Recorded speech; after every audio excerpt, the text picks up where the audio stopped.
Hey yo, peace family, grand risings, good afternoon, great evening, gracious nights. Welcome back to FOTG, the source.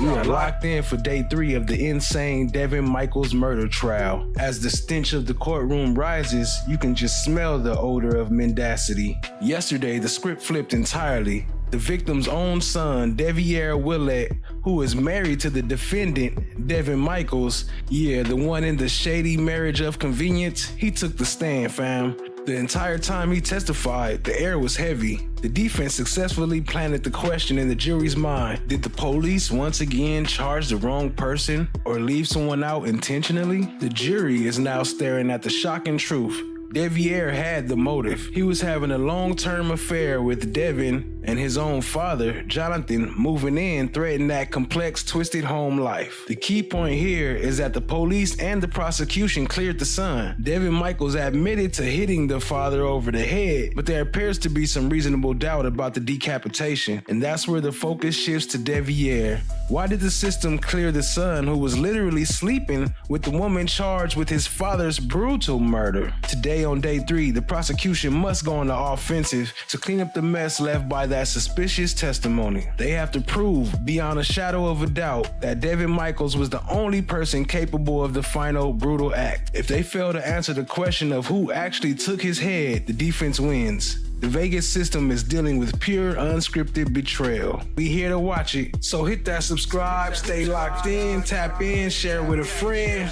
Let's get it, family. And don't forget to hit that like button too. Let's get it! Over the head!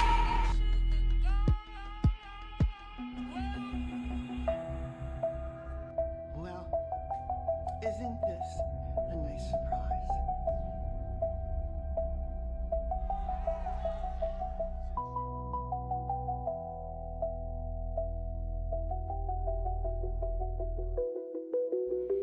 Big shout out to our first responders. I see you, family. No one in the building. TSC, what up though? Ali, what up family? Michelle B, what's good, family? Risa in the building, what up, happy Friday. Trakisha, driving home, see y'all soon. Lady L in the building, good day FOTGs. Appreciate all y'all joining, let's get into it. Much love, family.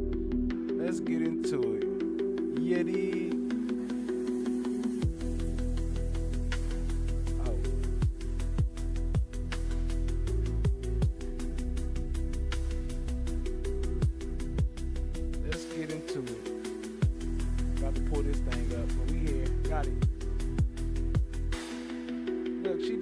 For y'all today. She did a little bit.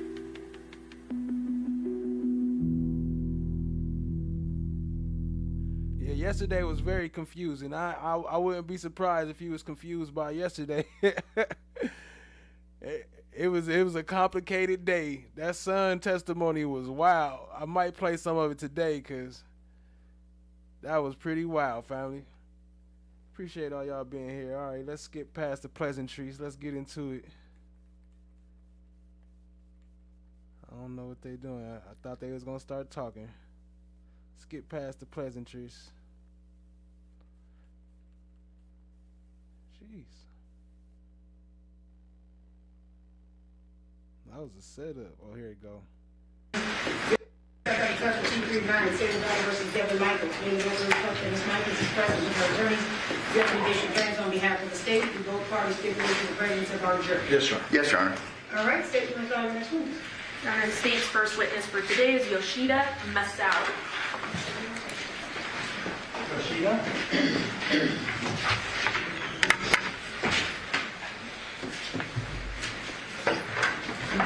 Follow me on.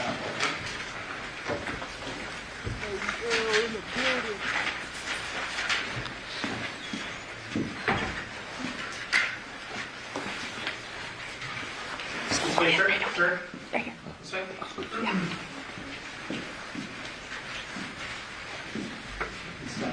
You ask him to remain standing, please, right hand, push and swear.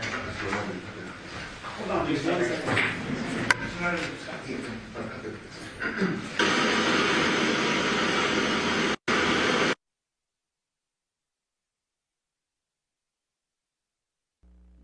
Yoshida? Who's Yoshida? That must be Yoko's husband. No, I'm just playing. I don't know. He look like he got an interpreter with him, huh? Like that he is being assisted by a court interpreter. Mr. Interpreter, can we have your name for the record? Takuya Kawamoto. Okay, you have a card you can leave us when you leave? You have a business card you can give to us? No. Okay. Can you spell that for us? Can you spell it? Takuya. That's first name. And last name is Iwamoto. Okay. And sir, we're going to swear you in first. So if you could raise your right hand, we're going to swear you in. Sir, which language are you interpreting? Japanese. Japanese? You do solemnly swear that you will interpret from Japanese into English and from English into Japanese the questions and answers to be propounded by counsel to the defendant / plaintiff to the best of your ability, so help you God. Yes, I do. That's to the witness. Okay? All right, and sir, and now we're going to swear him in. If you could ask him to please raise his right hand. Good morning. You solemnly swear or affirm the testimony you're about to give in this action shall be the truth, the whole truth, and nothing but the truth. So he can translate what you're saying.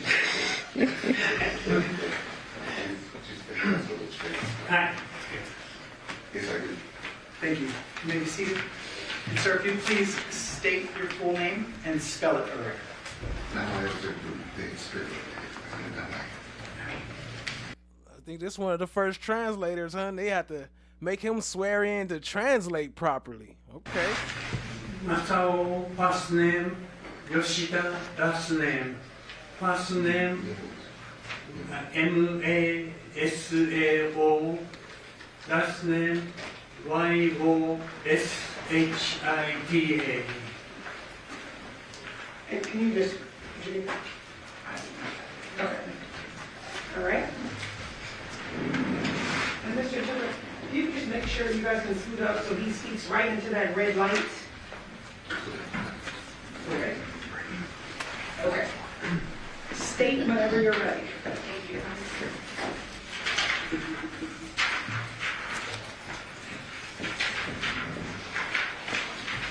Good morning, sir.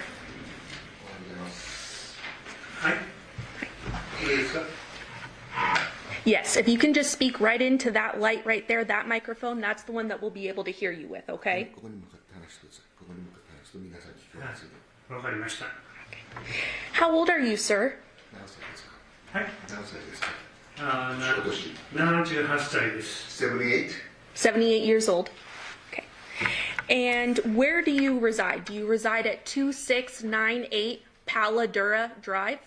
現在住まれているところは2867のパラドラドライブですか？はい、その通りです。 Yes.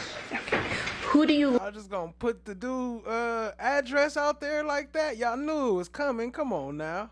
Where do you reside? Do you reside at this address? Come on now. live there with? あなたと一緒に住まれてます。 All they need is the city and state. You don't need to say his address. ヨコさんと一緒に住んでます。I live with Yoko. And who is Yoko to you? ヨコさんはあなたにとってどういう関係ですか？ボーイフレンド、ガールフレンドだと思います。Boyfriend and girlfriend relationship. So Yoko is your girlfriend. です。ヨコさんは、はい。 Yes. How long have you known Yoko? ヨコさんはどのくらい知られてますか26、7年ですね。 ？About 26 and 27 years. How long have you been in a I guess I was right. That is Yoko dude. relationship with Yoko? ヨコさんとそういう関係はどのくらいですか10年ぐらいじゃないですか。10年ちょっと前。10年ぐらい。 ？About 10 years. And when you've been in a relationship with Yoko, have you always lived with her at the 2698 Paladura address? ヨコさんとそういう関係になって今の住所にずっと一緒に住まれてますか？はい、そうです。 Yes, that's correct. Turning your attention then to August 6th of 2023. 8月6日の2023年のことについてこれから聞きます。 Who were you living with at that address? その時その住所にどなたと一緒に住んでましたか？その時その住所にどなたと一緒に住んでましたか？陽子さんと住んでました。with Yoko. Was anyone else living at the house at that time? その時に陽子さん以外にどなたかと住んでましたか？ジョン。with John. And who was John? ジョンソンって誰ですか？ジョンソンって誰ですか？陽子さんの息子ですね。He's the son of Yoko. Now, did John stay in a downstairs living room that became a bedroom? ジョンさんは1階のリビングルームを自分のベッドルームにして使っていました。そうですね。1階のリビングルームに住んでましたね、彼は。That is correct. And did you and Yoko share a bedroom then upstairs of the home? そしてあの人、陽子さんは2階の。2階の。That's correct. Okay. So on August 6th of 2023, were you aware of a person named Nikki? この8月3日2023年に、ニッキーという人を知ってましたか？知らないです。意味も一緒。8月3日、そのニッキーという人をその時に知ってましたか？2023年の知ってました。Yes. And who was Nikki? ニッキーという方はどういう関係方なんですか？全く何もないです。I don't know. 陽子さんの息子のガールフレンドだと思ってました。The only thing I know is that じゃあワイフかな。わからないです。I don't know quite well, but I assume that she's the girlfriend of the Yoko's son. Of John. John, or wife. Okay. They had children together, correct? 子供さんがおられましたよね。はい。Yes. Two girls? 2人の子供。Two girls, yes. And then John had an older son not with Nikki, correct? ジョンさんは、年の上の子供がお What られま up, した。 no one? I see you, family. Appreciate you joining. もう一人最初の、奥さんといましたね。デビエラという子で。Deviere, probably that the son or children of her former marriage. Okay, so John's former marriage, he had a son. ジョンさんの最初の結婚の時の子供さん来られたんですか？どっかカリフォルニアの方から来て、住みたい、ジョンが住みたいと言ったんで、陽子さんに聞いて、OK、いいですよと、私はそれで答えました。その前にね。それだけです。ジョンさんカリフォルニアから来て。陽子さんからそれ聞きました。Can I ask him again? Question. So did John have a son not with Nikki, with somebody else? ジョンさんがニッキーさんとの間の子供じゃなくて、他の方との子供だったんですか？最初の奥さんがいたみたいですね。別れた、離婚したみたいですけど、それは陽子さんから聞きました。He heard from Yoko that John has a previous marriage, and then that's what he heard from Yoko. John had an older son named Deviere, correct? デビエラという方がおられたんですか？そうですね。That's correct. Okay. So then turning your attention to August 6th, 2023, did you see Nikki at that house at 2698 Paladura? 8月6日2023年にそのニッキーさんとそのこれお家にいて会ったんですね。全く見てないです。8月その当日ね。I didn't see her on the date of the August 6th. Did you see her vehicle? 車は見ましたか、その日に？犬を散歩連れてったんで、帰ってきたら、車があるなと見ました。I saw his car. I saw her car. Her car? 彼女の車ですね。そうですね。Yes. Nikki's car. はい。ニッキーの車ですね。はい、ニッキーの車ですね。はい、そうで Yes. す。And then on that evening, eventually you go to sleep, correct?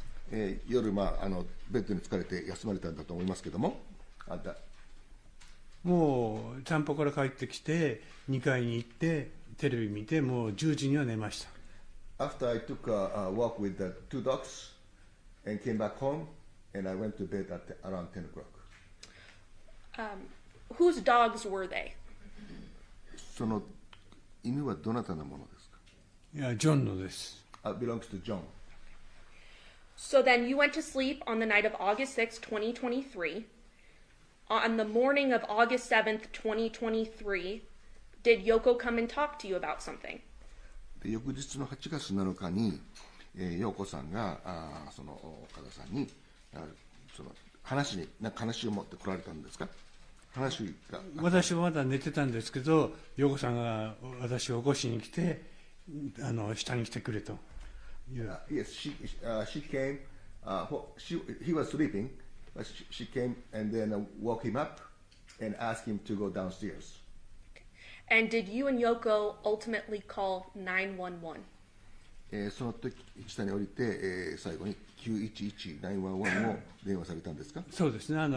これはもう死んでるって思って、911しましたね。I called 911 because I assumed that he's dead. And when you say he, do you mean John? ジョンさんが死んでると思ったんですね。はい。That's correct. And did the police eventually come to the house? で、警察がうちに来たんですね。それ電話して警察が来たんですか？それでいろんな人がたくさん、警察の人がたくさん来ましたね。Quite a few policemen came. What time did you see Nikki's car? 何時にThe day before. その8月3日にニキさん降りてきて、これは大変だと。8時20分か30分、まあちょっとその辺ですよね。On August 6th of 2023, the day before, when did you see Nikki's car? 8月6日だからに、いつ頃そのニッキーさんの車を見ましたか？朝は見なかったですね。だから8月6日彼女は10時ぐらい来たんじゃないですか。6日っていうのは事件の日ですか？夜ですか？You're asking August 6th, right? Yes, what time? だから事件の日です。事件の夜ですか？何時に彼女の車を見たんですか？ 8時ぐらいじゃないですか、夜の。8 p.m. around 8 p.m. Did you see Deviere that night? デビエラさんをその、時見たんですか？デビエラは見てないです。I didn't see her. Did you see Deviere the next morning when you woke up? そして翌日朝目が覚めてその彼女を見たんですね。デビエラは見てないです。No, I didn't see her. ヒムですね、デビエラは。デビエラ、him. I didn't see him. Days later. The absence of evidence is not the evidence of absence. What? Why he had to correct the translator though? I said him, bro. I said him twice. I said I didn't see him. Why you keep saying her? Yo, shout out to Rock Solid. I see you, family. NJB joining. I see you, family. And make sure you drop some what ups for Ali in the building. Show some love to Ali for the gifted membership. Appreciate you, family.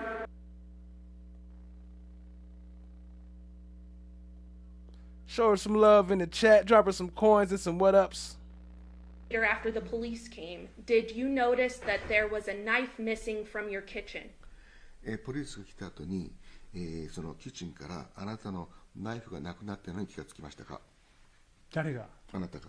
ジョンは？ Let me clarify the question. You ask him whether he noticed that his knife was. Yes. Okay, あなたのナイフです。ワイフ。いや、あなたのナイフ。ライフ。ナイフ、ナイフ、ブッチャーナイフがなくなったの To が。 cut food. そう、ナイフ。ジョンたちはあんまり餌あげないんで、私がいつも大体犬の餌を作ってあげてたんです。その時に使うのがチャイニーズのブッチャーナイフっていうので細かくしてチキンをあげてたんで、それが前の夜使ってたのは、あら朝そこで売ったら焦がしてるところにない。I was using a butcher knife to prepare the food for the dogs and do it every day. But the next day, so he used that knife the night. But next day, he realized that the knife was gone. Okay. Did you ever find that knife? その後ナイフは見つかりましたか？ No. Ask the witness, Your Honor. Good morning, sir. In the years that you had lived with Yoko, was there a period of time that Deviere lived in the house? I'm sorry, I can't hear you. In the years that he lived with Yoko, was there a period of time that Deviere lived in the house? ヨコさんと住み始めて、でそのディビエラはその頻繁にうちに来ましたか？いやいなかったですよ。そして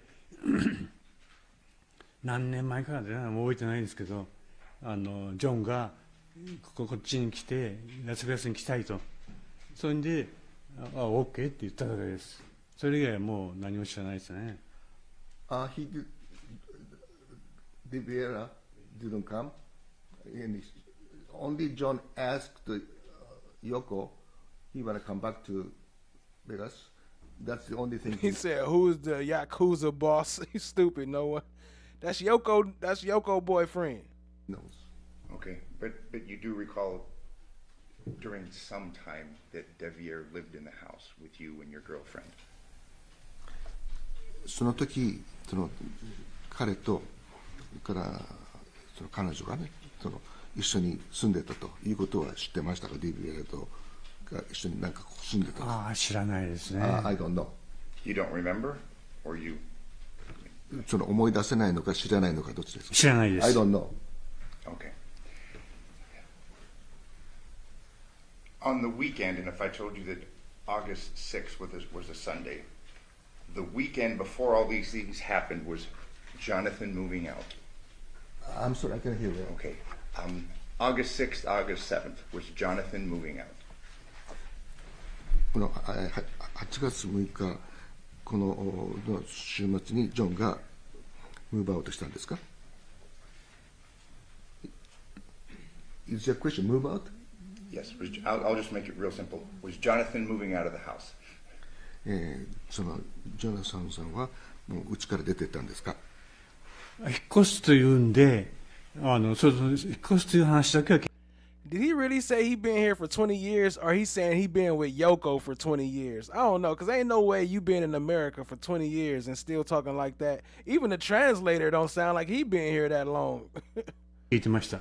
No disrespect, you know, but I'm just saying, like, this is court. Like, shouldn't y'all be, I don't know. 私はもう2階に行っちゃってたんで、もう I've 何も heard わ that かんない。 I've heard only he was moving out. That's the only thing I know. Okay. During the time that you were living with Jonathon, did you have an issue that the money that you gave Jonathon, he was just buying alcohol?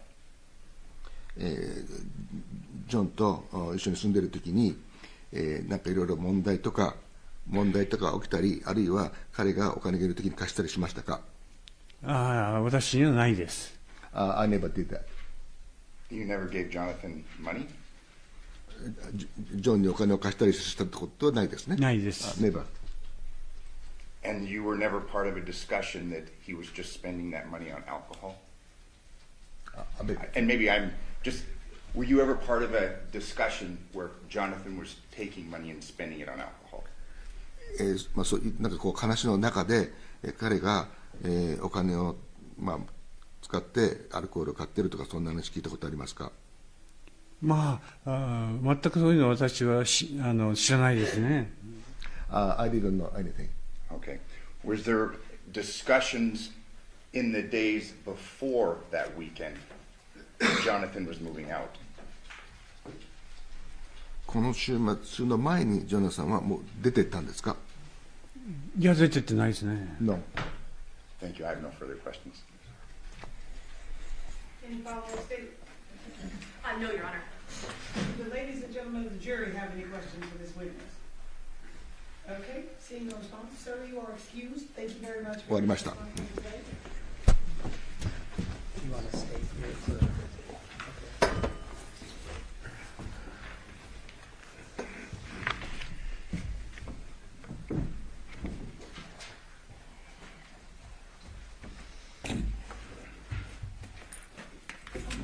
Statement, call your next witness. Yoko Willette.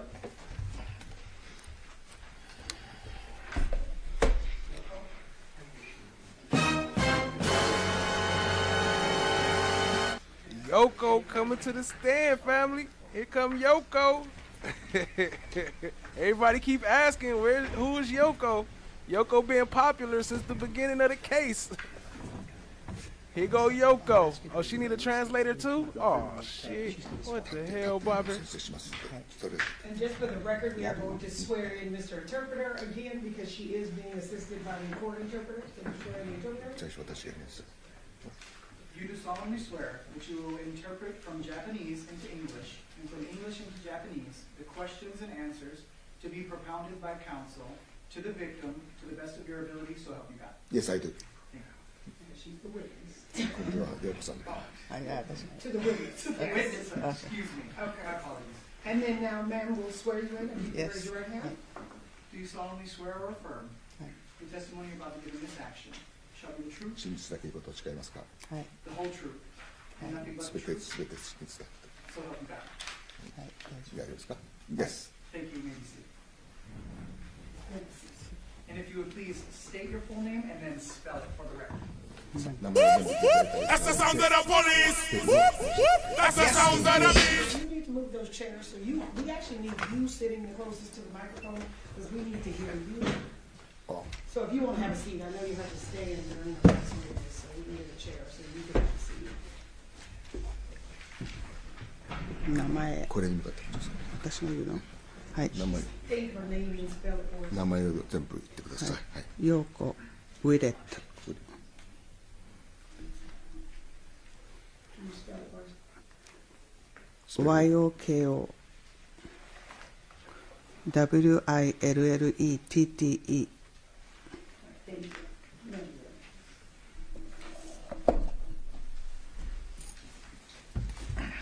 you Yoko, you and I have met many times before, correct? 今まで何度か会いましたね。はい。 That's correct.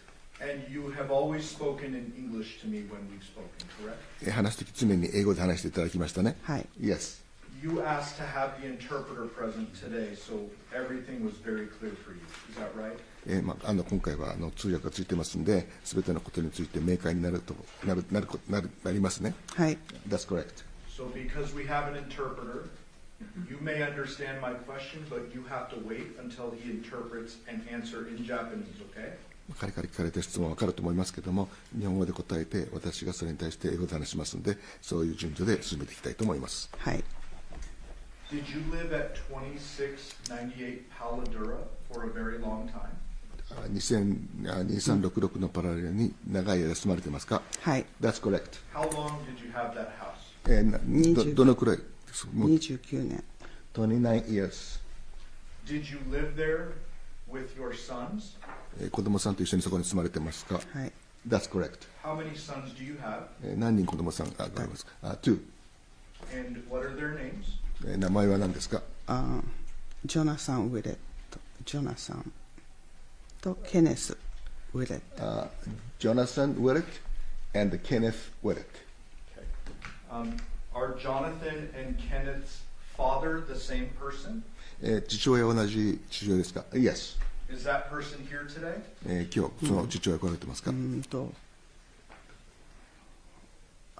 わかんない。朝は聞いてますけど。Yes. Is he sitting in the front row up here? Yes. That's correct. That's correct. When Oh, they got pops in here too? did you and Dad split up? 何年前にお別れになりましたか2012年。2012年。 2012. Okay. And did you stay living in the Paladura home? その後もずっとこのところに住まれたんですか？はい。 That's correct. Did your son stay with you for some period of time? 子供さんがまあ何年間か一緒に住まれてましたか？はい。That's correct. And did Kenneth move out sometime after high school? ケネスは高校出て、That's correct. Did Jonathan move in and out of your home for a period of time? ジョナサンはそのうちに来たり出て行ったり出て行ってそういうことあって、That's correct. And how old was Jonathan when he died? 亡くなった時の年は何歳ですか46歳。46 years old. It is crazy that she got the interpreter because she sure don't need him. She answering every question before he even get to ask her in her language. How many children did Jonathan have? ジョナサン何年子供ですか ?3 children. Yoko, don't forget to wait until he interprets. What were his children's names? その子供さんの名前は何ですか？はい。で、一番最初デビエラ。First is Deviere. で、2番目がタマヤ。Second is Tamaya. 3番目がジャネヤ。Third is Janea. Who is Deviere's mom? デビエラのお母さんは誰ですか？アメンティア。Amentia. When did John and Amenthea split or separate? アメンティアさんとデビエラさんがスプリットしたのはいつですか？ Only if you know. もし知ってればいつ何年にスプリットした？ So for all the lost ones in the building, hi. This is Jonathan's mom. So this is the victim's mom. These are the ones that called the police. The last two that testified, Yoko. This is Yoko. Everybody keep talking about Yoko. Yoko is the victim's mom. Also, the son who testified yesterday, I guess this is his grandma.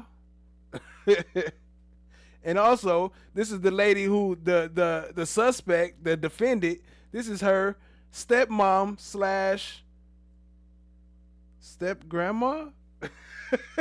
I don't know. Yoko. もう20年ぐらい前だからよく覚えてない。 About 20 years ago. Okay.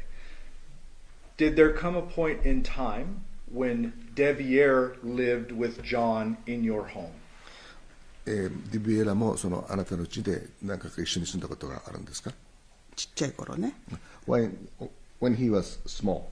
Okay. Did he move back in when he was a little bit older in between California trips?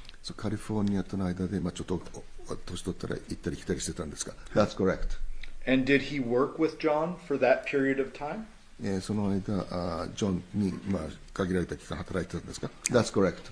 Who is the mother of Tamea and Janea? Right. Grandma-in-law, not step-grandma. Grandma-in-law, because they was married. You right. じゃあ、メイとタネアのお母さんは誰ですか？ニッキー。ニッキー。Did Nikki ever live with you at the Paladura home? ニッキーはパラデラの方に住んだことありますか？ No. Do you know when John and Nikki split? ジョンとそれからニッキーがスプリット別れたのはいつですか？いつか覚えてないけど、はい。別れたことは知ってます。 Yes, they separated. Do you know when? When? You don't? That's okay. あんまりよく覚えてない。I don't remember well. でも子供が2、3歳の頃、タマヤが2、3歳の頃。They separated when the Tamaya was 2 years old. Okay. About 2 years old. After they separated, did John move back in with you at Paladura? その後、ジョンがそのパラデラに戻ってきたと。That's correct. Did there come a point in time when you learned that Nikki lost custody of the girls? その後、ニッキーがその子供の親権を失ったということを知ったんです。That's correct. And at that time, did John get full custody of the girls? その時にジョンが全親権を得たということですね。Yes. As a result, did the girls move into the Paladura home? その結果、その女の子たちがそのパラデラのホームに戻ってきたということですね。はい。That's correct. Do you know about what years they lived in your home or how long the girls lived in your home? その子供たちが戻ってきた年と、その後どのくらい一緒に住んだかという時間が分かりますか？ 2022年の11月か12月頃から2023年の5月まで。They lived together from November 2022 to May 2023. Okay. While the girls were living with you and John, do you know where Nikki was living? その女の子たちがあなたと一緒に住んでいる間、ニッキーはどこに住んでましたか？ニッキーの家、自分の家、彼女の。Her own house. Do you know the street or the address or anything? 住所は知ってますか？今は知ってますけど、その時は知らなかった。I know now, but at that time I didn't know. Okay. Do you know who Nikki was living with? その時ニッキーが誰と住んでたか？知りませんでした。I don't know. Okay. When the girls lived with you, did they have their own rooms? その子供が住んでいる時は彼女たちの自分たちの部屋がありましたか？ありました。Yes. Where did they sleep? どこで休んでました？うちの2階に部屋がありました。Upstairs. And where did John sleep? 下。で、ジョンは下の。Downstairs. Did you observe John with the girls on many occasions? どういうオブザー？ Did you observe John interact with his girls on many occasions? その時にジョンが子供たちといろいろこう話し合ったり子供そういうのありました。Yes. Did they have a loving relationship? その親と子供それは愛情を持った関係でしたか？はい。Yes. Did John cook for them? ジョンが彼らに料理を作った。Yes. Kept them clean and safe? そして彼らの部屋をきれいにしたり。そうですね。That's correct. And at some point in time in the summer of 2023 or May, did the girls go stay with Nikki? 2023年の夏にこの子供たちがニッキーと一緒にはい。学校終わってからちょっと行ってました。After the school. After school in 2023. Yes. So for the summer? 夏ですね。夏の休みです。向こう行ってました。Okay. So when the girls, after the girls left, did at some point you learn that John was going to move out of your home? その彼女たちがいなくなって、そしてその後ジョンが自分の家から出て行ったことを知りましたか？ Yes. Did that discussion go on for an extended period of time? その議論は引き続いてますか？ Yes. Do you know where he intended to move? どこに移りたいという希望してたんですか？知ってます。ニッキーの家。Move to Nikki's house. Okay. Where the girls were. そこに子供たちがいたからですか？Yes. I should have asked this, I apologize. While the girls were still living with you, did Nikki have supervised visitation every week? 子供さんが一緒に住んでいるときにニッキーが来たときはそのスーパーバイズ、監視されて来たということを知ってましたか？ジョンが見てましたよね。はい。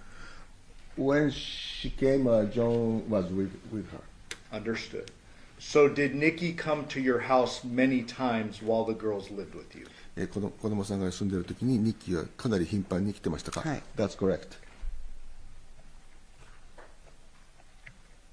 Did you know that Nikki and Deviere were married?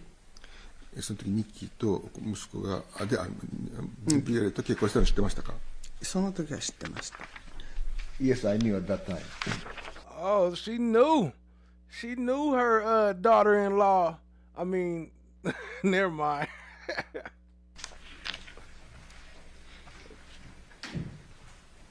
Daughter-in-law slash. I now want to focus on August 6th of 2023. で8月6日の23について、焦点を合わせていきます。You understand that's the day before you found John. そのジョンを見つける前の日のことも知ってますね。Yes. Tell me about that day, what you remember. 覚えてることを言ってください。はい。6時ごろジョンは一人でパッキングしてました。 Around 6 o'clock, 6 p.m., he was packing by himself. Did John have a truck?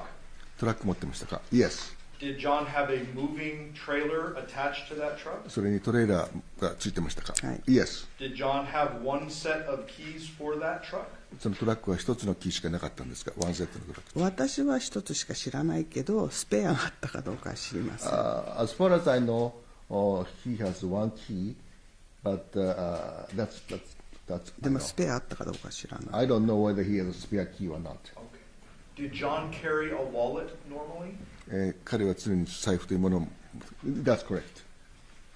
And you said he was packing his truck alone? 彼が一人でそのパッケージしてたんですか？ That's correct. Around 6 p.m.? 6時頃ですね。はい。 Yes. で、8時ごろニッキーが来ました。 And around 8 o'clock, Nikki came. Did Nikki come in her own vehicle? 彼女の車で来たんですか？ That's correct. What type of vehicle was that? どのような車でしたか？ Is it a small car or an SUV or a truck? 私はその時見てないから知らないけど、後でニッキーの車はバンみたいな車だっていうのは今は知ってます。 I didn't see the car at that time, so I didn't know what type of car he was driving. So how you know she came in her car if you didn't see the car?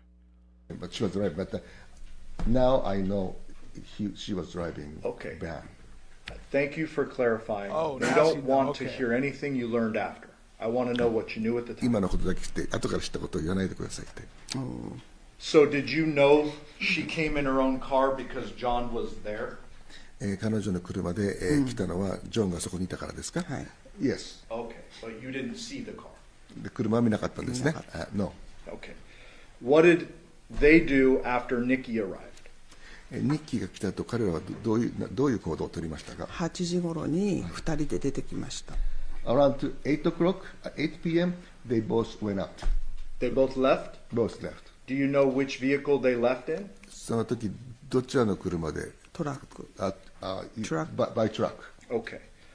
While John and Nikki were at your home, do you know who was with the girls? ジョンとニッキーがそこのうちにいる時に誰がその子供さんたちと一緒にいたんですか？その時知りません。I didn't know. Okay. But the girls are not with them. でも子供さんたちは一緒にいなかった。いなかった。 Do you remember what time John and Nikki came back to your home? 帰ってきたのは何時頃ですか？ 10時ごろ。 Around 10 o'clock. Were the girls with them that time? その時子供たちはいどこに？ません。いない。一緒にいない。They were not with the girls. You were still awake when Nikki and John got there at 10? 10時に帰ってきた時にまだ起きてましたか？ Yes, I woke. Did you interact with John? その時ジョンと会いましたか？会いました。 Yes. How did he seem to you? その時彼の状況はどうでしたか？普通。Normal. What was he doing? 彼は何をしてたんですか？マイクロウェーブの前でなんか料理してました。 He was cooking in front of the microwave. Where was Nikki? その時ニッキーはどうだったんですか？ジョンの部屋にいたと思います。一緒にはいなかった。ジョンの部屋にいた。I thought that she was John's room. And is that the lower room where you found John? Yes. Yes. Okay. After 10 p.m., do you go to bed? 10時以降ベッドに来ましたか？ベッドってか2階に行きました。 Yes, I went upstairs. Did you go to sleep or did you stay awake upstairs? その時休みましたか？それとも起きてましたか？起きてました。 I was awake. Did you stay awake for several hours? その後数時間起きてましたか？ That's correct. Around 1 a.m., did you go back downstairs? 1時頃、午前1時頃下に降りたんですね。That's correct. Okay. So you stayed awake between 10 and 1. 10時から1時の間起きてたんですね。That's correct. During that time, did you hear any yelling or arguing or fighting その downstairs? 間に大きな喧嘩してるとかそういう音とか聞きましたか？聞きません。 I didn't hear. Did you hear any gunshots? その鉄砲の No. Anything out of the ordinary between 10 and 1? 通常以外のなんか音とか聞きましたか？聞きません。 No. What did you do at 1 a.m.? で1時に何をしましたか？ベッドのサイドの時計見て、もういないと思ったから下に降りました。When I saw the 1 a.m. at the clock, I assumed they're gone. Nobody downstairs, so I went down. Did you expect John to be gone from the home? その時にもジョンが出てると思ったんです。はい。Yes. Why did you expect that? なぜそれを予知したんですか？10時に帰ってきた時にちょっと休んでまた出かけるって言ってたから。He said when he came back around 10 o'clock, he mentioned to her that he will, get out after the short break. He go out. He will go out. He will go out. When he came back 10 o'clock, he told her that he will have a short rest and then go out. And go where? どこに行くかってニッキーの家。Go to the Nikki's house. Do you know why? なぜか分かりましたか？まだ荷物が残ってたから、それをまたもうちょっと持ってくって。He said that some his belongings to the left, so he tried to pick up. Okay. And he had a bunch of belongings still in the room downstairs, correct? その下の部屋にたくさんの彼のそういうのがたくさん残ってたんですか？まだ残ってました。Yes. When you go down at 1 a.m., what happens? その時何が起きたんですか？1時に戻られて。私はキッチンの方に行ったら、ニッキーが部屋から出てきて、ニッキーと会いました。When she went to the kitchen, she encountered Nikki coming to the kitchen. And how did Nikki appear to you? どのように見えましたか、ニッキーがその時。なんかびっくりしたような感じ。She was she feels that she was surprised. Surprised to see you? That's correct. Did you observe anything weird about Nikki at that point? Did she have any blood on her or その時 anything に at all? 彼が血がついてるとかなんかこう様子は分からなかったんですね。何にも変わってない。That's normal. I didn't see anything. So she appeared startled or surprised to see you? その時だからあなたは見て驚いたんですね。That's correct. And what happened when you ran into her? Like what happened next? その後何が起きたんですか？彼女は向こうの部屋からステーキの残りとかお皿持ってきて、で私が洗ってあげた。She brought a couple of dishes, still some food left, and then brought to the kitchen, and she washed, cleaned. She washed who? Yoko washed. Yoko-san washed. Yoko-san. Okay. Yeah. When Nikki brought the dishes, was she bringing them from John's room? ジョンの部屋から持ってきたんですね。That's correct. Could you see if the light was on in John's room? その時彼の部屋はライトがついてましたか？ That's correct. So the light was on? ライトがついてたんですね。Yes.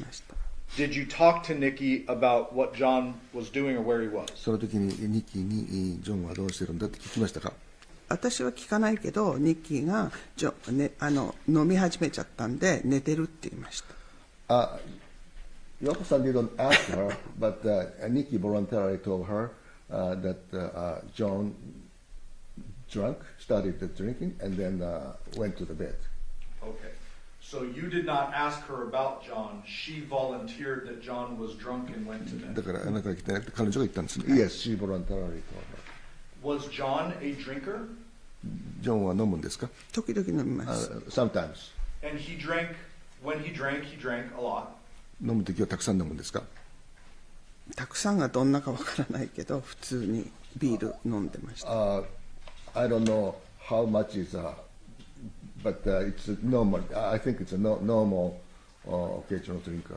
Okay, but it wasn't surprising to you that it wasn't weird that John was drinking or she claimed John was drinking. Is that fair? 彼が飲んでる間にそのニッキーがその部屋をクリーニングしてる、そういうものを持ってくるっていうのはなんか変だと思いませんでしたか？思わなかった。I didn't think So so. not really strange to you at that. その時は別におかしくなかったんですね。No. So you saw the lights were on in John's room. Did you hear anything coming from the room? その部屋に電気がついてましたけど、そこから何か音とか聞こえましたか？ No. How long did this interaction with Nikki last? そのニッキーとのそういうその遭遇はどのくらい続きましたか？多分15分ぐらい。About 15 minutes. Did Nikki go back and forth between the room during that 15 その minutes? 15分の間に部屋から出たり入ったりしてましたか？ お That's 皿 correct. 2回ぐらい持ってきたんで。She brought dishes twice. And did the lights in that room remain on the whole time? その間ずっと部屋の電気はついてましたか？はい。Yes.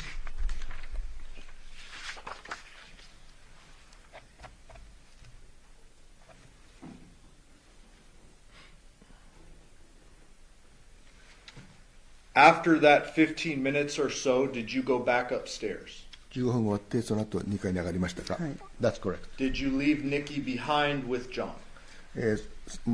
ニッキーを残して、ジョンと一緒に行って、はい上に上がりましたか？はい。 That's correct. Was there anyone else in the home other than you, Yoshida, Nikki, and John? その4人以外に部屋に行った人はいましたか？いません。 No.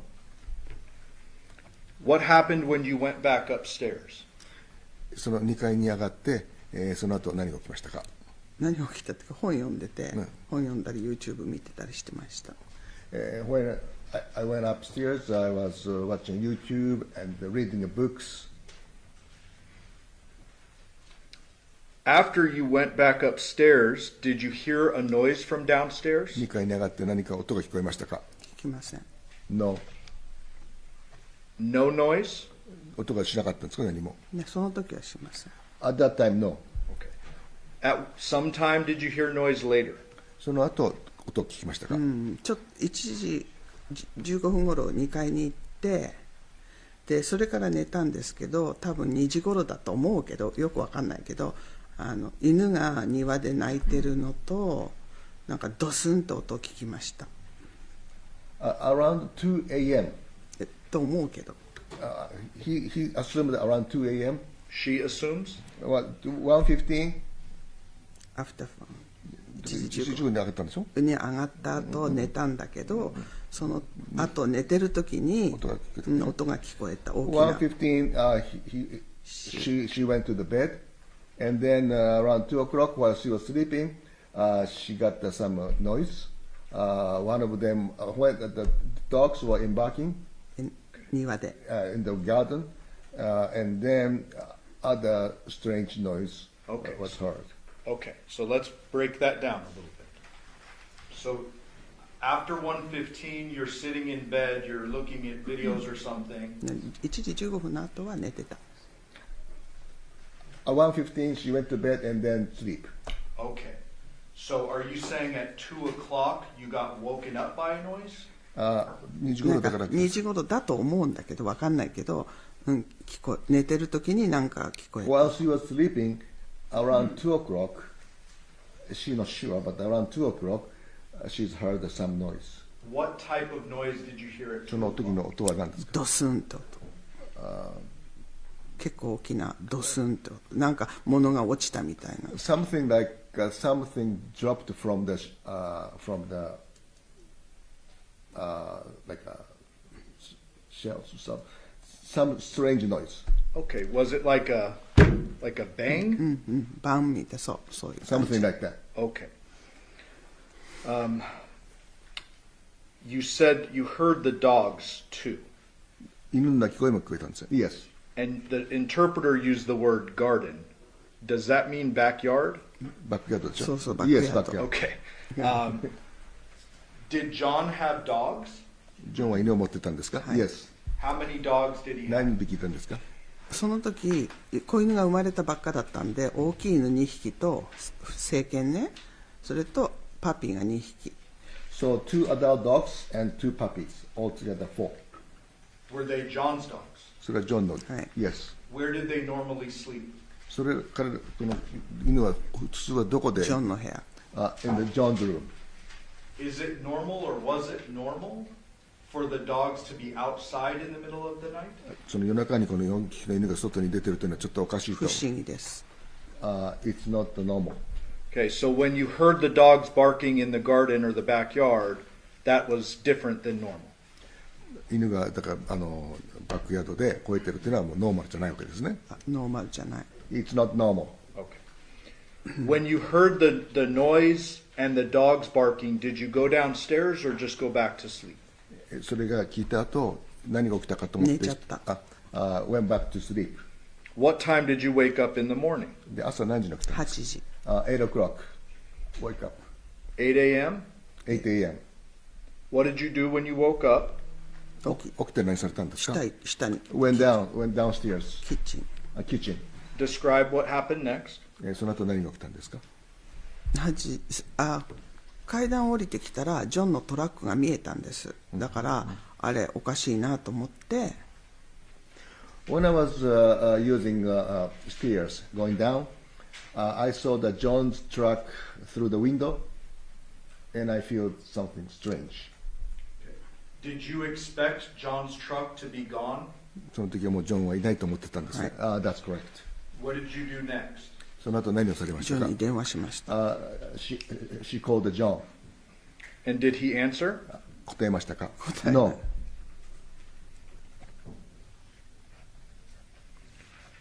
What did you do next? その後何しましたか？コーヒー作ってまた2階に上がりました。She prepared coffee and then went upstairs again. You didn't look in John's room at that time? ジョンの部屋に行かなかったんですね、その時は。その時は行ってない。Didn't go John's room at that time. After you went upstairs, did you come back down? また電話して、またもう一回電話して、また降りてきました。でもおかしいなと思って下降りた。She called him again and no answer, so she feels strange and then went downstairs.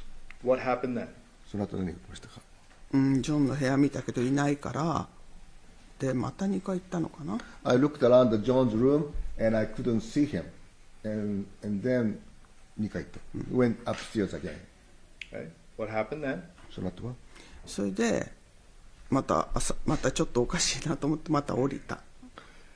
And then after I went upstairs and I still feel strange, so she went down again. Okay, describe what happened next.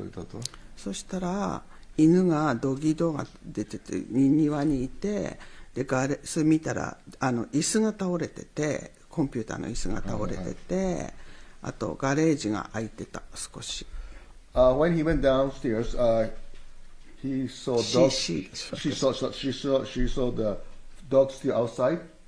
The dog's door was closed, and then also computer's chair was filled out, and garage door half open. Okay, so let's break that down. Did you go down into John's lower room? ジョンの部屋にYes, ジョンの部屋に帰ったんですね。はい。And you saw the doggy door was down.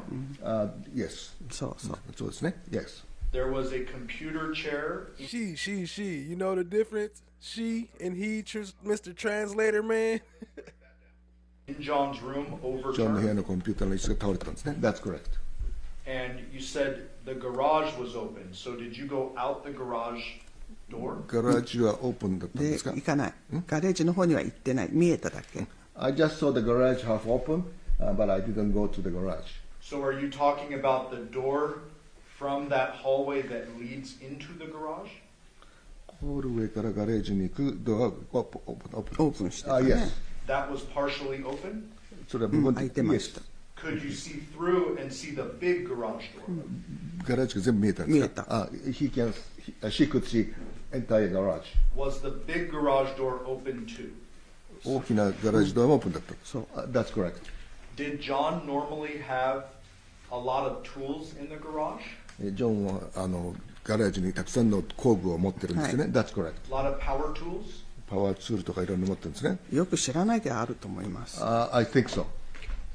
Did you return back from the hallway into John's room? それからジョンの部屋に行ったんです。違う。ガレージからジョンの部屋入れるかって聞いたから入れます。Yes, can go to the John's room. Did you lift the chair up that was down? その時倒れてた椅子をこう起こしたんですか？はい。Yes. And then what did you do? でジョンのもしかして寝てるかと思って毛布でこう全部ラップされてたんです。それでこうちょっと開けたら足が見えたの。I went to his bedroom, and he was wrapped by the blanket, and then but she could see that the part of the she just opened that blanket and then could see that the part of that feet. The feet. Okay, what did you do next? その後どうしました？でベッドの方ちょっとこう頭の方に動こうとしたら動いたらたくさんの血を見たんですぐ部屋の方に行って911 She tried to move the other side of the bed, showing a head side, and then before that she saw many bloods. Many bloods, and then so she went back upstairs and then called 911. 911. Okay.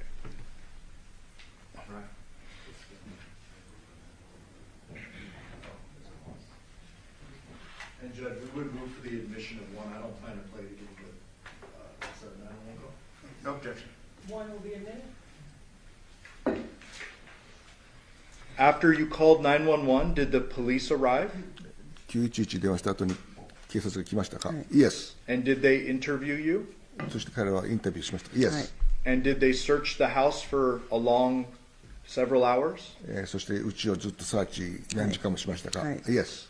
A couple of days later, did you notice a large knife missing from your kitchen? そして2、3日後にキッチンから大きなナイフがなくなっているのに気がつきましたか？ Yes. All right.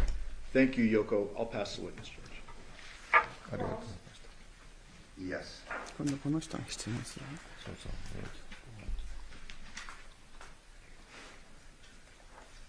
Is Your Honor, Pass the witness. break in about 15 minutes, or? About, yeah. Back to Porky and Pine Law Firm. Thank you. Good morning, ma'am. おはようございます。 My name is Robert Draskovich. That's my partner, Michael Horvath. ロバートさんとパートナーのマイクさん。 We have never spoken, have we? 今まで話したことないですね。Never.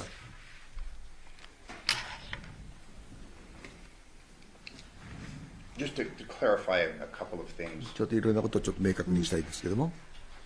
The girls left your house and went and lived with Nikki, as you know her, in May ガールが離れて、そしてニッキと住んでたと。はい。correct? そうですね。はい。Yes. You said it was at the end of school. 学校終わってから。学校ですね。After the school. And if I told you that was May 27th of 5月 2023, 27 would you have any reason to disagree with me? 5月27日。日にちは覚えてないけど学校が終わってから。He didn't remember the actual date, but after the school. This whole summer, before these events, though, the girls were living with Nikki. その夏の間ずっとニッキーと住んでたんですね。That's correct. John had been living with you for a long time. ジョンは長い間一緒に住んでたんですか？そうです。That's correct. And it was understood he was moving out August 1st or August 7th. I'm sorry. 8月1日かなんかに。8月7日に動くって知ってました。Yeah. Yes, I do. There had been many discussions that Jonathon was moving out in the weeks or even months leading up to 彼 this 女が weekend. 彼が移るのにいろんなディスカッションとかあったんですか？誰と？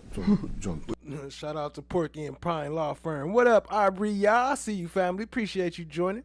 ジョンと私と、まあ動くって聞きました。I've just heard that he was moving out. Okay.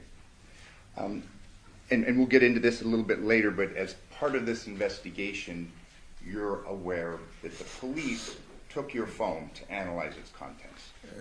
その間にそのチェックしている間に警察が陽子さんの携帯を取っていろいろ分析してたっていうのを知ってましたか？知らない。I didn't know. Are you aware that they have copies of your texts? I'm sorry. What? Are you aware that they have copies of your texts? What? でテキストを She'll tell you. 私の電話を全部チェックして私のテキストを見てたっていうの知ってましたかって言うから知らないよ。I didn't know.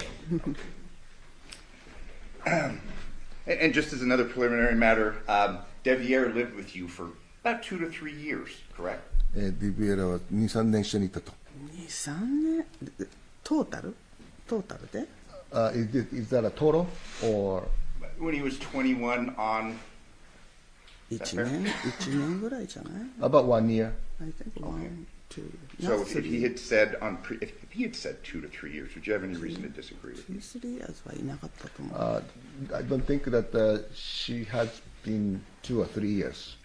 Okay, fair enough.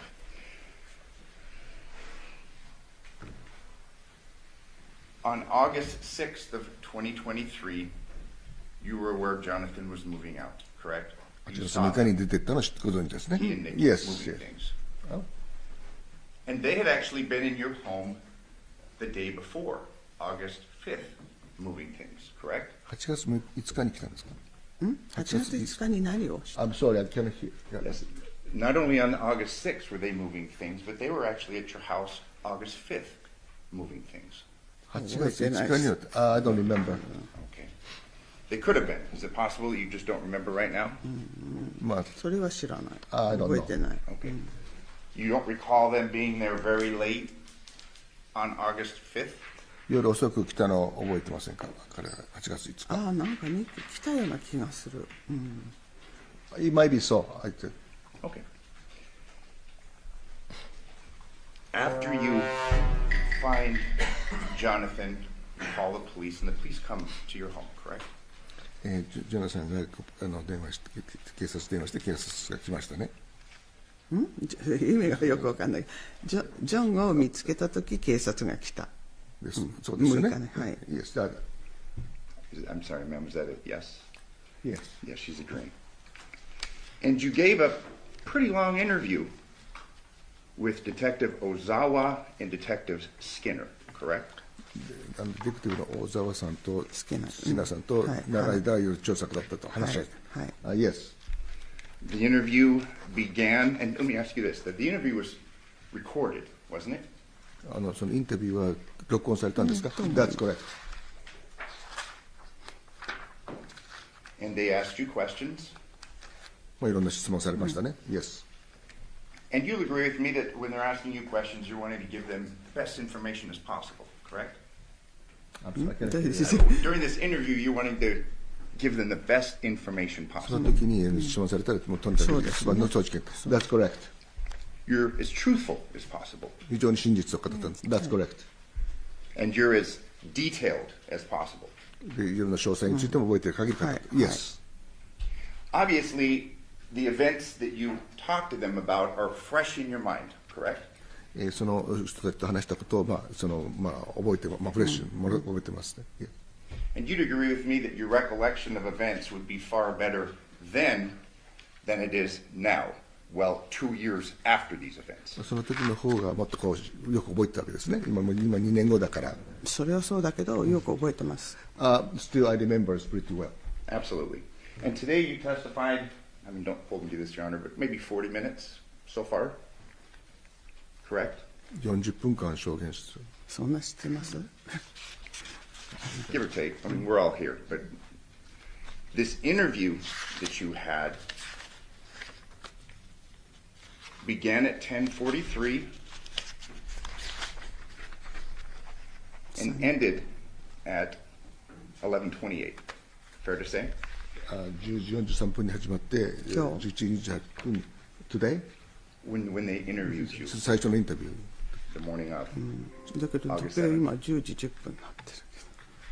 She said the clock is still 10:10. Okay, so you're pretty specific on time, aren't you? もう時間に対してはYes. You are very exact when it comes to time, aren't you? 時間については非常に正確です。なぜかというとその日は8時とか10時とか時計見てるから。Because on that day I was frequently watching that clock. Okay, so again, you're very conscientious of times, correct? その時は非常に意識が自分のことについて。いつも。That's every day. Every day. It's not only that I keep day. forgetting that. It's my usual character. Fair enough. You've been provided a copy of the transcript of your interview, correct? インタビューのそのトランスクリプト書いたもの全部出されましたね。意味がわからない。それそのインタビューの話した内容を全部内容を、裁判所に出されましたよね。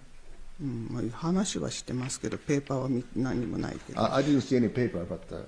Okay, but it was provided to you, was my question. Provided. The transcript of your interview, it was provided to you. Objection. その I didn't clarify what そ you の said. そのトランスクリプト、その自分が答えた内容について、そのペーパーをもらいましたか？もらってないですよ。 No, I didn't see. Okay, so it wasn't, you didn't see it, and I'm trying to clarify, was it given to you and you didn't read it, or was it never given to you? Said you never seen the Never seen. You testified before a grand jury for this matter, correct?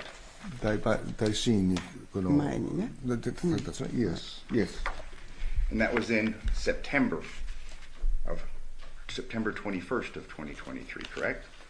9月21日の23年にしたんですね。日にち覚えてないけどしました。Yes, I did, but I don't remember the exact date. Okay. If I told you it was that date, would you have any reason to disagree with me? So what? I said, if I told you it was 2023, would you have any reason to disagree with me? この日にちを言いましたけど、覚えてない理由とか何かありますか？日にちは覚えてません。I don't remember the exact date, but I remember that I was in the grand jury. Okay. And this, now there's two. Turning your attention now to the interview, August 7th. 8月7日のそのインタビューについて話しましょう。はい。It was in English, 英語でしたね。Yes. and you were asked questions by Detective Ozawa and Detective Skinner, correct? 小沢さんとそのYes. はい。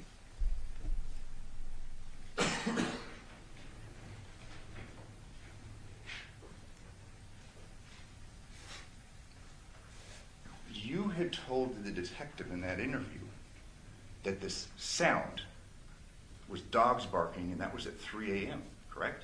その時にその犬が鳴いたのは3時だと。いや3時って言ってないと思う。2時頃だと思う。でも寝てたから。I don't think I said 3 o'clock, but I was sleeping, so 2時頃だった。I still believe that around 2 o'clock. 3時って言ってないと思う。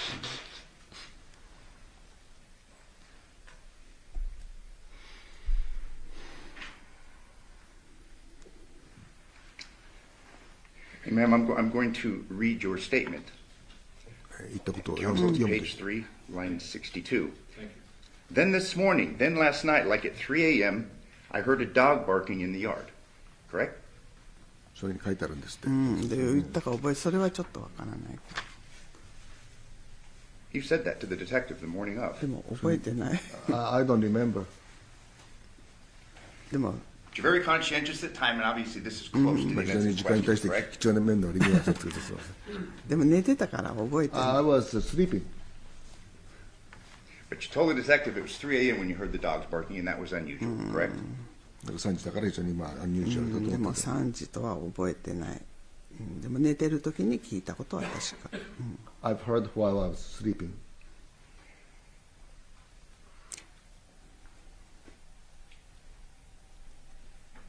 You would agree with me that through the course of this case, you learned that Nikki left your house at 2:04 a.m., correct?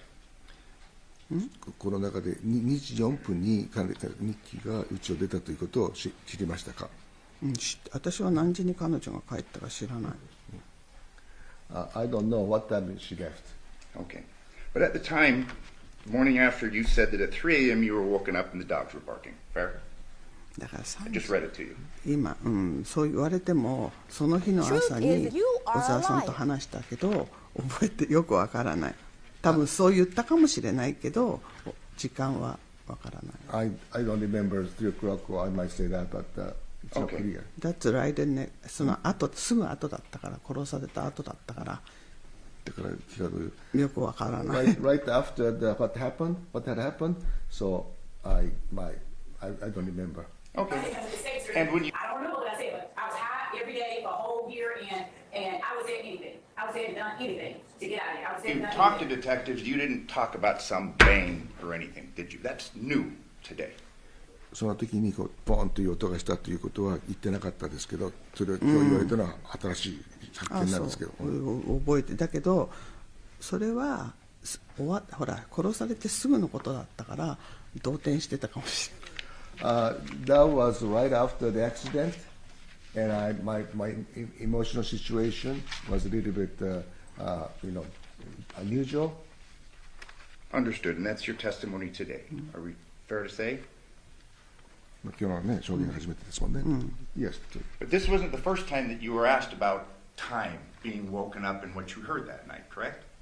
その時に起きて、で音がしたわけですね。Yes.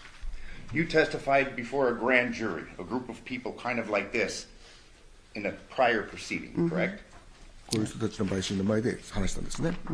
Yes. And you told that grand jury, page 65, that on the night in question, you were woken up by the dogs barking at 3 a.m. No, I didn't wake up. 起きてはない。ただちょっと聞いただけ。Actually, Ooh, she said, I didn't wake up. Hold on. She is straight English with that one. She didn't even sound that. She sounded like her English better than his. I didn't wake up. I've heard while I was still half sleeping. So you agreed now that it's still 3 o'clock on two separate occasions.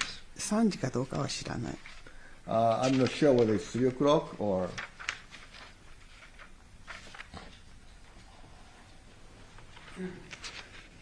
Page 64. So you went upstairs, right? And if anything, did you hear after that, around 3 a.m. in the morning, were the dogs barking in the yard? And you agreed, correct? 最初に犬が言ったと泣いたと言ってますけど、それに3時っていうのはちょっとわからない。泣いたのは聞いてたけど、3時っていうのは覚えて。I've heard that the dog barking, but I don't know if it's 3 o'clock or not. Okay. But in both occasions, you say that this was unusual, didn't you? Dogs barking at 3 a.m. まあ3時に2時とか3時とか3時とにかくアンニュージュアルですね。Yes.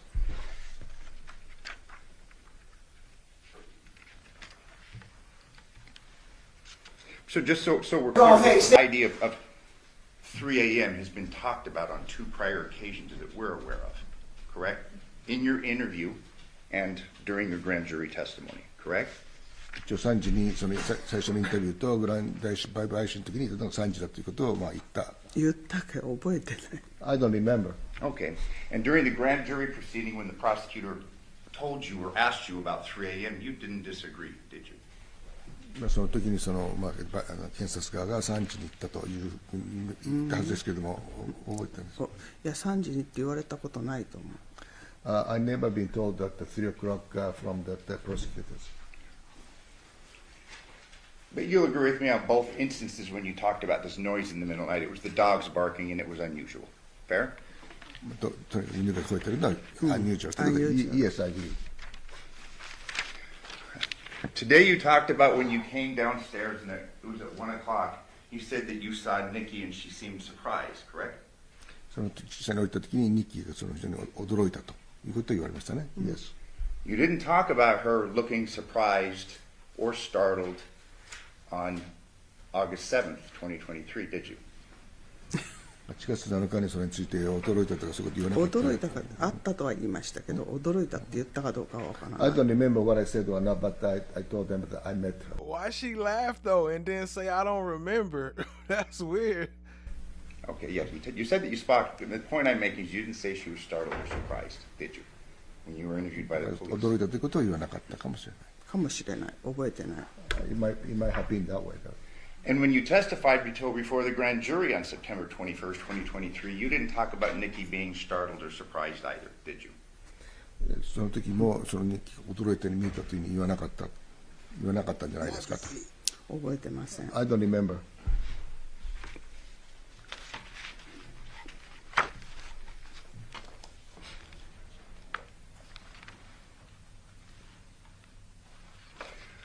On your interview on August 7th, you talked about after saying at 3 a.m. the dogs are barking, you go back to sleep, you wake up at 8 a.m. and then you go downstairs, correct?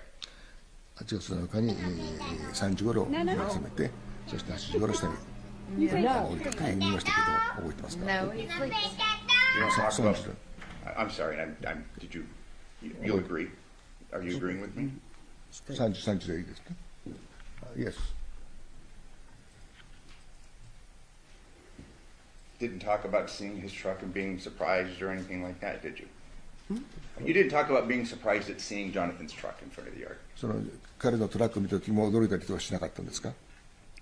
だからいないと思ってたのにトラックあったからおかしいなと思いま When し I た。 saw that his truck usually not there, I was But I'm talking about the statement, the accurate statement that you agreed me with, that you gave to the police on August 7th. You didn't talk about being surprised about Jonathan's truck. その時警察人のあれではその時にそのトラックがいなかったから驚いたとは言わなかったと。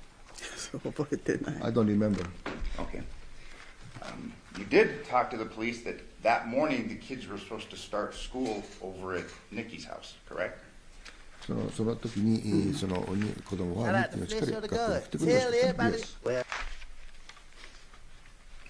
Yes, ma'am. Is that a correct statement? それは正しいんですね。Yes, correct statement.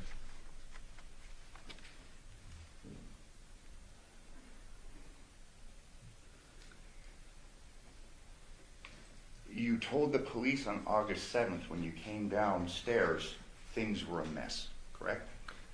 その8月7日のその警察に下が非常にもう混乱してたというふうに言われました。そう言った覚えないけど、どういう意味でメスっていうの？ I don't remember. She wants to know what the mess means.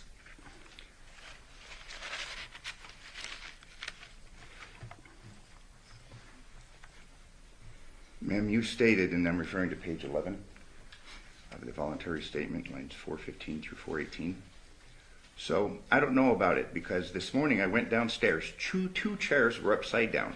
So messy downstairs. Ma'am, those were your words. チェアがさこうやってメスだったと言ったと。メスって言ったかもしれない。もう覚えてない。I don't remember. Okay, but are you going to disagree? Actually, may I ask you this? May I approach the witness? Yes. Show me page 11. このトランスクリプトにする。These nuts. Got him. Upside down. Chairs are upside down. So messy downstairs. Pick up a chair and hit it. なんだかわからない。覚えてないそれは。I don't remember. メスっていうのは何だろう。 She agrees, but your memory was far better the morning August 7th than it would be now, correct? 8月7日ですね。の一応トランスクリプトです。じゃあ部屋が汚れてたってことかな。覚えてないそれは。I might, so that the room was very dirty. Maybe. And they might say messy. And your words, ma'am. I'm not putting words in your mouth. Your words that two chairs were upside down, correct? 2つのチェアがこうしてる。2つかな。1つは覚えてる。もう覚えてない2年前のことで。Since 2 years ago, I don't remember. It might have been 2 chairs, but I remember the 1 chair was to go down. So now you remember the 1 chair, but at the time you said 2, correct? コレクトかどうかっていうか覚えてない。 I 2 don't 年前の remember こと。 2 years ago. Yeah. Fair to say that there appeared to be some signs of a struggle.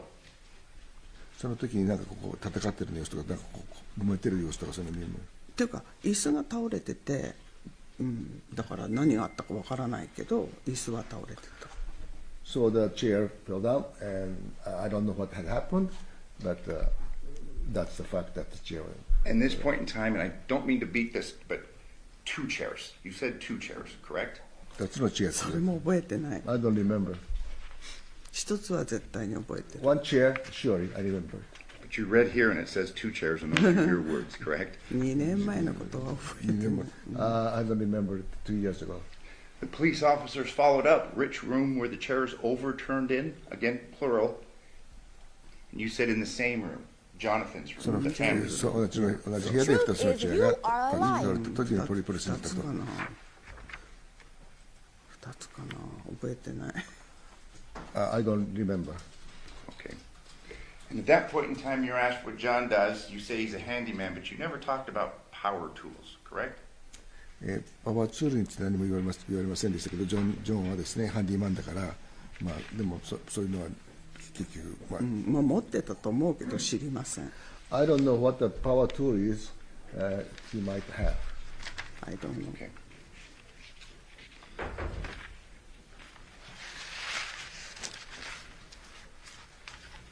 She trying to cover for her grandbaby.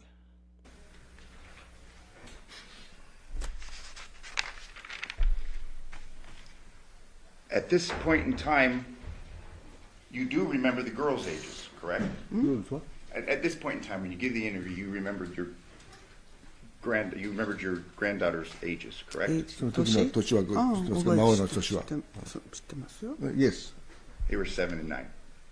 7歳と9歳。その時、今13歳だから、そう23年2年前。9と7歳と思う。I think so. Through this interview, and I'll just talk for a bit about this August 7th, 2023 interview. 2023年8月7日のインタビューについて、まず追加質問があります。During this weekend, that Jonathon and Nikki were talking about moving together and raising the children together. その時に2人が話して子供を育てると出てってっていうのを話したというのはご存知ですか？ Yes. They were back together again. そして元によりを戻すという話をしてますね。Yes.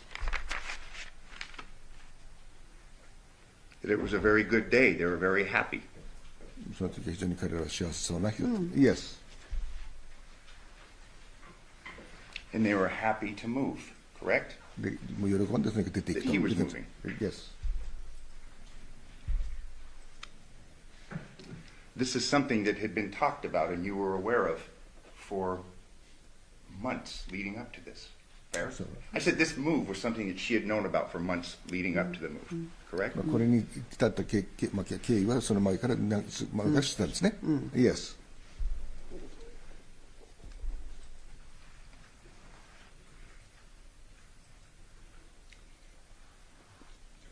Let's talk now a few minutes about 1 a.m. And you did tell the police it was 1 a.m. when you came down the stairs. 1時に降りたということはプレスに言われましたね。Yes. You said you came down and that you were washing the dishes, その correct? 時、降りてきて皿を洗ったんですね。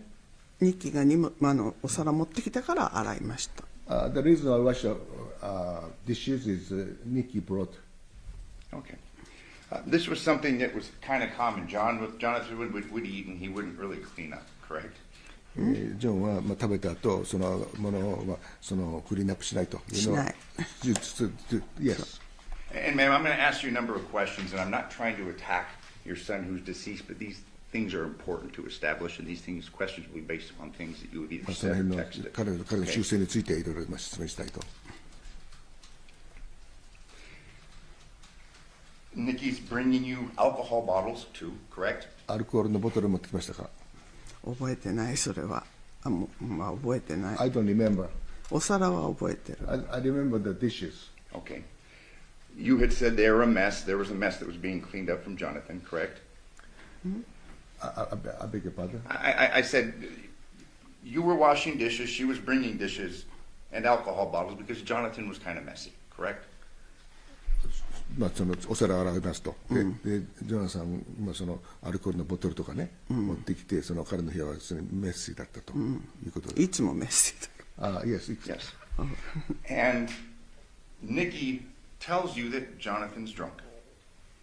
ニッキーがあなたにもう彼はもうアルコール中だと言いましたか？じゃなくてニッキーはジョンが飲んじゃったから寝てるって言いました。Nikki told her that on that day he went to bed because he was drunk. Yes. And my bad, I didn't mean to put the son. I'm gonna have to start that poll over. I just read that. And I'm referring to your own words. You said that, yeah, Nikki told me that he was drunk, correct? ドランクっていうか寝てるって言いました。And then he was sleeping. And you told the police, counsel page 19, that Nikki had alcohol bottles in her hand, and she was だ cleaning 2 up. 年前のアルコールのボトル持ってきました。覚えてない。 I don't remember. You told the Well, I guess I could have left it because he is one of the sons too. He her son, so I could have left it. My bad. police, page 20, Jonathon would leave all the alcohol bottles around, correct? その彼はいろんなそのアルコールのですね、カラビンをあの辺にこう打ったりとか残したりとかしてましたか？時々飲んだ後置いてるのは知ってるけど、でも2年前のことだからそこまで覚えてる。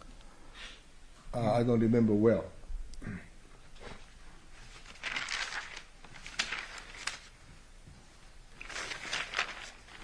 And ma'am, later on in this very same interview, now we're on page 24, you talked to the police about waking up and the dogs are barking at 3 a.m., correct? だから3時は覚えてない。 I don't remember. Counsel, I'm referring 3 to 時か page どうかはわからない。 And again, this is the second time that you tell the police, now well into this interview, that it's 3 o'clock, not 2 o'clock, correct? だからコレクトじゃなくて、でも3時ってはっきり3時時計見たわけじゃないから覚えてない、知らない。 I didn't see the clock at that time, 3 o'clock, so I don't remember. But you again say that it's unusual and it's 3 a.m. That's what you told the police. そうだけど、その頃と思ったかもしれないけど覚えてない。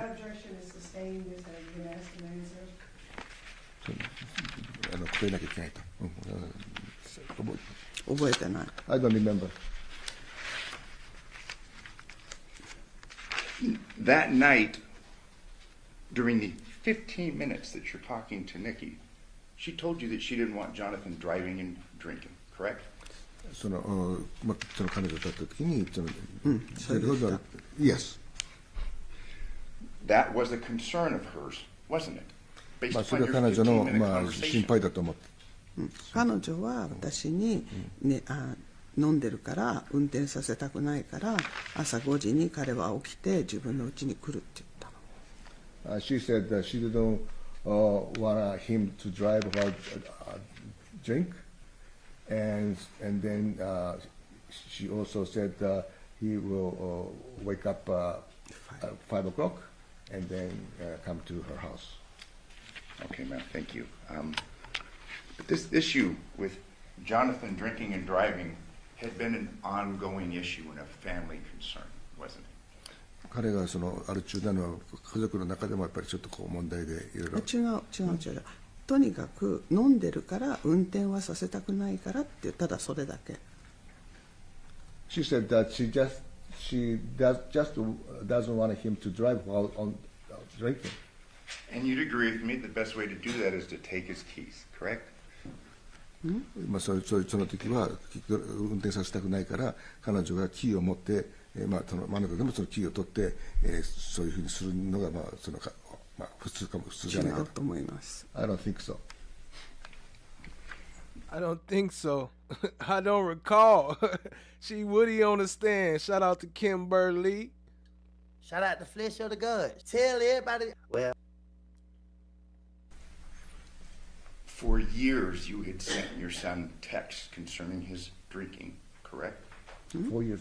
For a number of years, you have sent your son texts concerning his drinking, correct? 何でもないです。その息子に酒飲むなとか言ってテキストしてたんですか？っていうかお酒飲むのは良くないからやめた方がいい、お金もないからやめた方がいいっていうのはテキストしてました。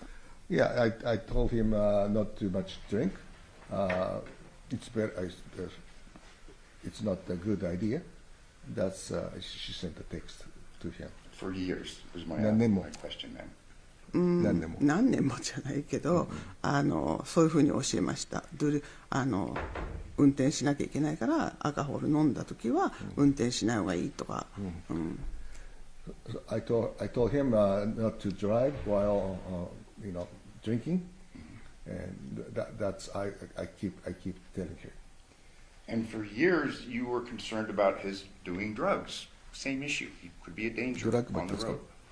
っていうか私は一般的にとにかくドラッグとかアルコールはしない方がいいって教えてました。 I was teaching him, don't take alcohol, don't take drug. educate him not to do that. そうだから子供にみんな教えるでしょ、親は、ドラッグはするな、アルコールするな、そういうふうに教えてました。So that's the kind of a general education from the parent to the kids, not to drive on drinking and then not to take drugs. And the reason we're going to address this, ma'am, is that you had said on direct that his drinking was normal, correct? And we're going to go through some timelines of things, ma'am, because on direct you had said that his drinking was normal, correct? いろいろ分かりますけども、彼のドリンクが普通常だと思われるかどうか、彼のね。まあ普通はみんな普通に飲むでしょ。ただたくさん飲むのは良くないと思います。I think it's normal to drink, but not too much. Not over drink is not good. You sent him texts in 2018 about his drinking in relation to driving, correct? And drugs. 2018年のにその飲むのとドライブとの関係についてテキストしてますね。覚えてませんけど、いつも普通に教えてます。運転アルコールしたら運転するな。I don't know a particular text, but usually I told him not to drive when you drink. July 18th, 2018. If you're drinking, don't drive. You will mess up. You will lose things. I'm sure you're drinking until this hour. そんなの見て。でも普通教えませんか、親としてみんな。But as a parent, is that normal to educate the kids? Oh, I completely agree with you, ma'am. I have 3 sons and a daughter, and I completely understand. 私は飲まないし、タバコも吸わないし、もちろんドラッグもやらないから、そういうのはいつも子供には教えてました。I don't drink, I don't smoke, and also I don't drug, so I keep teaching the kids not to take it. And ma'am, that's a good thing. And these texts are not a reflection on you. It's just important that we address these issues right now for the purpose of this trial. I would object at this point, Judge. She has acknowledged that she sent the text messages. There's no need to go through them. The relevance, cumulative.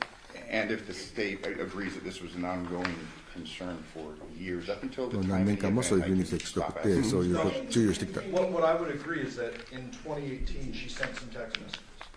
In 2018 there was a concern for her. I think that's what everybody can agree on. In 2019, many texts, the same concerns. 2019年も同じの送ってるんですね。Yes. 2020, many texts, the same 2020年も同じような内容で送ってますね。私はいつもそういうふうに真面目に働いて真面目にやるように教えてました。I always tell him to work hard and not to drink, not to all the time. I educate him. 2021, many texts, the very same concerns. 2021年はたくさんのテキストが送られました。2022, many texts, the very same 2022 things. 年もそうですね。言うこと聞かないから。Correct? そうですよね。多分テキストしてます。 I think so. And 2023, many texts, the same concerns. 2023年もそうですね。I think so.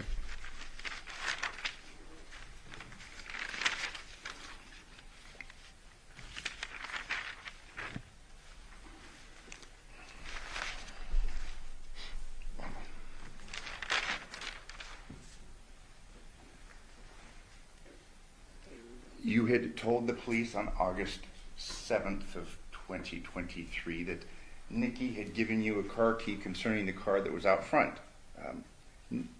Andrea's car, correct? Yes. 2023年8月の。Yes. Fair to say that Nikki's the one that handles the keys in reference to issues あの involving 時が your son. そう持ってきたジョンの部屋から。ニッキーがですか？そう鍵を持ってきました。Yes, Nikki brought the key from John's house. John's room. And just so we're clear, ma'am, there's another time, a third time that you tell the police about the dogs barking at 3 a.m. in this interview, correct? 3時に泣いたと。それ覚えてない。I don't remember. Okay. You asking me did about no co-defendants. Co-defendants. I don't recall. Tell the police that Jonathon doesn't get along with his son, Deviere, correct? ジョナサンはそのいわゆるうまくいかなかったというふうに言って。それも覚えてない。I don't remember. I don't You told the recall. police that Deviere had a girlfriend and you thought that she was 30, correct? その時デビエルはそのガールフレンドがいて30のWould you repeat? Absolutely. You told the police on August 7th, 2023 that Deviere had a girlfriend and that you think that she's 30. デビエルはガールフレンドがいてその時彼女は30だというふうに言った。覚えてないけどニッキーと話した時にキッチンで1時過ぎに私がデビエラがいるけど大丈夫なのって言ったらニッキーがデビエラハズガールフレンドって言ったんです。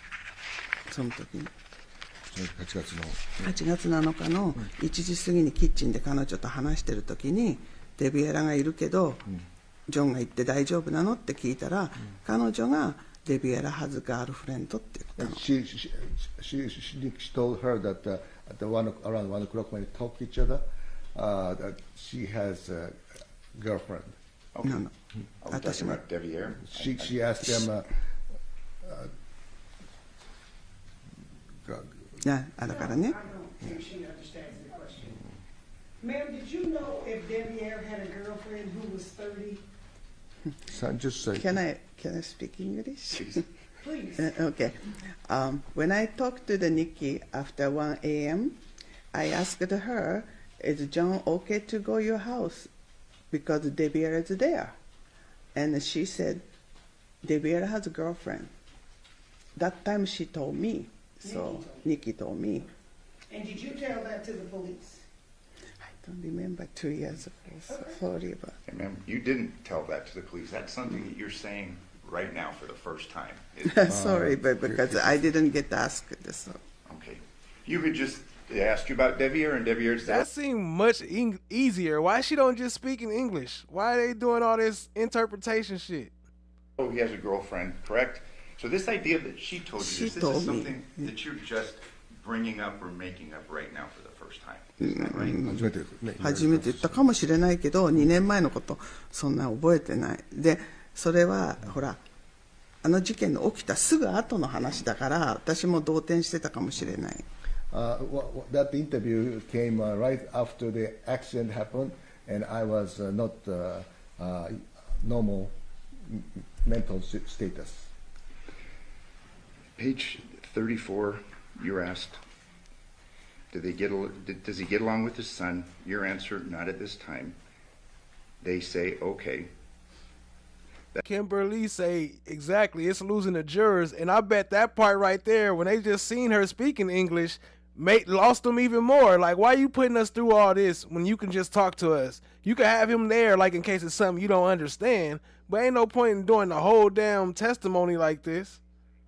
That's why Deviere was used to live in my house too, but he moved to Nikki's. So he's a grown man, and he's 21. I think he's about, 27. He had a girlfriend. She's 30, I think, correct? 30かどうか。That's what you said. 覚えてません。I don't remember. And then next statement, just a minute, but he's trying to move out this time, this week. That's what he's saying, correct? 彼がその後にムーブアウトすると。誰が？Who was he? Deviere. デビエラはもうとっくにムーブアウトしてました。Deviere went out a long time before. Yes, if I may approach the witness. Sure. And I'm referring to page 34 of the statement.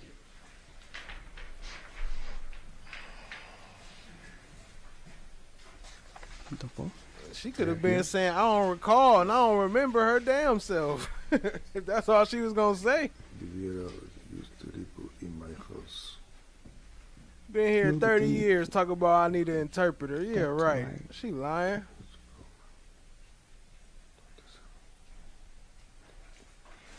That was probably the prosecution, though. The prosecution was like, trust me, it's better. It's better.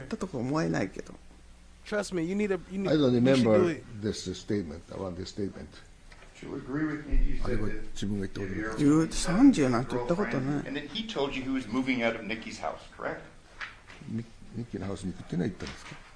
ニッキーのハウスに移ると言ってない言ったんですか？言ってないよ。彼はただ誰かガールフレンドのうちに移るって言っただけで知らない。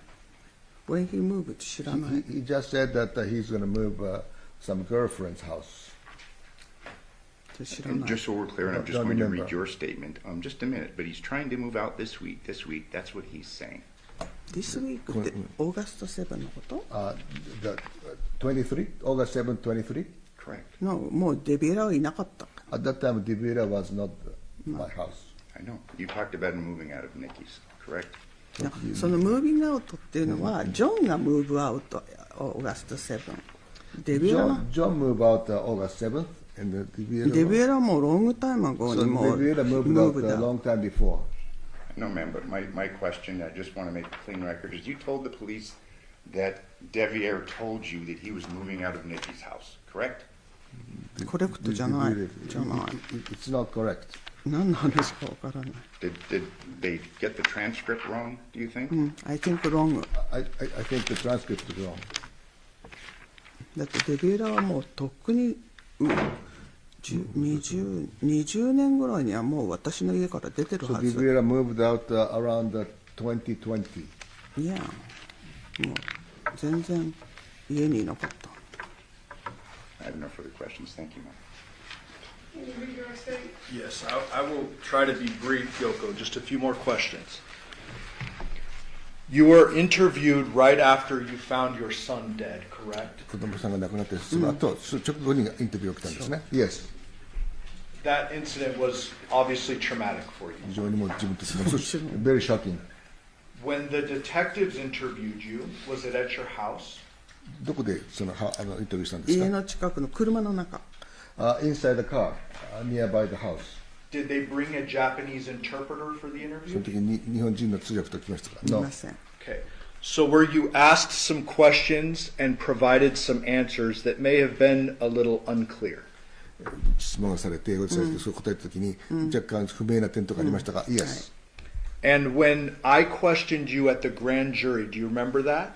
その大陪審で示しましたね、覚えてますか？ Yes. We did not have an interpreter for you, if I remember. Do you remember? その時に通訳いました。Yes, she had an interpreter. So you had an interpreter at the grand jury proceeding. グランジュリーでも通訳いたんですね。女の人。Yes. And you obviously have one here today. Yes. あそこ今日もいますね。Yes. Okay. Do you know if you were asked the same questions every single time you have talked about this?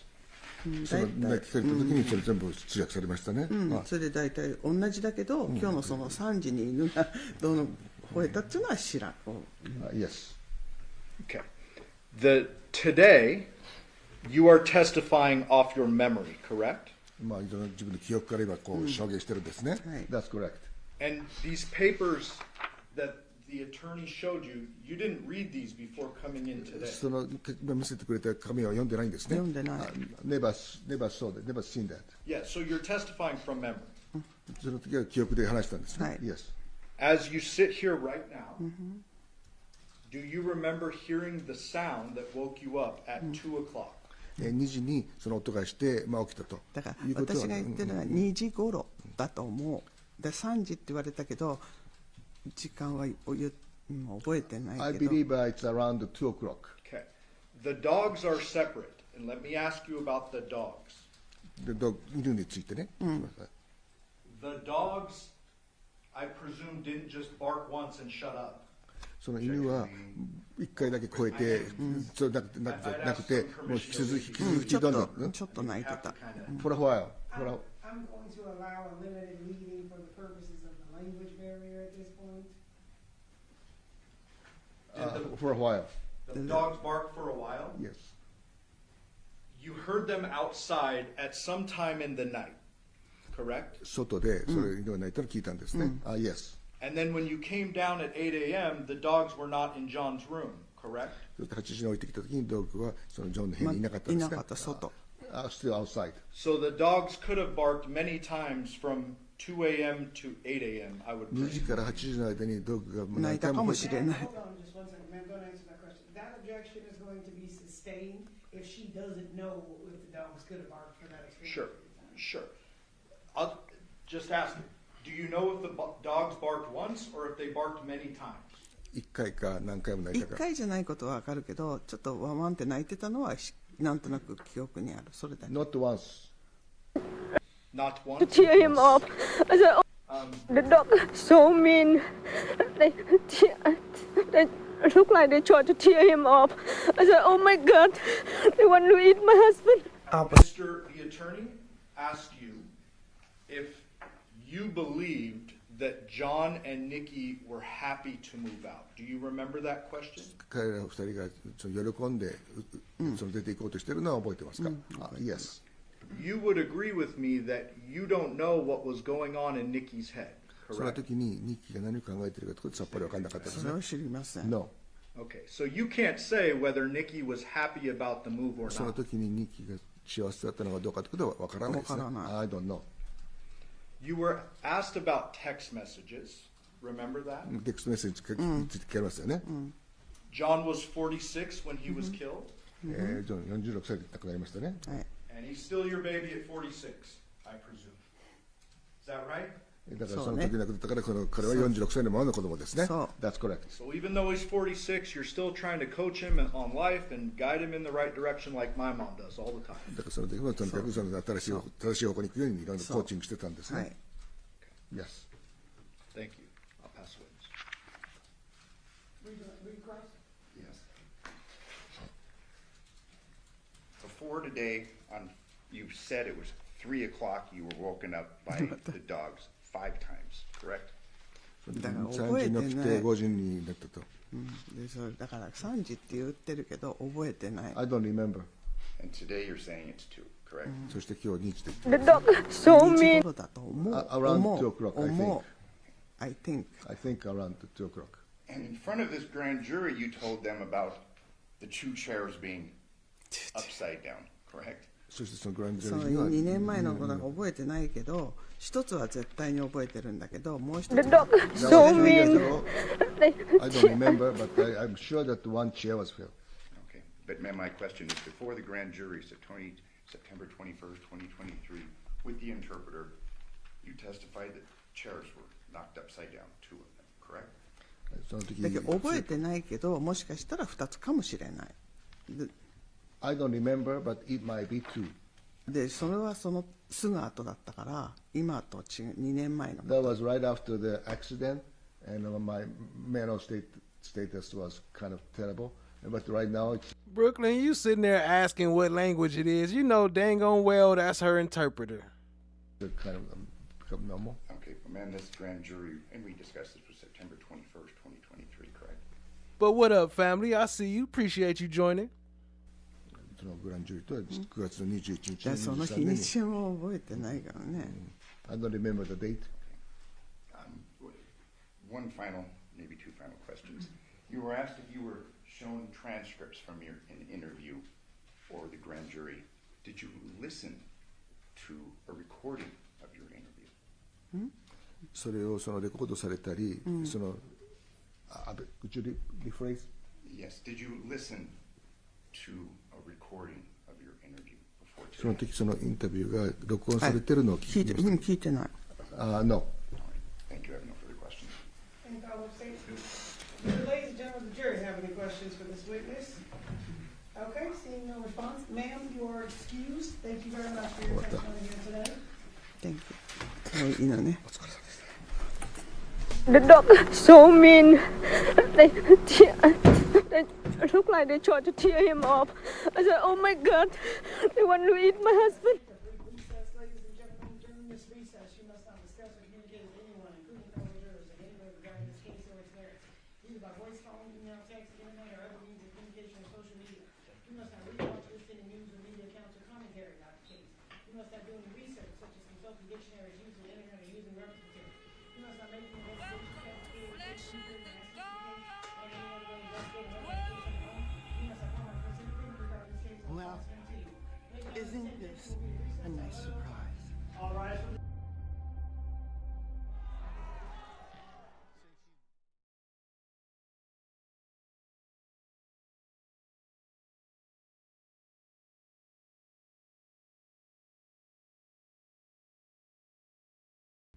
What up, family? We're going to keep it rolling. Let me see. I think I got another tab, don't I? Yeah, no. Oh, yeah, this one. So I'm going to play the fuller one later, but here's a quick one. just so you could get a kind of idea because they already came back. So here's a quick one. Her ex-boyfriend now says she didn't do it and will go. A woman who pled guilty to killing her ex-boyfriend now says she didn't do it and will go to trial to prove her innocence. Devyn Michaels appeared in a court today for a sentencing hearing, but will now go to trial instead. She previously pled guilty to the murder and decapitation of her ex-boyfriend, Jonathon Willette. Willette's mother found his body in a bed at the home near Windmill Parkway in Pecos in the Southwest Valley.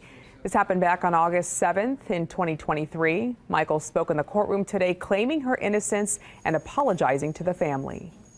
I'm so sorry, but I didn't do this, and I didn't know this would end up like this. I really didn't. And I will forever apologize to the family. But I don't know how to fix any of this anymore. Michaels' guilty plea has been withdrawn and the case will now move forward to trial. She will now face a first-degree murder conviction. Her attorney stepped down and she will be assigned a new one. The trial is set for July. So that's kind of the calm one. It was actually a little bit more dramatic than that, but I don't want to keep y'all waiting. We'll get to it on a lunch break. I'll play the full thing. Appreciate y'all being here. Hit that like button, hit that subscribe, tap in. Let's get it. I do. Thank you. Sure. Nicole Merriam, NICOLEMARIAM. Good morning, ma'am. Morning. Yes, still morning. How are you doing today? Good, how are you? Good. What is your position? I am a crime scene analyst 2 at the Henderson Police Department. Okay. How long have you worked in that capacity? Total almost 15 years. I've been at Henderson for just over 9 years, and I was with Las Vegas Metropolitan Police Department for nearly 6 years prior to that. And you mentioned crime scene analyst 2. What does that mean? It's just a level. Are you the 2 specifically, or? Yes. It's a level. So in both Metro and Henderson, there are 3 tiers of crime scene analysts. At Henderson, they're classified as tech is the bottom, the lowest when you start out, then 1, and then 2. So I'm the top level crime scene analyst that Henderson has. Okay.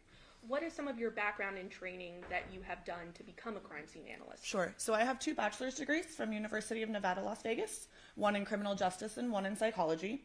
Upon starting at Las Vegas Metropolitan Police Department back in January of 2011, I started with a training course at an academy that was nearly 300 hours, so about 8 weeks-ish of training. Then after that, did a 12-week field training program where we're paired up with more senior crime scene analysts, and we investigate scenes with them until we progressively get to the point where we're on our own. And then in my nearly 15 years, I've taken upwards of 1,000 hours of different training ongoing throughout my career. So the ladies and gentlemen of the jury have heard from a crime scene analyst in this case, but can you just generally go over what some of your duties are? Sure. So we respond to crime scenes where we identify, document, collect, and preserve physical evidence. So we use ways of doing that like photography, fingerprinting, blood spatter analysis, trajectory, and then we collect the evidence and preserve it so it can be processed or tested later if need be as well. And you also impound evidence, Correct. Is that correct? So the items that you do locate, you undergo an impound process. Correct. What is that impound process? So we package the items in their inner packages. So depending on the item, it depends on what type of packaging we use, a paper bag, a box, depending on its shape and size. And then we put that inner package, that individual package, we label it with the item number, the DR number or the event number associated with the case, with the date of the case, and also my P number and initials, so my identifying personnel number. And then that package is placed in a larger outer package, which then is sealed with red tape. I initial it and date it, so that way it can show that the seal has not been broken, no one else has gotten in and tampered with it. And then a label goes on the outside of that bare outer package to tell you what's inside the package. So I assume when you're collecting evidence, obviously you and members of your team are wearing gloves. Correct. Okay, and what's the purpose of that? In order to prevent cross-contamination. I don't want to put my fingerprints, my DNA onto the item. Also safety for me. Some items we handle may be bloody. and I don't want to get that on myself as well. But it's in order to not cross-contaminate and leave anything behind that wasn't there naturally. So I know you have 15 years of experience, but can you approximate about how many scenes you have documented? Are we talking hundreds? All scenes in entirety. We do everything from burglaries up to homicide.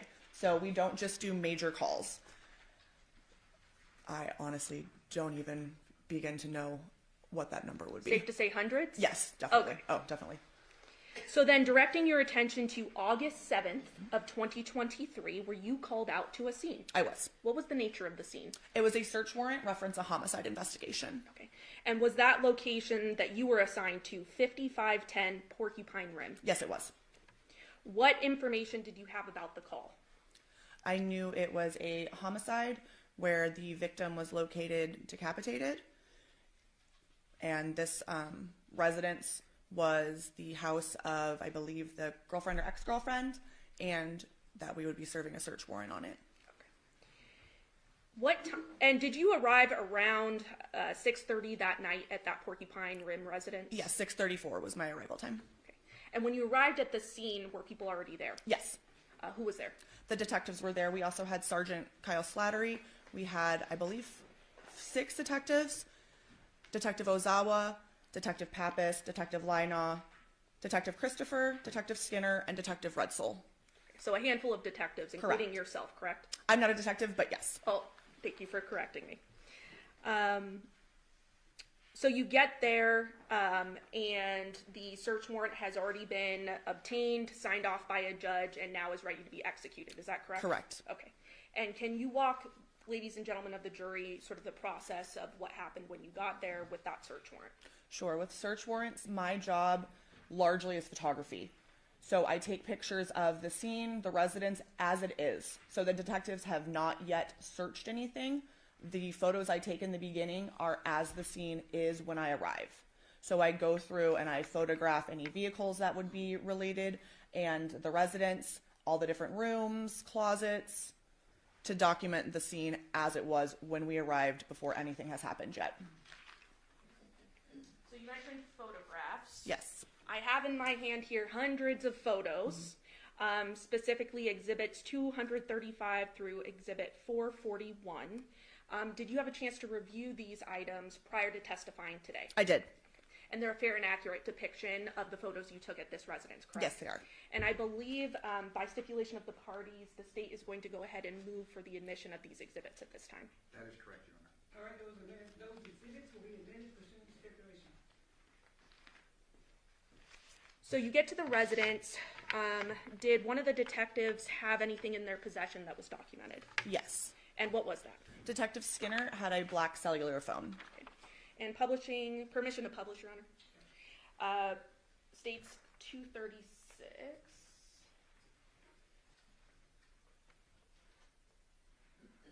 Is this that cellular phone that was with Detective Skinner when you arrived? Yes. Was there anything of note that you observed on this phone? Yes, there was an area of apparent blood on the screen. And did you ultimately collect a sample from that? I did, yes. And you went ahead and impounded that? Correct. Okay. And was it positive? It was presumptive test positive using phenolphthalein, yes. So can you walk us through what you do in that process of testing? Sure. Phenolphthalein is a product we use to determine if an item, an area swabbed, is potentially blood. So it's a presumptive test, not completely definitive. There are false positives, but it is a good indicator that this is likely blood.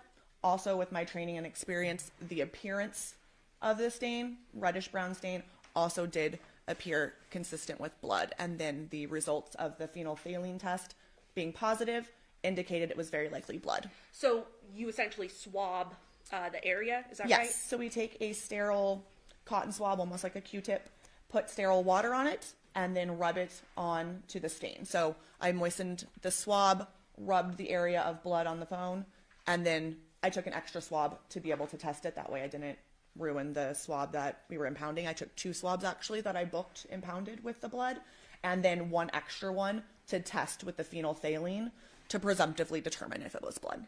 And you mentioned that you did impound those items, and that would have been under, and you would have marked them under event number 12-15229, correct? It was, the first two digits are 23-15229.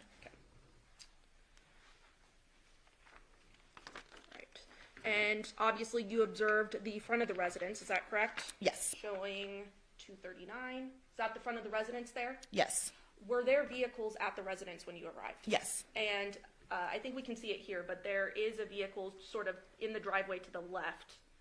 Do you see that? Yes. And then there's a work truck in the front of the home. Correct. And then behind the work truck, kind of hard to see in this photo, but there is another vehicle parked to the right part of the driveway. Yes. Okay.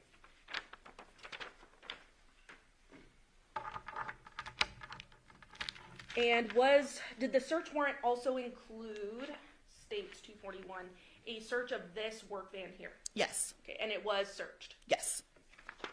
Anything of evidentiary value found inside that vehicle? No. States 242, were these vehicles searched as well? Yes. Well, the one on the right, the Honda Civic. Okay, and what about the one on the left then? The one on the left is a Nissan Armada. It was locked and it was sealed and then towed to our secured garage at the Henderson Police Department. It's our crime scene garage, and it was searched later with a different search warrant. Anything of evidentiary value that you know of in either of these vehicles found? I do not know about the Nissan Armada, but I do know the Honda Civic was searched on scene where I was present, and no, there was nothing of evidentiary value in the Civic. Showing 265. What do we see here? So to the right on the screen there is the front entry door. So that's the main entrance door into the house.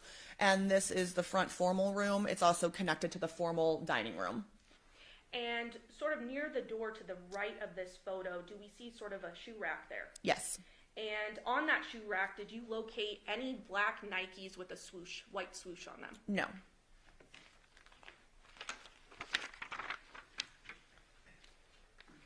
Publishing 267. What is this here?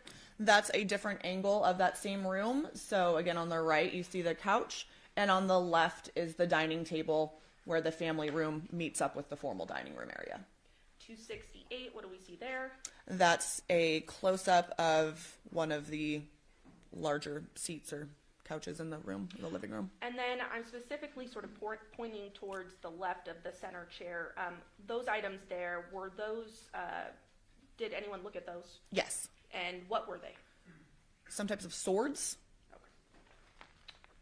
276, what do we see here? That's a photograph of the kitchen in the residence. Okay.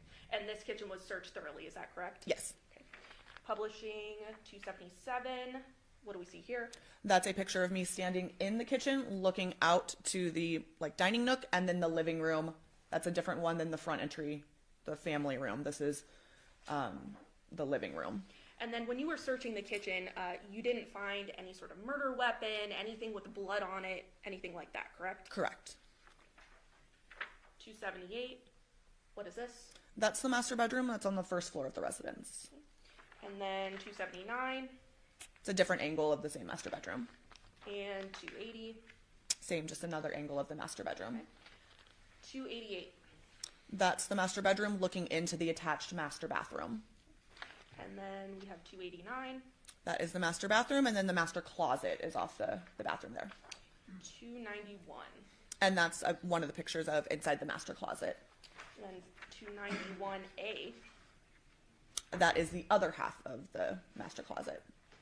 And in the closet, anywhere in the home, were any black Nikes with a white swoosh found? No, we did not locate any. Publishing 295. What do we see here? It's a picture of the laundry room. And the laundry would have been searched, correct? Correct. 296.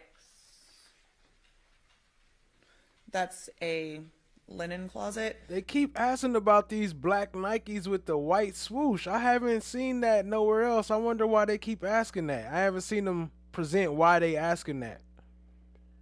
And I believe the door that goes out into the garage. And then 297 then. That's a close-up of the closet. Okay. 299. That is a picture of the garage, the 3-car garage. And this area was thoroughly searched, correct? Yes. No murder weapons, nothing like that found inside this garage, correct? Correct. 307, what do we see here? That's the second floor loft. It's like a playroom. 309. That is a linen closet, I believe, upstairs on the second floor. Then 311. That's one of the upstairs bedrooms. It was set up as like an office area. 318. That's a different bedroom upstairs. It was kind of a sewing storage room. And what do we see inside this photo? Appears to be a wedding dress or a white dress. 320. That is the upstairs hall bathroom. 321. That is the bathtub in that hall bathroom. 322. That is one of the other bedrooms upstairs on the second floor. And it looks like sort of on the head of the bed, some stickers on there, maybe Yes. like childlike stickers. Yes. 326. That is a picture of the fourth bedroom upstairs. Looks like on the bedding some sort of cartoon of sorts. Yes, print, yes. 328. Those are just photos of miscellaneous receipts that were located during the search warrant. Do you recall where they were located? I believe the kitchen, but I'm not 100%. Okay. 329. That is a picture of the dressers in the master bedroom. Was there something located inside of one of these drawers? Yes. And what was that?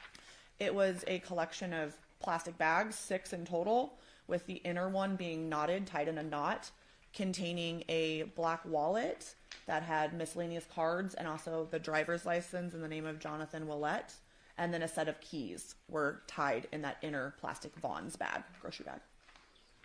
So then publishing 347. Is that bag? Yes, that's the inner, you can see the knot at the top, so that's the inner bag, and there were 5 other plastic bags around it. 344 are those extra bags that were around it? Yes, that's the clump of all of it. Okay. And then 348, is that the wallet and keys you mentioned? Yes. And then 349, the driver's license you mentioned? Correct. And whose name is on that driver's license? Jonathon James Willette.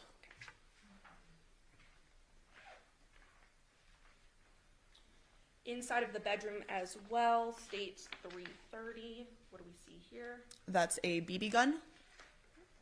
And then 331. That is the nightstand, if you're looking at the bed on the left side. And there's a Glock 19X semi-automatic firearm, 9mm, in that top drawer. Showing you 334. Were there some writings found inside the master bedroom as well? Yes. And same with 335. Yes. 336. Yes, that's a close-up. Okay. 337, sort of a notebook with writings, correct? Correct. 338, another writing? Yes. 339, another writing? Yes.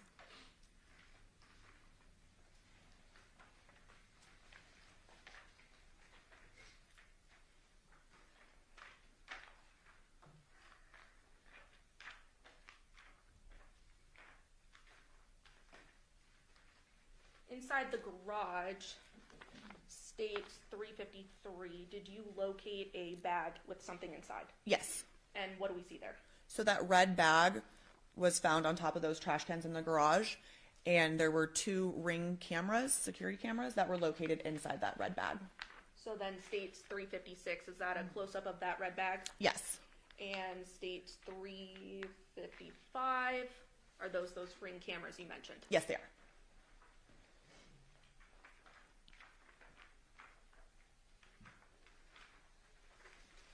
Showing you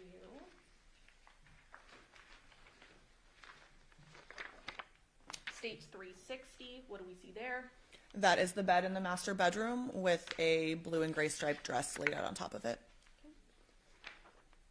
362. That is a receipt. Then looking at 366, what do we have here? That's a mini backpack purse that was located on top of the bed in the master bedroom. And states 363, something of evidentiary value found inside that purse? Yes. And what was it? A social security card in the name of Jonathon Willette. And you found other electronics Sharon Ma inside Black that is bedroom as goaded well, in the building. What's good, family? I see you. Appreciate you joining. correct? Yes. There were several. Yes. And those would have been collected as well. By detectives. I did not collect them. I photoed them.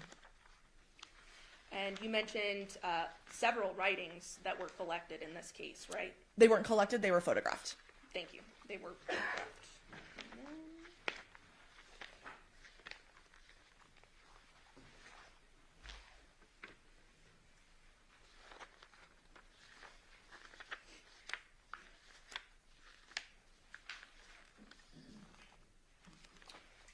Showing you states 394, was this located as well? Yes. Okay, and what do we see toward the card underneath Jonathan's social security card there? Appears to be a business card in the name of Devyn J. Michaels as a realtor.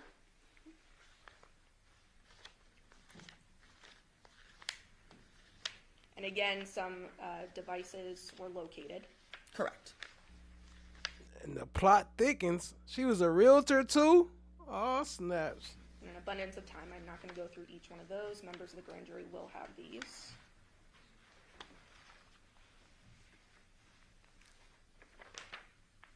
$413, what is that? 2 debit cards. Showing you 414. What does that depict? That's the upstairs hall bathroom, so that's the sink vanity area, and underneath in the cabinets was a safe. And 415, is that just a close-up of that same safe? Yes. And you located items inside of the safe, correct? Yes. 416, what do we see inside the safe? That's a 9mm 6-hour handgun. Looks like live ammunition as well as extra magazines, and maybe a magazine and a speed loader. And you would have documented the backyard as well, correct? Yes. 422, 423. And then did you take photographs of the female that was there? I did, yes. Okay. And publishing 424, is that the female that you photographed? Yes. And you knew her to be Devyn Michaels, correct? Yes. Publishing 425. What do we see there? That's just the back. I don't know. Is that the same day? Do that look like she just cut somebody's head off that day? Back of her. 426. Those are close-ups of her hands. And we see sort of a ruler here. What is that? That's called an ABFO scale. It's just a scale to show the general size of items. States 427. What do we see there? That's just more of a close-up of her other hand, again with the scale. 420. Still got the ring on. And those are the pictures of the palms of her hands. Did you also take a picture of a male that was there? I did, yes. And that was Deviere Willette, correct? Correct. Showing 429. Is that the front picture of him? Yes. 430. It's his back. I thought Deviere wasn't there. Hold on. I thought Deviere wasn't there with the voodoo shirt on. Oh, he did some magic. 431. Those are, again, the same style pictures of his hands.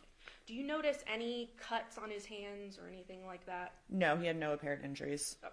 No bruising, nothing like that, No. correct? 432. And those are his palms. Same thing, no injuries there, correct? Correct.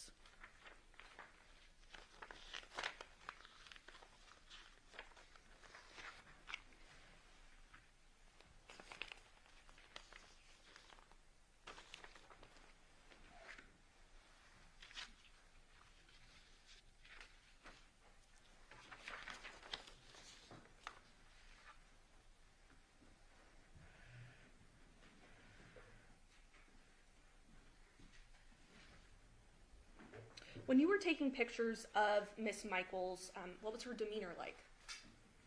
I honestly don't recall too much. Nothing out of the ordinary? No, I don't. Nothing stands out to me one way or another. Same thing with Deviere, correct? Correct. Nothing out of the ordinary? Correct. Okay. Turning your attention then to August 9th of 2023, did you assist in collecting an item back at that 2698 Paladura Drive? Yes. Okay. And did that include black boxers? I believe they were gray. Okay. But they were boxers Yes, nonetheless, boxer shorts. correct? And those were located on top of a couch, correct? Yes. Okay, and that was inside of sort of that recessed, informal, makeshift bedroom? Yes. Okay. Then on August 15th of 2020, and you collected those and impounded them, correct? Correct. On August 15th of 2023, you then returned to the 5510 Porcupine Rim, Yes. correct?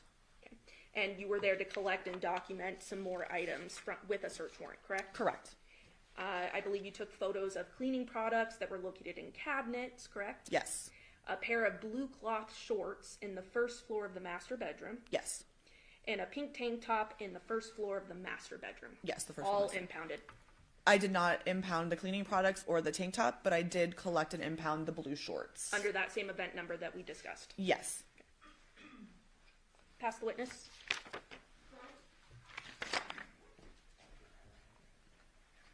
Okay, just one moment.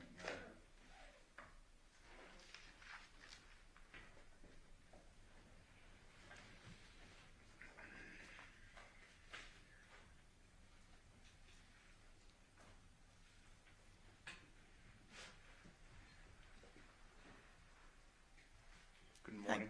Hi. You were shown hands of both Deviere Willette photographs and Devyn Michaels, correct? Yes. Were those all the photos that you took of both of these people's hands, front and back? I don't believe so. In general, those photographs. I typically take pictures of the two together, the two flipped, individual more of the left, individual more of the right. Okay. And you were asked questions as to whether or not you saw any injuries on Mr. Willette's hands? Correct. In your testimony that you signed that? Right, there were no apparent injuries that we noted. You were not asked questions concerning Ms. Michaels' hands. Same questions. No injuries, front or back, correct? Correct. I didn't notice any injuries to her hands either.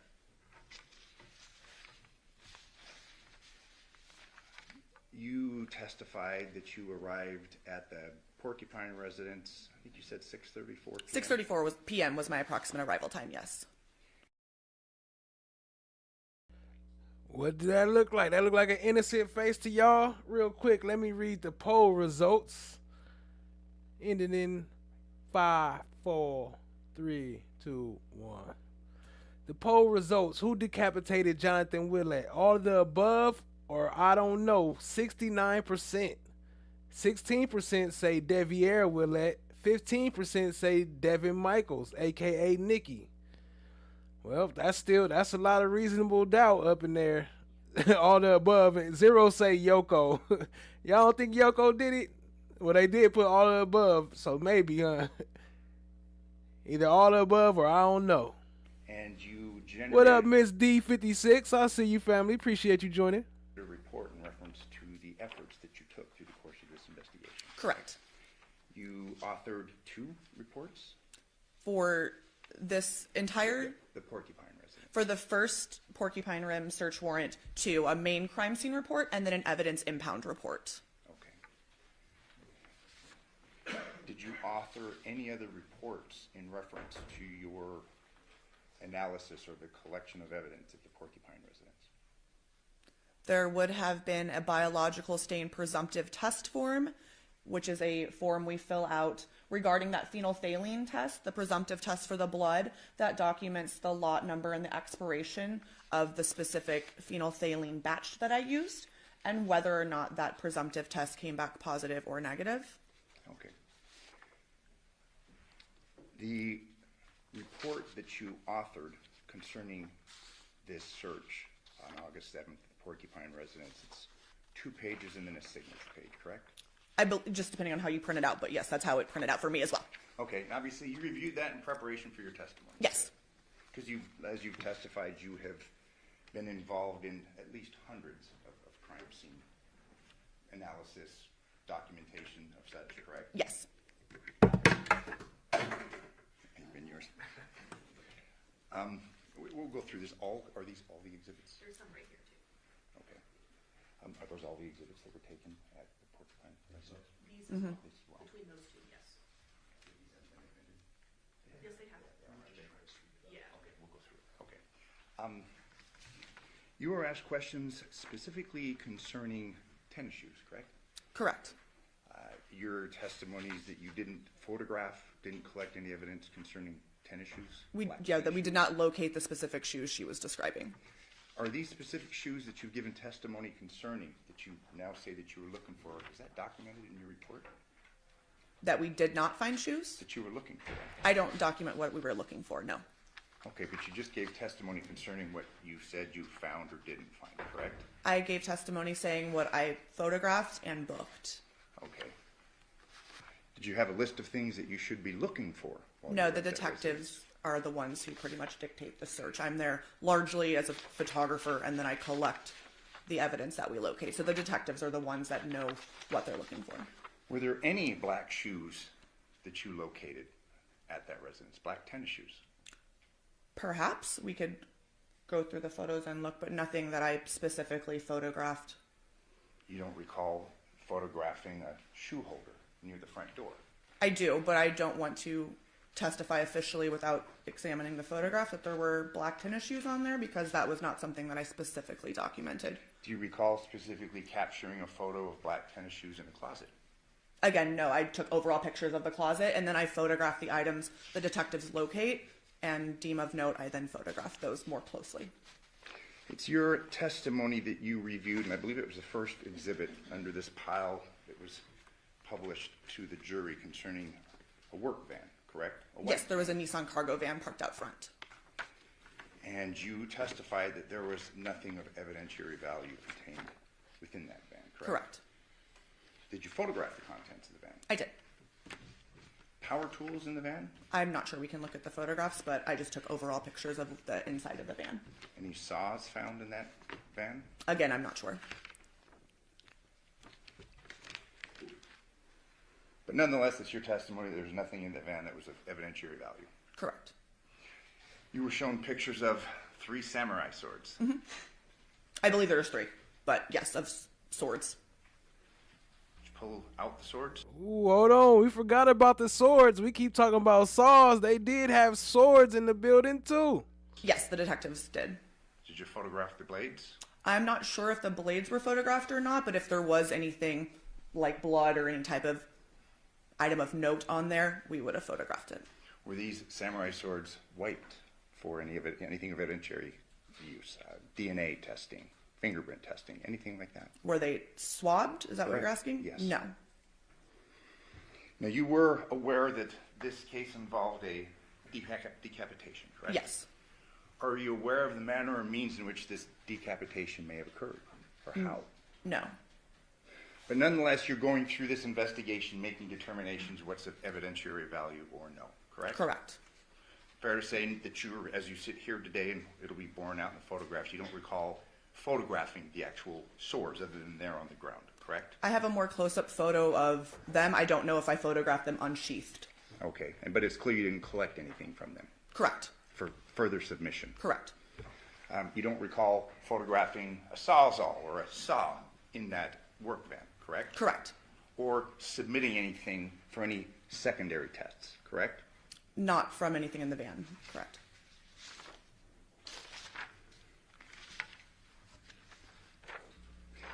Did they test the sword for blood?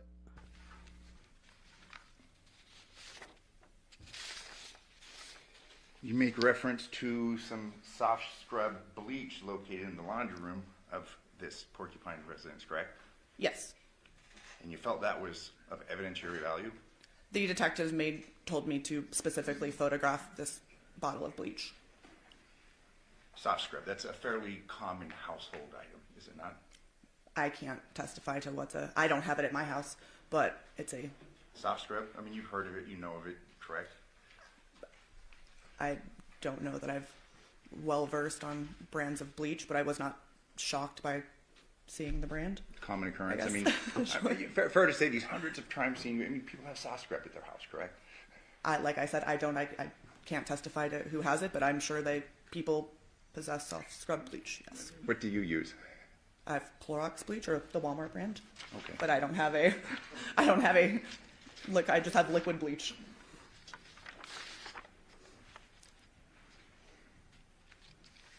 Fair to say no blood, anything indicative of blood contained within the house, correct? Just on the cellular phone that was in possession of Detective Skinner. Okay, that's it. Yes, that's all we saw. In reviewing the Armada, did you take pictures of that? Just on the exterior, because it was locked, and we did, like I said, sealed it and then towed it to the crime scene garage, where it was then processed by a different crime scene analyst at a later date. Okay, so you're unaware of any results or the lack thereof of any blood or anything of that? Correct. I don't know what was inside the Armada. Through your review of the house, you found no signs of blood on any clothing or anything else for that matter, correct? Nothing found in any trash cans of that nature, correct?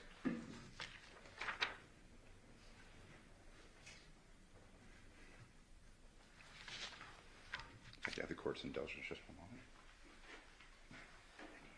Yeah, that sword, that's a whole different thing now. She could have used that sword to make it happen. Thank you very much. That is a game changer. She could have possibly did that.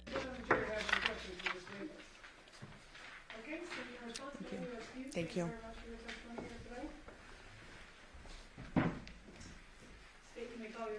Dr. Stephanie Yagi. Council approach while she's coming in.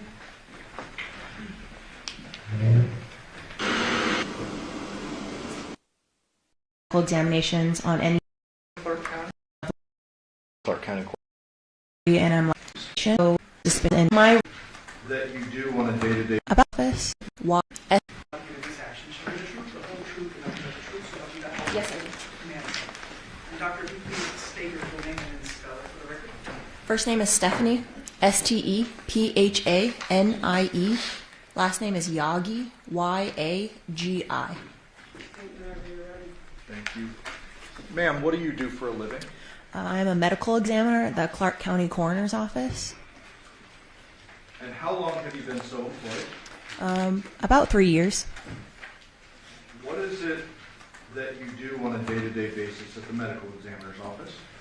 So my role, well, my primary role at the medical examiner's office is going to be determining cause and manner of death in any sudden, unexpected, violent, or suspicious deaths.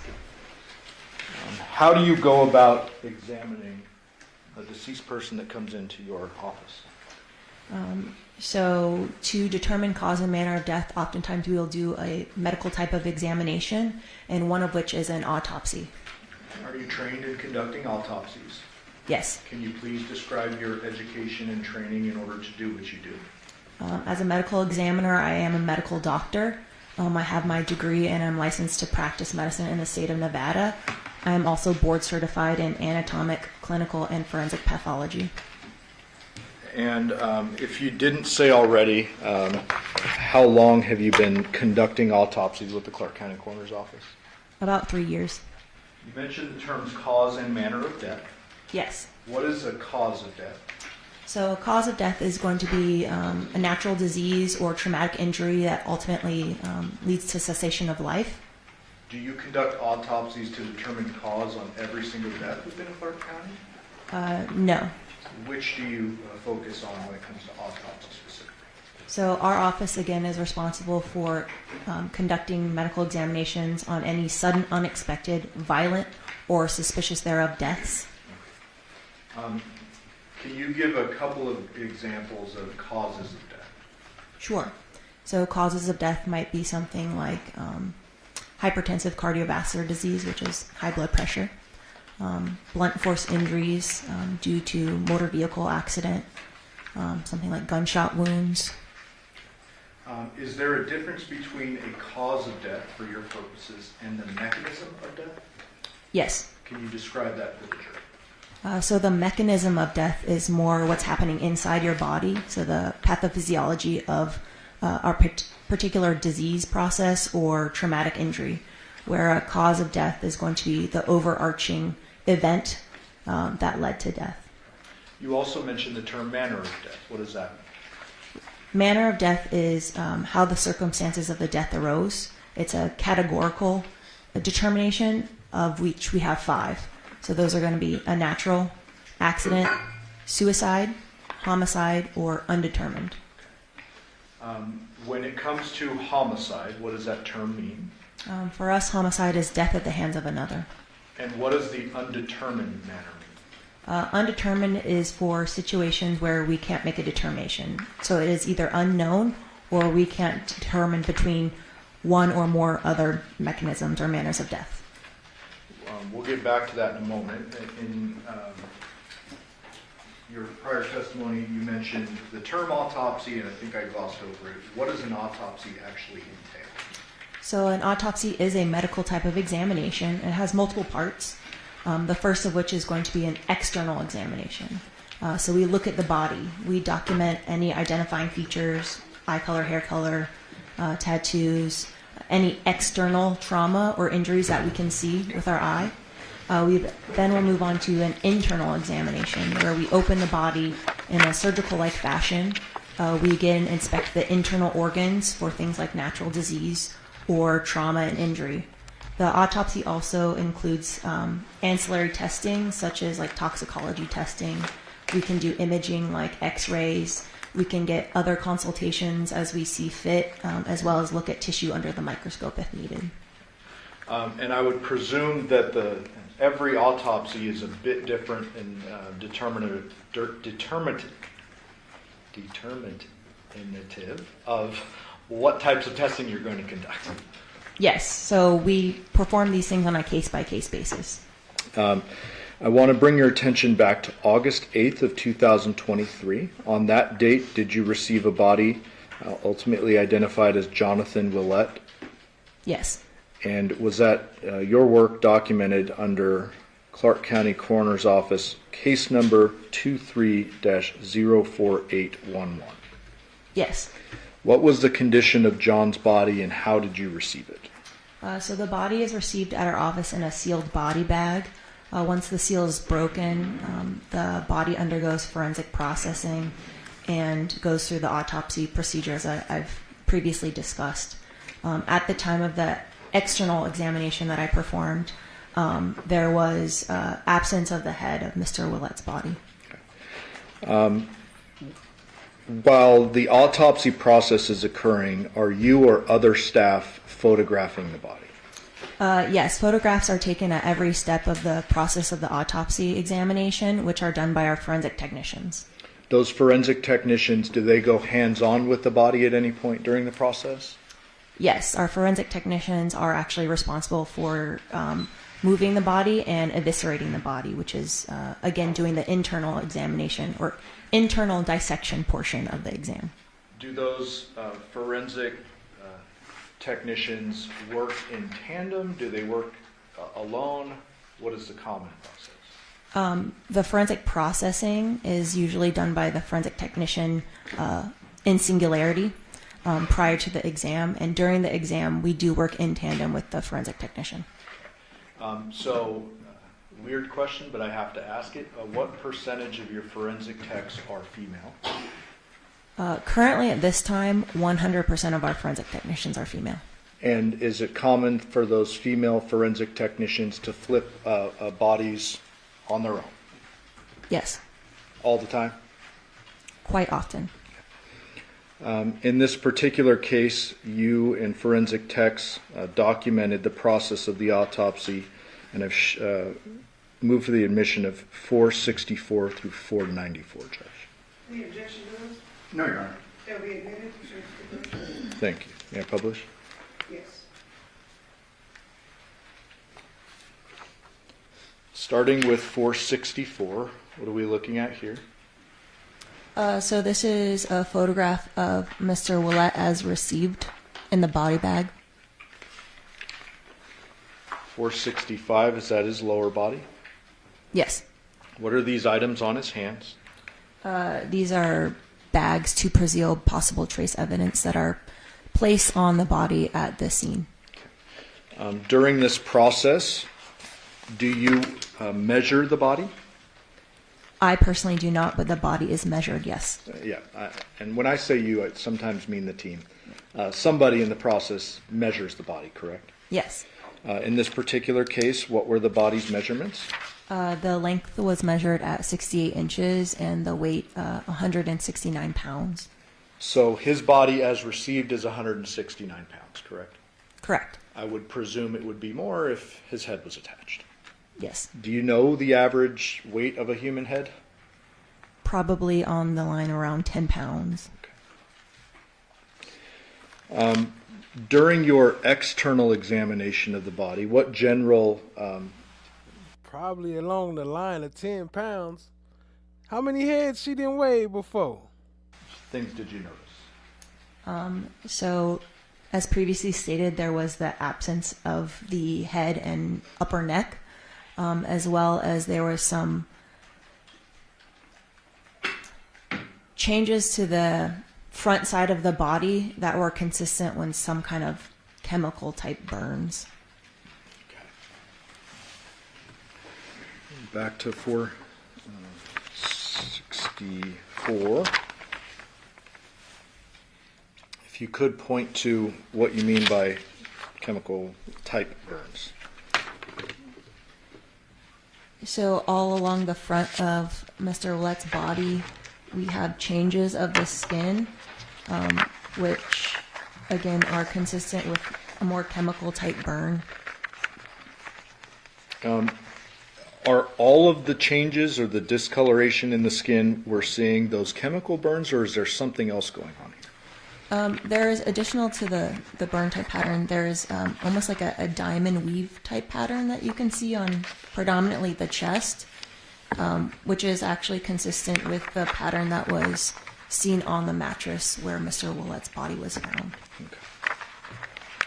Ma'am, what is lividity? Lividity is the postmortem pooling of blood in the gravity-dependent areas of the body. And what is slippage? Slippage is a term that we use for the appearance that the skin can show when there's separation of the top layer of skin that happens. Okay. Does that typically happen post-mortem? Yes. Showing you the front of John's right arm. Do you see that there? Yes. What are we looking at here? So this looks like to be an area of some postmortem changes, which could be, as previously described, some area of skin slippage. When it comes to lividity and these postmortem changes that occur to a body, is it possible for you to establish a time of death based upon that?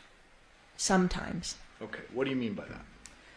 So there are a lot of factors that we need to evaluate for determining time of death. Most of these factors are highly variable, which includes things like the actual decedent's natural state of health. In addition to that, the environment that the body is found, things like heat, humidity, et cetera, as well as any external factors or the environment, such as water or air or soil that the body is found in. Not to mention, you're typically not conducting an autopsy immediately after death, correct? Correct. In this case, I believe you did it on August 8th. Yes, that is correct. Okay. And so, do you have an opinion as to John's time of death? No, our determination on time of death is, again, highly variable, and it would have to be given within a range of time based on the state of the body. In this particular case, it would probably be within a half day or hours. States 472. Oops. Is this John now laying on what would be his belly? Yes. Is there an anatomical or, I guess, a forensic term for that? Prone? So he is prone with belly down now, correct? Yes. What is this kind of discoloration we're seeing on the side? This could potentially be an area of liver. What's liver? As we previously discussed, blood pooling in the gravity-dependent areas of the body. What does this tell you about John and his circumstances of his death? At one point in time, he may have been face down or face up. This is a lateral aspect of the body, so I can't tell you. Showing you 473. What are we looking at here? This is kind of the neck region of the body. From the back? Yes. 474, same position basically? Yes. Now with a ruler? Did you or your forensic techs clean up John's body? Yes, the forensic technicians. Before I move on, did you notice John's body? Did you or your forensic techs clean up John's body? Yes, the forensic technicians. Before I move on, did you notice anything about the blood that was abnormal? Is this normal? The coloring? I can't tell anything from this photograph. 475. What are we looking at here? So this is now a cleaned up photograph of that same area, the neck region from the back. Is there anything notable to the back of the neck? Yes. What is that? So in this photograph, you can see that there are some superficial incised wounds that are somewhat parallel to the main area of defect at the neck here.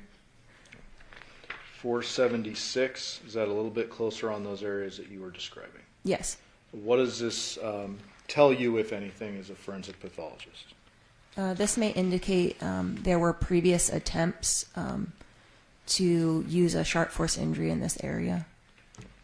Previous to the decapitation itself? Yes. Did you document John's hands? Yes.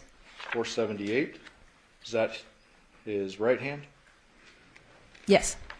479, another angle of his right hand? Yes. 480, same thing, another angle? Yes. 481, inside of John's right hand? Yes. Did you observe any bleeding injuries to his right hand? No. 482, is this John's left hand?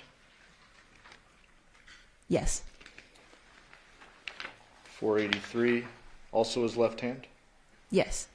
Do you see these little things here? Yes. What do these appear to be to you? Some type of callus or blister. Any bleeding injuries to his left hand? No. 484, another shot of his left hand. Correct. 485, the inside of his left hand. Yes. And what are we looking at here? Again, I would consider these blisters or calluses. Any bleeding injuries to his left hand at all? No.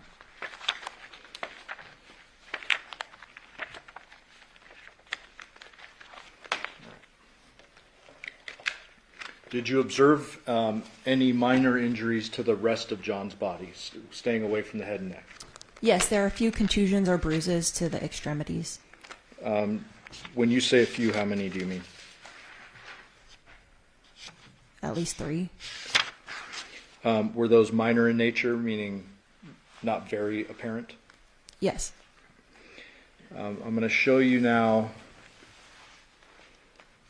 another kind of graphic photo. 466. Can you reorient us? Yes, so again, this is a photograph of the neck region, and now the body is on its backside. Okay. Can you just describe what you're seeing in this photograph? Sure. So there is a kind of irregular defect that has resulted in a complete decapitation of the body. When you say irregular defect, can you provide any further context to that? The surface of the wound looks kind of ragged. It doesn't look straight. 468, are we now looking down into essentially what would be John's neck? Yes. What did you observe during your internal examination of this portion of the body? So on the internal examination, anatomically or just by looking at it, this wound did not appear to be ante-mortem. It appeared to be post-mortem, so made after death.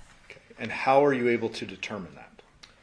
So when the body is alive, there are some features that we can look at anatomically or with our eye, as well as microscopically, to indicate that there was a body's response to an injury. And I saw neither of those, again, grossly or microscopically in this particular case. So to oversimplify it, the decapitation happened after he was killed? Yes.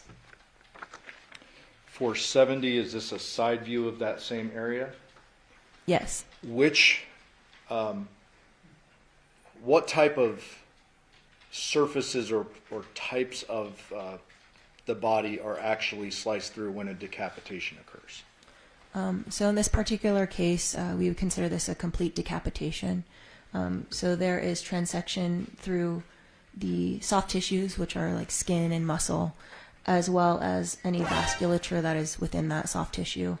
In this case as well, the decapitation went through the spine. So both the bony parts of the spine as well as the spinal cord, as well as the structures in the neck. So again, the muscle, soft tissues of the neck, as well as kind of the throat area. States 486, what are we looking at here? So this is an internal photograph of that same area, taken from the front side of the body. What is the purpose of you eviscerating the skin and taking these photographs? Well, as part of the autopsy examination, we examine all parts of the body, one of which is routinely the neck. So we would do this naturally in every case. Did you see any evidence of strangulation with what was left of the neck? No. What would you expect to see in the event of strangulation? So in some strangulation cases, findings that are suggestive of that would be intramuscular hemorrhage of the anterior neck muscles, as well as sometimes we can have fracture of the hyoid bone, which is a bone in the neck. And is the hyoid bone in this particular case gone? Yes. So you weren't able to examine the hyoid bone, but you didn't see any of that hemorrhaging you just described? Correct. When it comes to eviscerating a body, is it common for you to use tools? Yes. Do you use mechanized tools or just hand-powered tools? Both. When you use mechanized tools, do you get blood splatter in your face? Not me personally, no. Okay. Are there times in which there will be splatter? Yes. How so? So if a saw is being used and there is active bleeding, say within the brain or within the head, sometimes as part of the technique of taking off the skull cap, blood could splatter. When there's active bleeding inside the head? Yes. Okay.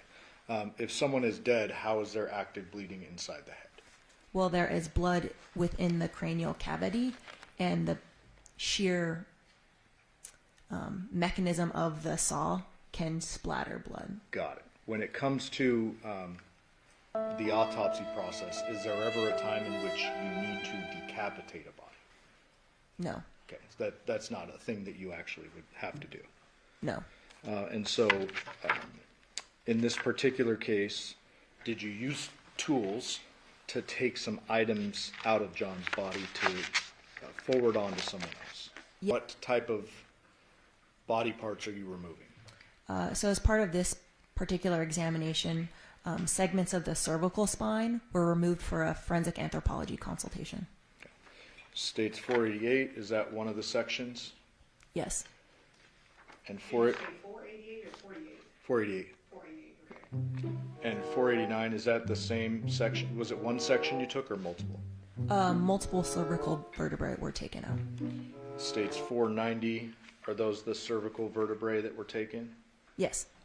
And 491, what is this little piece here? I don't know. Okay. Was this obviously removed from the body? Yes. And provided to the forensic anthropologist? Yes.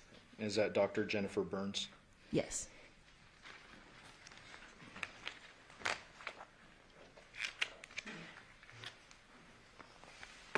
Why is it that you need to enlist the assistance of Dr. Burns? So a forensic anthropologist can help us. Well, she can look at the bones that were removed from the body and possibly do studies, either by eye or with the use of microscope, to see what kind of marks were left on those bones. And that was done in this case? Yes. Once that is done, do you receive her report back? Yes. And after that, is it that coupled with a bunch of other stuff that you make your ultimate cause and manner determination? Correct. And you mentioned toxicology earlier. 492, what is this? This is a urine drug screen cup. 493. Same thing, just... Why they just skip past that? Hold on, tell us about the cuts. What kind of cuts was they? Was they saw cuts, or was it like a clean, smooth cut like from a sword? Different side. 494, same thing? Yes. Did you send those items out for testing as well? Yes, we sent multiple samples for official toxicologic analysis. And what were the results associated with John's tox analysis? So in the peripheral blood, ethanol or alcohol was detected, as well as caffeine and I believe cotinine, which is a metabolite of nicotine. Those items were also detected in the urine and gastric contents. Was there a low level of marijuana? Oh, yes. I apologize. That's okay. Delta-9 THC, which is the active ingredient in marijuana, and its metabolites were also detected in the peripheral blood. And was there findings associated with GHB? Yes. So in addition, in the heart blood, GHB, which is gamma butyric acid, was also detected at a low level.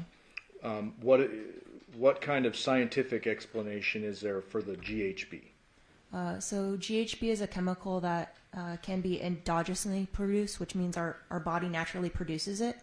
And at the level that was detected through the toxicology report is consistent with natural levels of GHB. Okay, so we all have GHB in our bodies? Yes. So the level found here is not as though he ingested some drug. It's actually consistent with naturally occurring levels in our body. Yes. And you mentioned alcohol was found in his body. Yes. What was the level with association to that? In the peripheral blood, I believe it was 29 milligrams per deciliter. And does that, I guess, is there a percentage or a decimal that's associated with that? Yeah, so that would equate to like a blood alcohol level of 0.029. And are you familiar with the legal limit in Nevada? Yes. What is it? 0.08. Okay, and that's considered legally drunk? I guess so. Okay. Well, 0.02 is a relatively low level. It's below the legal driving limit, yes. Are there post-mortem changes that occur that could affect the level of blood alcohol concentration? Yes, there could be. And how would that potentially affect the level? So as the body decomposes, the microbes that are in our body actually also produce alcohol. So in advanced decomposition cases, there could actually be alcohol detected that wasn't necessarily in the body at the time of death, or could falsely elevate the level that is detected. Okay, so I don't want to oversimplify it, but at the time of John's death, he had a blood alcohol concentration of 0.02 or less. Yes. It wouldn't be higher. Correct. Ultimately, did you make a determination as to John's cause of death? Yes. And what was that? Homicidal violence. What does that mean in your world? So it's a term that we use in forensics to indicate that there is no anatomic cause of death that is identified at exam. There's no toxicological cause of death that is identified. And the circumstances surrounding the death are objectively suspicious. So in this case, there is a postmortem decapitation. Had a blunt force injury to his head killed John, is it fair to say that you would need his head to make that legal determination? Yes. Okay. You never received his head up until today's date? Correct. There was no head available for evaluation. And ultimately, what did you determine was John's manner of death? Homicide. Thank you. I'll pass the witness. Yes, was Your Honor going to take, or were we going to take a... No, we're going to finish our for lunch. Okay.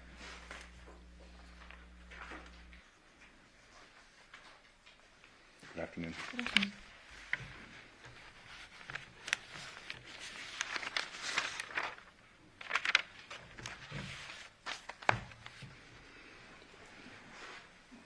Ma'am, in reference to your testimony concerning lividity, start with that, the beginning of your testimony. Just walk through this.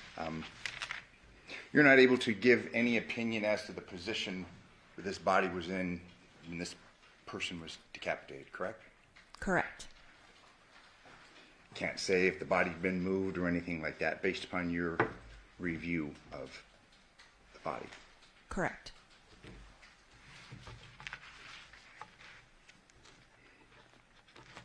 You're unable to say whether the body was face down or face up when the decapitation occurred.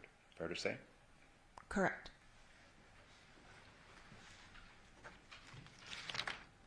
In reference to the wounds that you had testified concerning. You had said that they may indicate a pre-attempt to decapitate. Do you recall that? Previous. Okay, a previous. Yes. Could have been a post, though. I mean, you can't say for sure one way or the other, correct? Correct. So that's an assumption. Yes.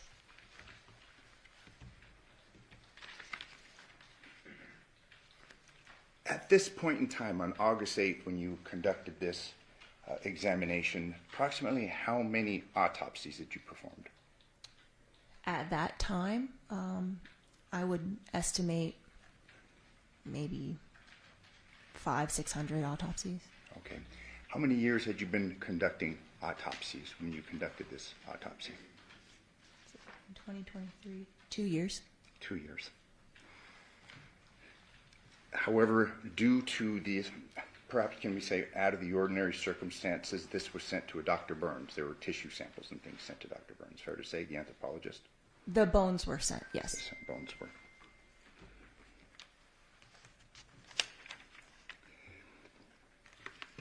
You had testified that you were unable to approximate the time of death, other than half a day, something like that, correct? Yes, a large range of time. Large range, okay. So you couldn't say 2 o'clock, 3 o'clock the previous day, could you? That's correct. When the body is examined and further dismembered, the body is refrigerated, correct? Yes. At what temperature is the body when you examine it? Just give or take. At the time of examination, room temperature. Okay, but previous to the examination? While refrigerated? Or? Yes, yes. Okay. When it's brought, why don't we go through the process Sure. a little bit? The body is brought to the coroner's office, correct? Yes. Where is it placed? The body is then placed in our refrigeration area, yes. Okay. And this refrigeration area, kind of like you see in the movies, has bodies, trays, things like that? Yes, there are other bodies. And what temperature are those refrigeration units where the bodies are stored? I don't know off the top of my head. Okay. Cold enough to preserve the bodies, correct? Yes. Fair to say just above freezing? I can't say. Okay, you don't know. I don't know. You were asked questions concerning through the course of your examinations, these autopsies, limbs, other things are severed, correct? Sorry, can you repeat the question? I mean, you were asked on direct. At times there's a necessity to cut a body, correct? Yes. And these cuts are generally made by yourself, the coroner. No, not always. Who are they made by? So our forensic technicians assist us in the evisceration portion of our examinations. And during this evisceration portion, the bodies have just been brought from the refrigerators or the cooling, freezing devices, correct? Yes, in our storage area. Fair to say then you're not going to have cast off or splatter because the blood contained within the cadaver is very cold, correct? Well, the heart is also not beating, so we don't have spurting blood. We're not talking, we'll get to that. But as far as, obviously you'll agree with me that there's a congealing mechanism when the... Everybody comedians today, huh? Everybody joking and laughing on the stand. That's crazy. Body is refrigerated, correct? Blood can clot, yes. And this evisceration of the body occurs sometime after the death, generally, correct? Yes. It can be perhaps like a day in this case, 2 days, 3 days, multiple days, correct? Correct. So we've got a body now that has obviously been dead for some period of time in conjunction with this element of refrigeration, correct? Yes. And you'd agree with me then, and when the tools are used, and you'll agree with me that these tools that are used are designed to cut through tissue, bone, things of that nature. Yes. So they're made to sever limbs or sever necks, things like that, correct? Yes. So when you're using these specialized instruments made for the dismemberment of a body, it's done with a special instrument. It's done when the body's been refrigerated. It's been done sometime after the person has been deceased, correct? In my experience, yes. Let's turn our attention to the facts and circumstances of this case, okay? Okay. Let's say a person is decapitated a fairly short time after that person or upon that person being killed, okay? You'd expect that if the neck is severed or the body is severed from the head, there's going to be fresh blood, correct? Perhaps if the person is dead and the heart's not beating, but we have liquid blood, correct? I would expect there to be blood, yes. Let's say a sawzalls are used or some other electric saw. Fair to assume that we're going to have some blood if this head is being severed, correct? Possibly. Closer in time to death, the more likely that we're going to have blood that's able to be cast off, correct? Possibly. And we're not talking about a slight possibility, we're talking about a real possibility, aren't we? Can you be more specific? I don't know what you're asking. Sorry. Okay, what part of my question is unclear? Just so I can ask you questions so we can be on the same page. Yeah, the specification of real possibility, I don't Okay, know. you say it's possible. I mean, it's likely, correct? Depending on circumstances, yes. Okay, so now we're getting from a near possibility to a likelihood. This person is dead. This person is immediately decapitated with a non-specialized device. Likely we're going to have some cast off of blood, aren't we? I wouldn't say yes to cast off. There likely is blood, yes. And when we talk about likely blood, we're talking about basically the kinetic energy from a saw going back and forth. We're going to expect to see blood spatter, aren't we? Possibly. Likely, correct? What you mean, possibly? Like, if you saw something from a live body. I have no experience in this particular situation. Okay. So I can't give my opinion as to that. So when you're asked questions concerning when you're doing this in the very controlled circumstances of an autopsy, you can't really compare, so you can't really give an opinion, but obviously it's more likely there's blood that's going to be spit out or sent out if a person's being decapitated close in time to their death, correct? Possibly. Okay. You would agree with me that you can't say to any degree of medical certainty that this person was actually dead when this decapitation occurred, correct? In my opinion, this decapitation was a post-mortem event. So yes, after death. Okay. How close in time then? Do you know? I do not know. Today you've just testified that it's homicidal. Basically the death was homicidal in nature, correct? Yes. I believe your term was homicidal violence. Yes. But you can't tell us how this person died, correct? That is correct. There had been questions concerning, is it the hyoid? Yes, hyoid bone. And that would indicate perhaps a strangulation, correct? Yes. However, in this case, you didn't have that bone to review, correct? That is correct. I mean, you can't say if this person died choking, correct? Can you specify the nature of the choking? Choked. No. You can't say then. That could have happened, correct? That's possible. That's possible, yes.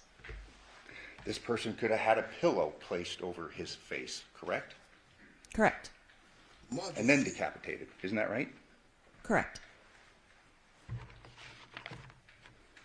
This person could have been shot in the head, correct? That is correct. So you can't give an opinion excluding that, can you? That's correct. And the son had guns. So how we know he didn't shoot him and then get rid of the head so he wouldn't get, so they wouldn't know he was shot.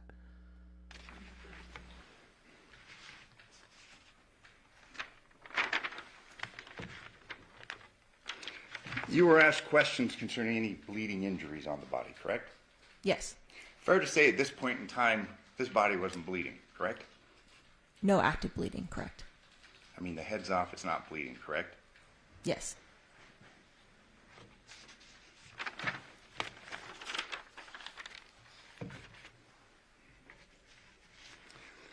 Fair to say, and you'll agree with me that, I mean, a decapitation is a fairly rare event in your line of work. as opposed to other manners of death, or? Yes. Would you agree with me that it would be difficult to effectuate a decapitation? I don't know. I have never attempted one myself. Okay. Based upon the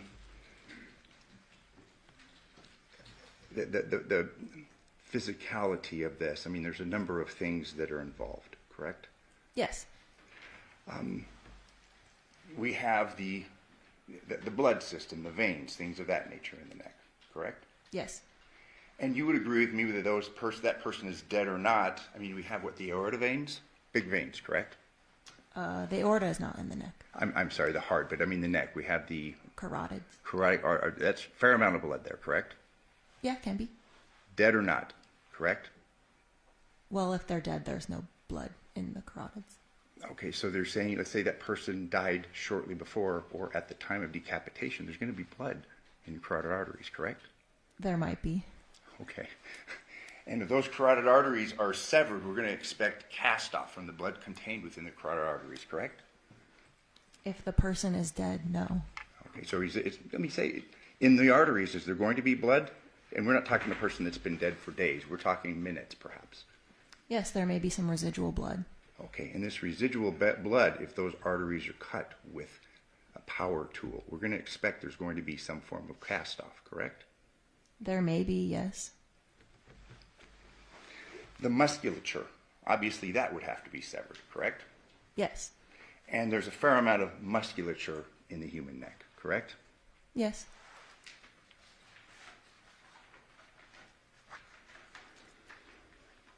Fair to say that the neck contains a fairly complex arrangement of tissues, major blood vessels, trachea, things of that nature, correct?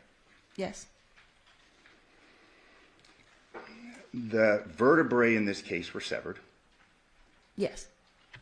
As well as the thick ligaments connecting such, correct? Yes. We also have the spinal column that would have to have been severed, correct? Yes.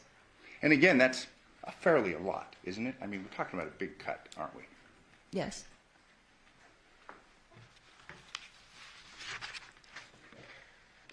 Dense ligaments, cartilage, correct? All that had to have been severed, correct? Yes. So this is fairly different than, let's say, a limb, correct? That depends. Okay, an arm. I mean, neck's a lot more going on there than an arm, correct? Yes and no. There are still some of the same elements that you see in the neck and arm, including bones and soft tissues. Okay. But would you agree with me that the neck is a more complex portion of the body than the arm? Yes. Obviously, you have the heart supplying the brain with blood, correct? Yes. So you have large arteries supplying the brain with blood, correct? Yes.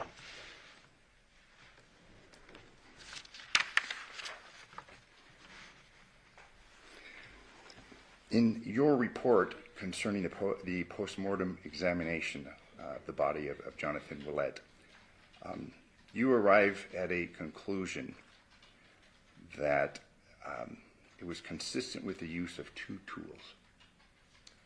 That was not my opinion personally. That was integrated from the forensic anthropologist consultation report. Okay.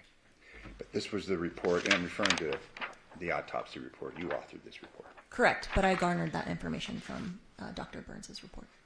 Do you adopt it? Do you have any reason to disagree with Dr. Burns' analysis? No. So then in your report where you incorporated Dr. Burns' conclusions, two tools, correct? Per her report, yes. A hand-powered knife, correct? I don't recall if the wording was knife.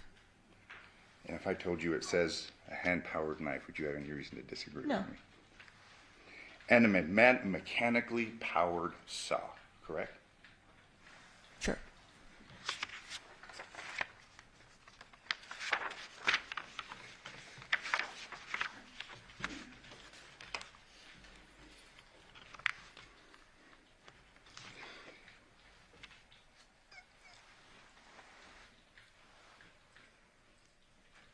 On your pathologic findings, in addition to the decapitation, you also found hepatic steatosis? Correct. And that is? Fatty liver disease. You were given, asked questions concerning the blood alcohol content, correct? Yes. And it's your testimony that that was the blood alcohol content at the time of death? Most likely, yes. Would that blood alcohol content changed following the time of death? It could. So as previously discussed in the postmortem interval, there is postmortem development or formation of ethanol that can be produced by the body's microbes. So then it would be unfair to say what the blood alcohol content was actually at the time of death. Fair to say? Correct. And also that person's blood alcohol content would have to be, you say at the time of death, but then we don't know what the time of death is, do we? Not exactly.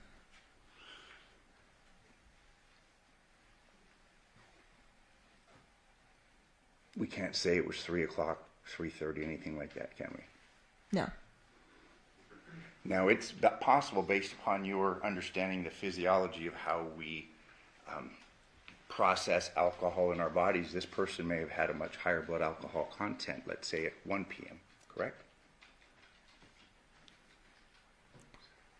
Can you specify the time that you're using in relation to the question? Okay. You were asked a question, this person's blood alcohol, 0.02 something, remember that? Yes. 0.29 milliliters per liter of blood. You gave it an opinion concerning the blood alcohol, correct? Correct. But you'd have to know the time of death, correct? That's part of this analysis.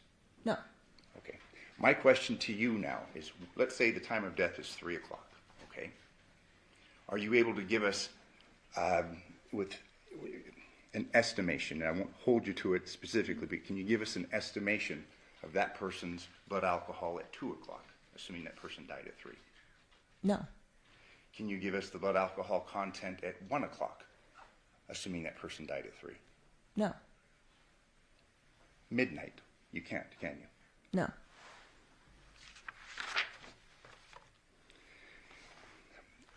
In addition to the alcohol that was in the blood, you also found evidence of THC, correct?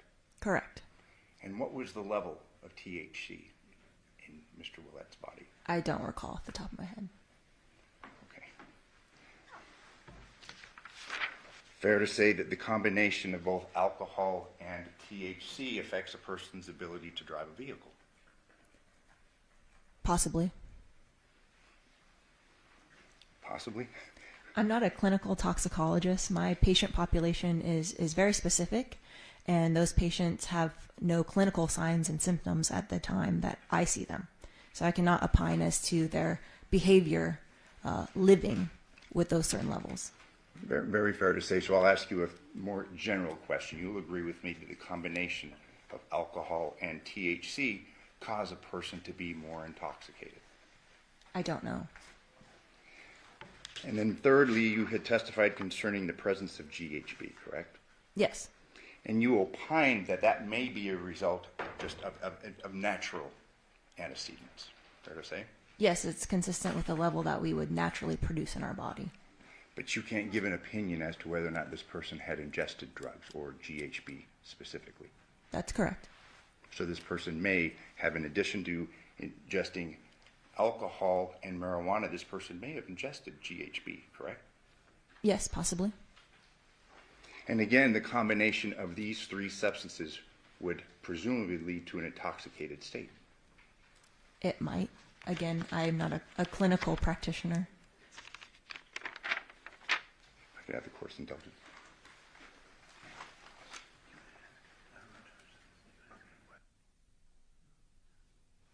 Fine, brief question. Through the course of this dismemberment or evisceration, do you wear goggles? I wear a face shield.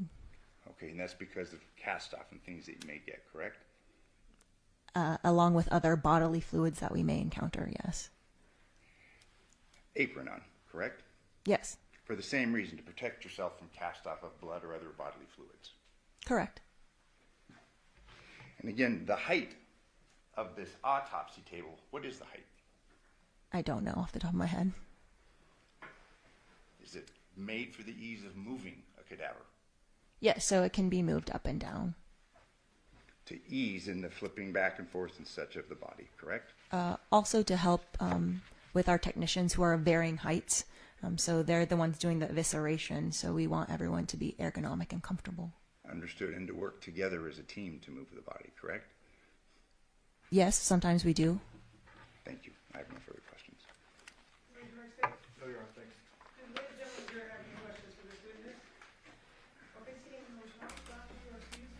Man, the jury bullshit. They ain't asking no questions. They tripping. They didn't even ask the son no questions. It's going to be a shorter than normal lunch recess because we are going to adjourn today at 3 o'clock, so I'm going to shorten lunch a little bit and then you get to go home early. You're welcome. During this recess, you must not discuss or communicate with anyone, including fellow jurors, in any way regarding this case or its merits. So they gonna have a short lunch. Oh, that's good, cause ain't nobody. Oh, look at her. There she go. Hold on. Get that look. You must not read.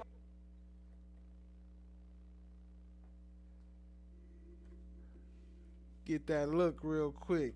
Let me get a screenshot of that. Alright, yeah, so they about to go to their lunch break, and they say it's gonna be a short one. I guess we shall see.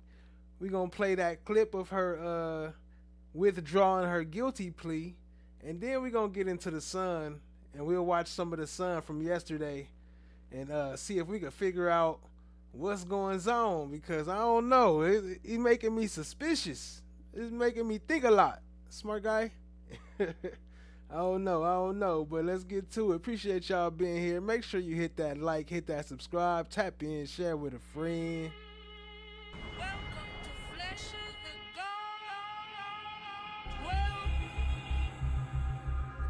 Well, isn't this a nice surprise? David Battle versus Devyn Michaels. May the record reflect that Ms. Michaels is present in custody. Ms. Patrick is here on her behalf. Mr. Giovanni and Ms. Griffith are here on behalf. Bye, Felicia. State. Mr. Dave taps up for sentencing. Are both parties prepared to go forward? Yes, Your Honor. Yes, Your Honor. All right, State, this is a stipulated sentence. Anything you want to add? I do just a couple of things, Judge. First, we have 3 victim speakers. I asked that they permitted me speak last. Okay. We obviously went to a settlement conference. We stipulated this sentence. I think that the life tale reflects the gravity and the haunting nature of the facts. As you know, the defendant not only murdered her ex, but then desecrated his body by decapitating him and putting chemicals on his body, causing it to burn. The defendant admitted to the fatal blow. She never admitted to the decapitation portion, but the evidence was overwhelming that it was obviously her who did it. Another haunting fact, and something that should be concerning, which supports the life tale, is that the defendant had a corollary child abuse case that pre-existed this. We reviewed, Ms. Griffith and I reviewed the minutes in that case, and it appears that 2 days after she murdered and decapitated her ex, she appeared in court in front of another judge in this courthouse and made representations that she was staying out of trouble, and obviously the absence of evidence is not the evidence of absence. What?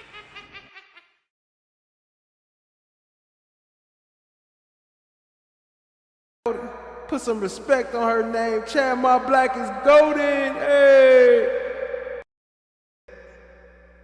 Shout out to Chad My Black is golden with the 2. He's talking about stop lying, lady. Had her up there lying, crazy lady. Had to show her some love. Y'all show her some love. Drop her some coins and some witch emojis in the chat and all that good stuff. Appreciate you, family. Much love, much love. had that on her conscience at the time, walked right back out of the courthouse, and then ultimately was developed as our suspect and arrested. We take this case very seriously, obviously the family does as well. We believe the sentence reflects the gravity of the crime, so we will submit it. We do have some updates on CTS, which was wrong in the PSI. Correct. I calculated the credit at 455 days as of today. Okay, that sounds correct. Because I calculated it in regards to she was on probation when this offense occurred. She then got that sentence imposed. She was released on that sentence, so she started accumulating the credit on that day. And I have it at 455 days as of today. Yes, and we also have restitution requests. We've now received documentation. Actually, I did not receive documentation. Right, we just received it this morning. We showed it to Mr. Patrick. It's supposed to be $5,000 to VOC. I have that. $1,923 to James Willette. Hold on just one minute. $1,923? Yes. To who? James Willette. Okay. And $2,500 to Yoko Willette. How do you spell the first name? Y-O-K-O. She owe Yoko $2,500? Mr. Patrick, have you seen this? I have, Your Honor. I didn't catch that. She owe Yoko $2,500 now? Okay, what's your position in regards to the restitution? They had the documentation. We're okay with it. Okay, State, I'm gonna need you to file that documentation. Because pursuant to the new case law, I can't order restitution without documentation. Yes, ma'am. All right? Ms. Michaels, what, if anything, would you like to say before I pronounce sentence against you? There's so much I want to say. Jonathan is very special, very unique, and I know no matter what I say at this moment, I know right now no one in the family is going to believe me. I know right now no one in the family feels that I am innocent at any point, and I understand that, but I can actually prove my innocence. I actually can, and I'm not going to stop fighting to prove my innocence. I have more than enough, and Jonathon deserves to have the actual person who's guilty behind bars. I was helping Jonathon. I can show that I was trying to help him, and this I know is hurting the family, and I can see it in your faces, and I know your hearts are angry, and they should be, and I'm angry for you. And this is not fair to you. This has been dragging out for almost 2 years. It's not fair to you. And it's not fair to his children. Any of them. And it's not right. Dang, why she didn't say our children? Why she say it's not fair to his children? Ain't it her children too? It really isn't. It's not. I've seen so much that it's just terrible. The way that they manipulated and altered and deleted things is wrong. They should not be able to do it, and they have. And for you to be able to look me in the eye knowing that the things are altered and... You pled guilty, ma'am. Ms. Michaels, you are not to address the state. You are to I'm not address me. addressing You are. the state. I You're addressing Mr. apologize. Giordani. You are going to address me. What do My you want me to apologies. say? What do you want to say to me? My apologies. I wasn't trying to address the state directly. It's just, I was told. I was just told one thing after another, and I truly believed that we were going to do the right thing, and it just didn't happen.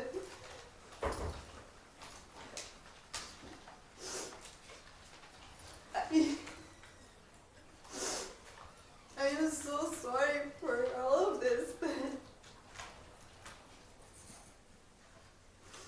I am so sorry. But I didn't do this, and I didn't know this would end up like this. I really didn't. And I will forever apologize to the family. But I don't know how to fix any of this anymore. I don't. I keep listening listening to what everyone tells me is the best thing to do. Just do this and it'll work out this way and follow this advice and we'll do this. And I keep listening to the people because they keep saying this is the best advice.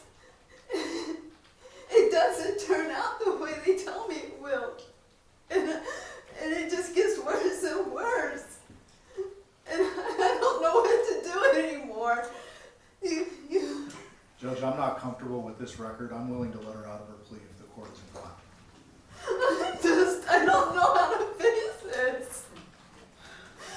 All right.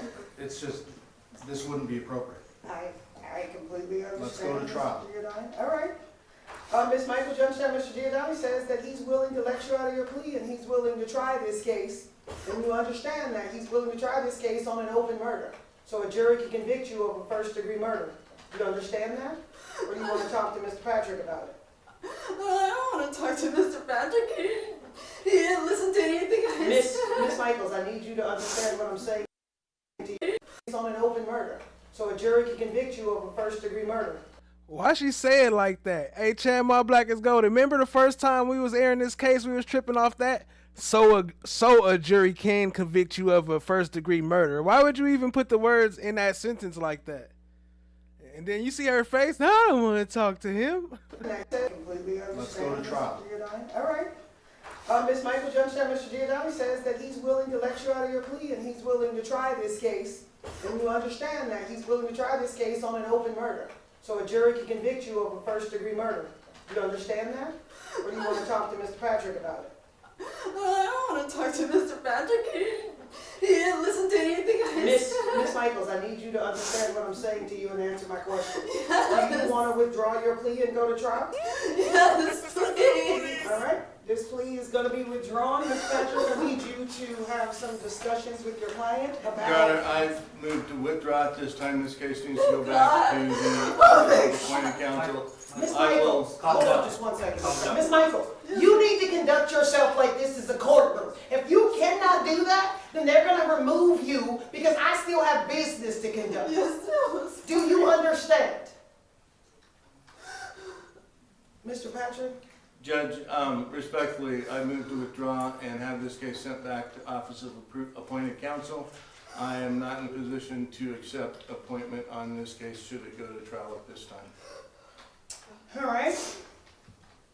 All right, I'm going to have to reach out to the Office of Appointed Counsel and get her a lawyer that's going to be appointed with the understanding this case is 2 years old. This case is not going to sit stagnant and wait around for a trial. So I'm going to reach out to Ms. Bush myself and have a discussion with her in regards to the appointment of counsel because this is not going to be, this case has been delayed extensively and this case is not going to further be delayed so that there is no justice for everybody. Yes, Your Honor. And, Your Honor, if I may, that's one of the other reasons, because with Barry Edwards, it would be late next year before I would even consider putting this on as a trial.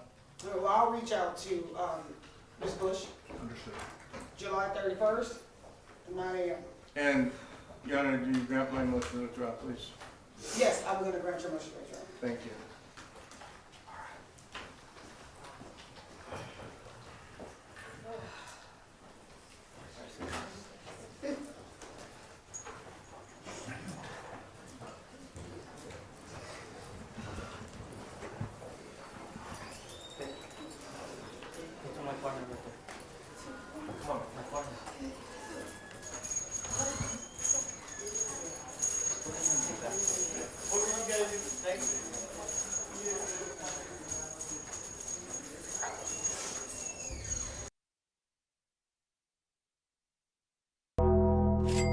The absence of evidence is not the evidence of absence. What?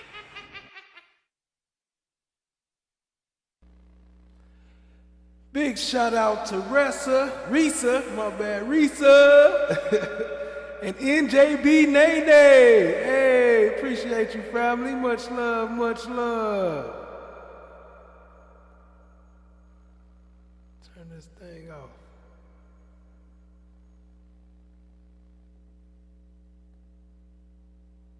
My bad. I gotta make a better hotkey for that thing. Appreciate you, family. Y'all show some love to Risa for the 5.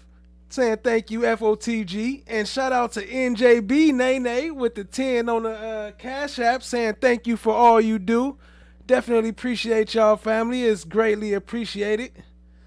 Definitely helps the channel out, helps us grow, helps us keep this going. You know what I mean? So I greatly appreciate it. Y'all show them some love. Drop them some coins in the chat.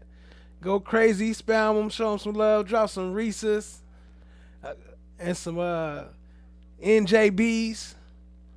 But let's keep it rolling. We're going to get on over to the sun now. Appreciate y'all. Let's keep it going, family. Much love.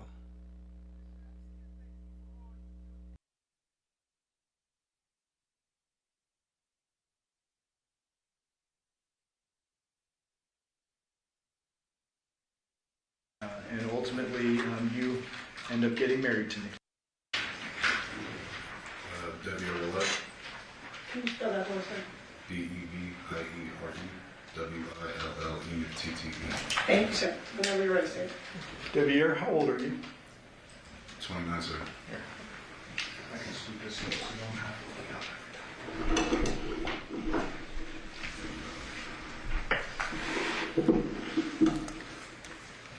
what is your birthday? March 1st, 1996. What was your relationship to Jonathon Willette? I was his son. Do you have siblings? I have 2 younger sisters. And what's your mom's name? Arminthia Saints. Do you remember or know when your dad and Arminthia split? I was probably about 9 years old. When they split and you were 9 years old, where were you guys living generally? Was it here in Vegas? I don't remember. Did you go back and forth between Vegas and California? Yes, sir. Quite a bit in your life? Every summer. Okay. Did there come a point in time where your dad moved here and stayed in Vegas pretty much permanently until his death? Yes, sir. And where was he living in the latter years of his life? On Paul, Georgia. Is that with your grandma? Yes, sir. Is that Yoko? Yes, sir. Did there come a point in time, Yoko, the grandma, when you were introduced to a woman by the name of Nikki? Yes, sir. And ultimately, you end up getting married to Nikki. And we have a lot to unpack here. I'm sorry to air your dirty laundry, but we have to ask a lot of questions about this, okay? When you first met Nikki, was she dating or in a relationship with your dad? They were dating at the time. They were dating at the time? Yes, sir. Where were they living at the time, if you know? I don't know. When your dad and Nikki were together, did they eventually have children? Yes, sir. And is that your 2 sisters? Yes, sir. We don't need to say their names, but what are their approximate ages? his 2 sisters / stepdaughters.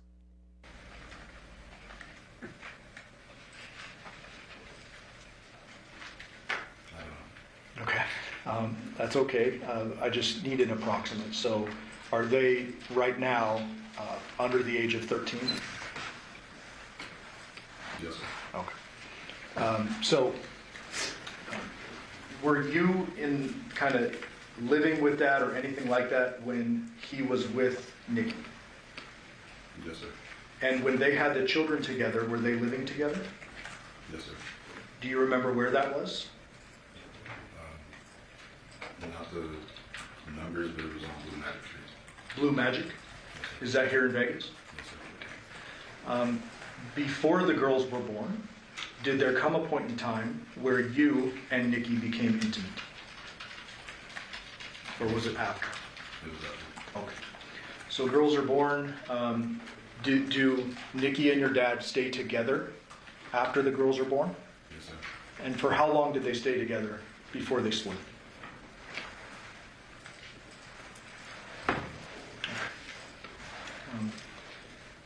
When eventually, after the girls are born, do you and Nikki enter into an intimate relationship?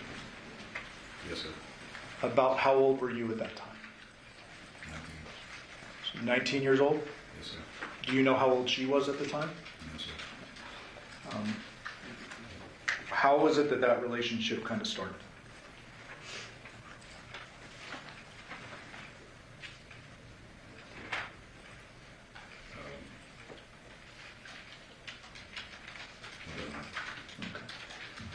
Do you remember who kind of, I don't mean to be crass, but like who made the first move or any of that? Okay, it was a long time ago, right? Yes, sir. While You don't remember that, lying ass. Like you don't remember when you was 19, boy. You remember exactly how that went down. You then told all your friends about it. You done bragged about it to everybody. We know you know, nigga. The truth is that you are a liar. you were intimate with Nikki initially, was she still dating your dad? Or in a relationship with your dad? Yes, sir. Does it embarrass you to admit that in front of a bunch of strangers? Yes, sir. Did you continue being intimate with Nikki for an extended period of time? Yes, sir. Do you know if your dad found out about the intimate part of your relationship? No, sir. And I'm not going to say it a bunch of times, but when I say intimate, I mean sexual. We agree there? Yes, sir. Did there come a point in time where you all three lived under the same roof? Yes, sir. And was that the Magic House? Yes, sir. And is that when the relationship, intimate relationship, started out? Yes, sir. Okay.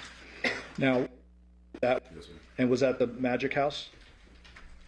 You damn right that was the Magic House. What you think it is? What it sound like? Don't it sound like a magic house to you? Yes, sir. And is that when the relationship, intimate relationship, started out? Yes, sir. Okay. Now, tell me if you can remember, when is it that any of you three move out of Blue Magic? Like, we need to get a sequence of events. Did you move out first? Did they split and move into different places, or can you remember that from there? I moved out. Where did you move to? I moved back to California. And where did you stay in California, if you remember? 187 Poppy Circle.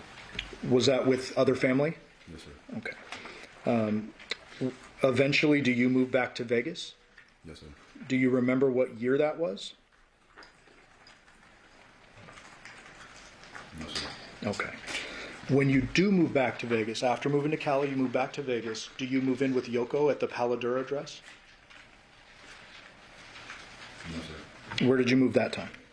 Back to the Blue Magic House. Okay.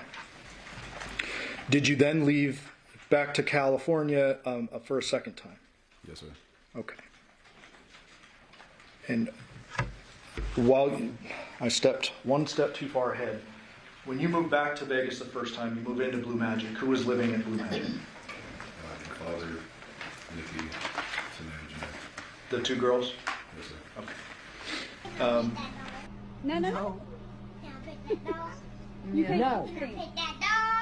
No, he's sleeping. Was there some kind of discussion with Nikki at that time about being pregnant? Yes, sir. Describe that for the jury. I moved back to California, and I was told that she was pregnant with my child, and if I didn't move back, she was going to have that child. So she tells you this? So you had gotten out of the situation back in Cali, and you, I presume, talked to her over the phone or something? Yes, sir. She tells you she's pregnant, it's yours, and unless you come back, she is going to have the child. Yes, sir. What did you do in response to that? Did you witness her go to a doctor? No, sir. Did she tell you anything about that child she claimed was yours? She told me that she had gotten abortion. But you never saw any documentation or No, sir. anything like that? Okay. So you're pulled back into the situation, you're back here in Vegas, and then you move out again to California. Yes, sir. When you moved back to California that time, do you remember your dad, Nikki, and the girls still staying at Blue Magic together? Yes, sir. Okay. So then you go back to California, and when is it that you return? A couple of years after that. A couple of years? I believe it was 4 Okay. years after. And you spoke with Ms. Griffith and I last night, right? Yes, sir. We talked about, I'm going to ask you some questions, and if you don't know a date, you estimate, but don't guess. We're in agreement there, correct? Yes, sir. So you're doing your best with the dates? Yes, sir. Okay. When you moved back this time, were the girls living with Nikki and just Nikki? Yes, sir. Where was your dad living? Where did you move to? So you lived with your dad? Yes, sir. Who else lived in the home? Yoko and Yoshida. Is Yoshida Yoko's partner, friend, boyfriend? Yes, sir. They're elderly folks? Yes,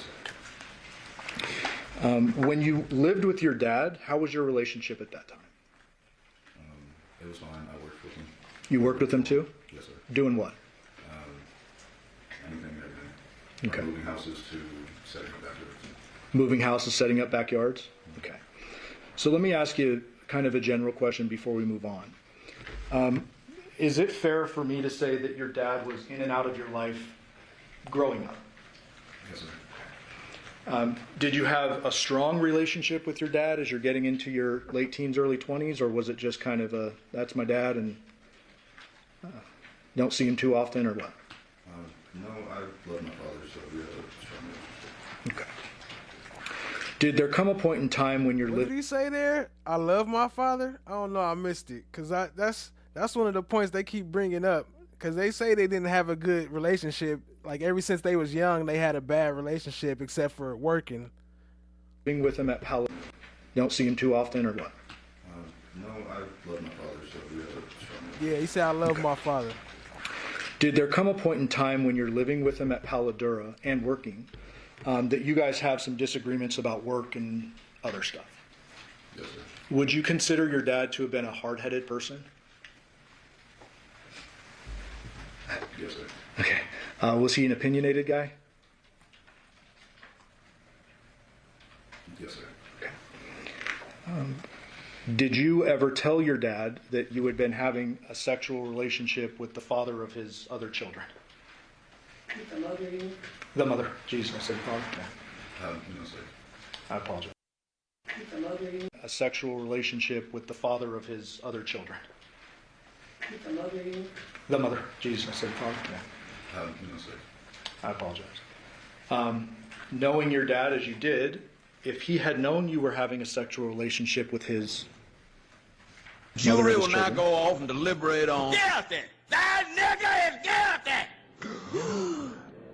Sir, settle down. You have to go deliberate. I don't need to deliberate. Hang that nigga now. I got the rope right here. is he the type of guy that would have just said nothing and let it go?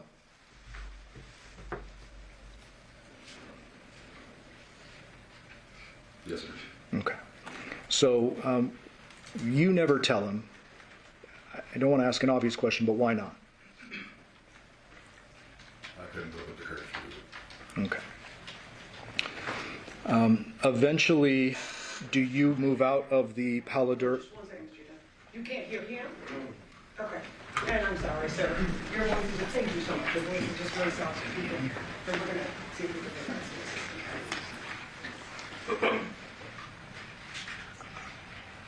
So can you just say test for me? Oh, test. Can you hear him better now? Okay. Go ahead, Mr. Devyn. Thank you, Judge. Oh.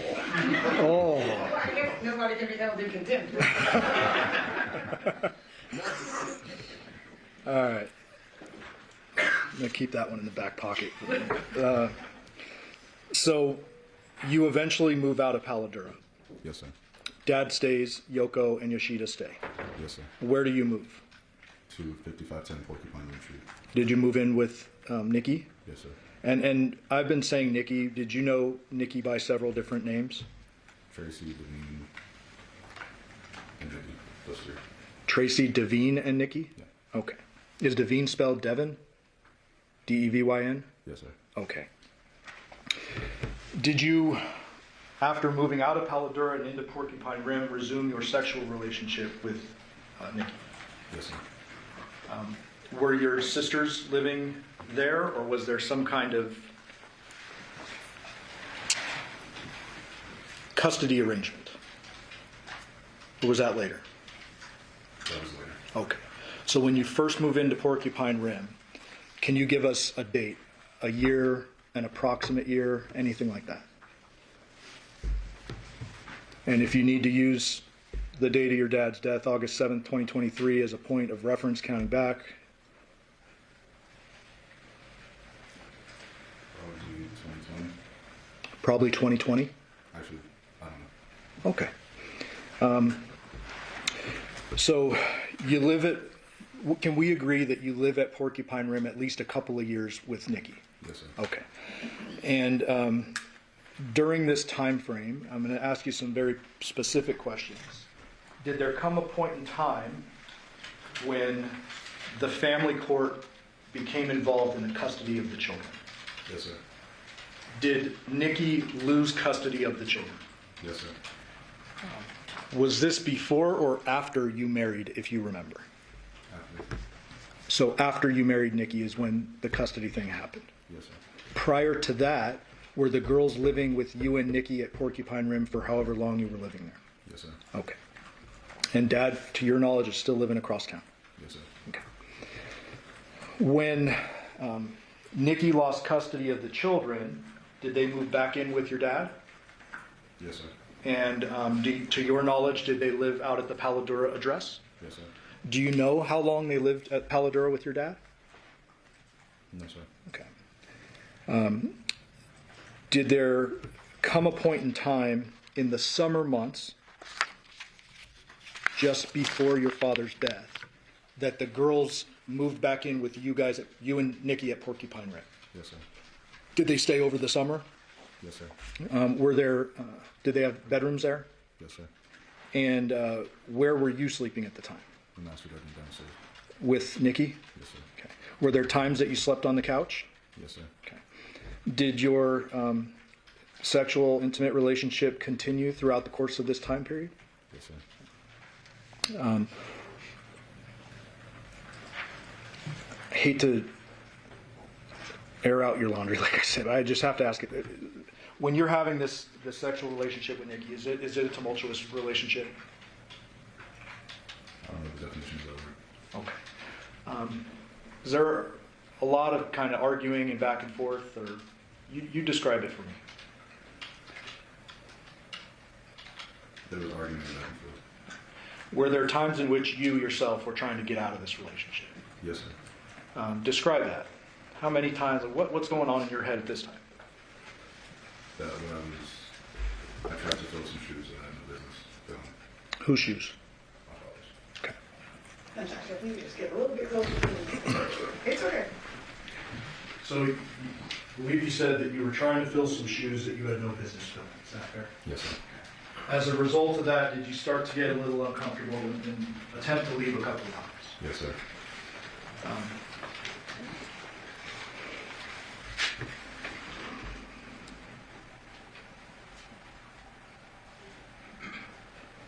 Did there ever come a point in time, and I want to be precise here, prior to you learning of your dad's death, that you learned he was going to move in to the Porcupine Rim address? Prior, no, sir. So you didn't know he was going to move in prior? No, sir. Okay. Did you learn that at some point after? I learned after the death when my grandmother was telling me about it. Okay. Did you talk to your grandma like on the 7th? The day after, yes, sir. Yeah. Okay.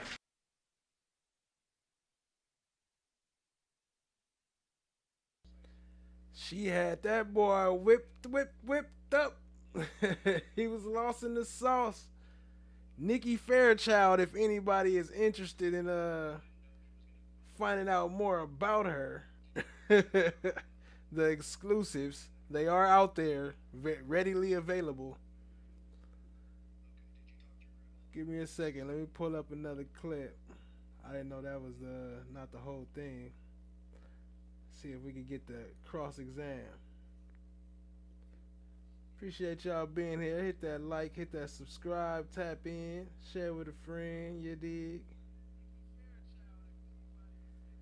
Nikki Fairchild, that boy, you know he was in love with that. Talk about he don't remember the first time. You a damn lie. Probably got it tattooed on your body.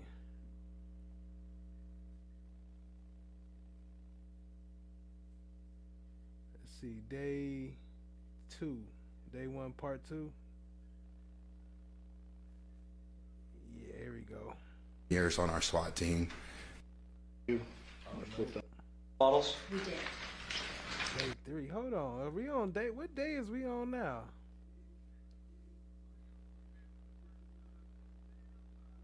He a damn lie. He don't remember. Day 1, day 2. Day 1, part 2, right? Or is it day 3? Let me see. Are we on day 4 or day 3 now? Yeah, no, because day 3 live. Alright, so yeah, it gotta be day 2 then.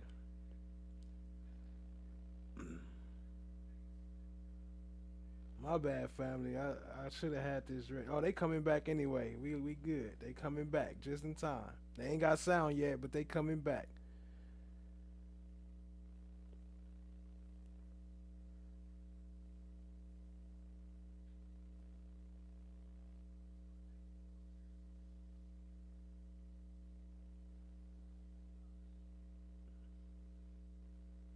He was lost in the sauce.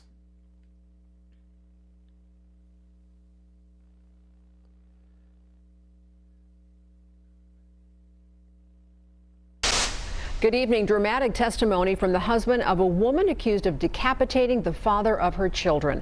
Thanks for joining us at 6. I'm Denise Valdez. And I'm Brian Loftus. That man is all. You're outside the presence of our jury. To save time, Judge, we'd move for the admission of 495 to 607 by stipulation. That's correct. Okay, that'll be a minute. Is that it? Yes. All right, bring in jury. Right? Yeah, that's true. All right, jury. Now y'all know I'm a little slow. Y'all gotta work with me here. Also, I'm looking at like 5 different screens, so plus reading y'all comments, plus controlling this puppet. You know what I'm talking about? It's a lot going on. My mind, it don't think that fast. I still don't know what day it is. And I got it on the damn thumbnail.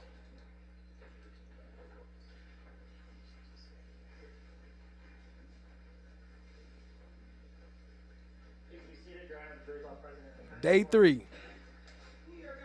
The record is C-377239, State of Bachelor versus Devyn Michaels. And the record is left that Ms. Michaels is present with her attorney, Deputy District Attorney on behalf of the state. The young party stipulates in the presence of our jury. Yes, Your Honor. All right, statement on your two. The state's next witness is Dr. Jennifer Burns.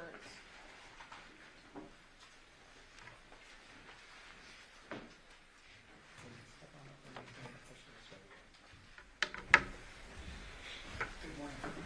You solemnly swear or affirm the testimony you're about to give in this action shall be the truth, the whole truth, and nothing but the truth, so help you God? I do. Thank you, ma'am. And Doctor, if you please state your full name and spell it for the record. Sure. My name is Jennifer Burns, Jennifer, B as in boy, YRNES. How are you employed, ma'am? I am an associate professor at the University of Nevada, Las Vegas. What's your position beyond that? Well, so I teach, I do research, and I do service, which includes serving as a consult as needed for the Clark County Office of the Coroner Medical Examiner's Office. And are you what's called a forensic anthropologist? Yes, so I am board certified by the American Board of Forensic Anthropology. And so that would be your certification, correct? Yes. Okay. Any other certifications? No, that's it. Otherwise, I have my degrees. Can you tell us about that? Sure. I have a Bachelor's of Science in Biology with minors in Anthropology and Chemistry from SUNY College at Geneseo. I have a master's degree and PhD, both in anthropology, from the University of Buffalo. And obviously you have many degrees, certification. Do you also undergo training and things of that nature ongoing? Sure. So I regularly attend the American Academy of Forensic Sciences as well as the American Association of Biological Anthropology conferences, which isn't exactly training per se, but it's just demonstrating continuing education because that's where we get to see stuff before it's published. And do you know someone by the name of Dr. Clara Ralston? Yes, she is my former postdoc. And where did you work with her? She was at the University of Nevada, Las Vegas in my lab as a postdoc scholar. Now she is at the New York City office of the coroner medical examiner as a forensic anthropologist. So she's a forensic anthropologist as well? Correct. Okay. As a forensic anthropologist, I think you mentioned that there are consults that you do. What are the types of questions that you're tasked with investigating when you get a consult? Sure. So it depends on the case, right? So sometimes we're asked to assist with an identification if they don't know who the person is.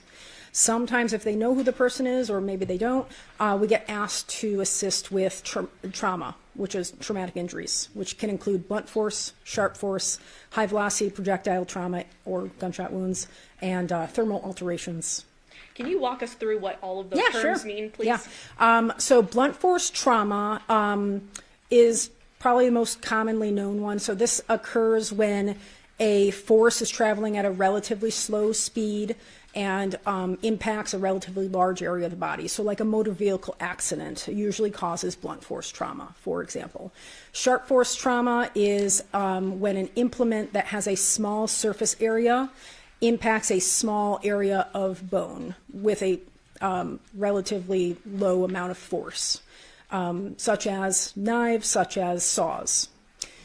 High velocity projectile trauma includes gunshot wounds and other types of trauma that has a small surface area that is traveling at a high speed or high velocity. Thermal alterations are heat or fire related trauma. And can you sort of describe for the members of the jury here, what is your role as a forensic anthropologist, and how does that complement a medical examiner or a coroner's work? So a medical examiner is a forensic pathologist who is a medical doctor, and I am not a medical doctor. I have a PhD in anthropology, so my trajectory is different. I work with what we call hard tissue. So this includes bone and cartilage. So forensic anthropologists specialize in the human skeleton. Forensic pathologist is typically looking for any soft tissue damage or changes from pathology. And so if they need additional information, they will call a forensic anthropologist to testify, or write a report on something specific such as identification or traumatic injuries when it impacts bone and cartilage. Now, what are some of the processes you do during a consult? Can you walk us through that process? Yeah, so it varies. If you have, it varies based on the nature of the remains. So sometimes you get fully skeletonized remains, which means there's no soft tissue left. All the skin, muscle, organs are gone. Sometimes you have fully fleshed individuals that have traumatic injuries, and that might include blunt force, sharp force, gunshot wounds, where the pathologist calls us in and says, okay, we have this, we want more information about it. Can you help us by looking at this more specifically at the bone level? And we'll go in, we'll advise on how we need the sample or the specimen, and they'll move forward with removing it for us and providing it to us. So it basically depends on what the request is. Okay, so ultimately you get a request and Yes. you follow through with Correct. the request, and that request is typically a question that needs answering. Correct. Yeah, so sometimes it's tool marks, sometimes it's is there trauma, or a lot of times is it trauma, or were they scavenged by a coyote? Right? So and a so, broad yeah. range of things. Yeah, it's a broad range of things that we get asked with a very specific intent of like what they want an answer to. Now, you mentioned sharp force trauma or cases. About how many of those have you worked on in your career? I've worked on 64 cases with actual report that I've generated reports for. 2 of those were sharp force trauma. Have you ever worked on decapitations in your career? I've only worked on 1. And then, I guess, turning your attention to 2023, in your work, do you recall receiving a referral from the Clark County Coroner's Office in that year? Yes, I do. Okay.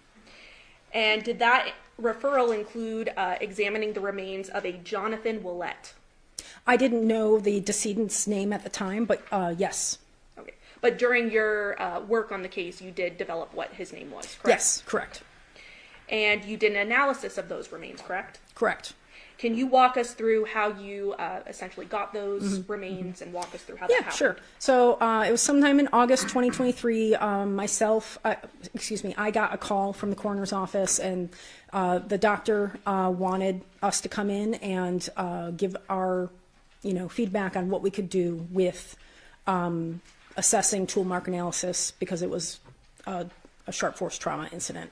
So myself and my postdoc, Dr. Clara Ralston at the time, went down to the office. We looked at the decedent and told them, okay, well, this is what we would need for you to do, is to excise this portion of the neck so that we can look at it more specifically under our stereo microscope.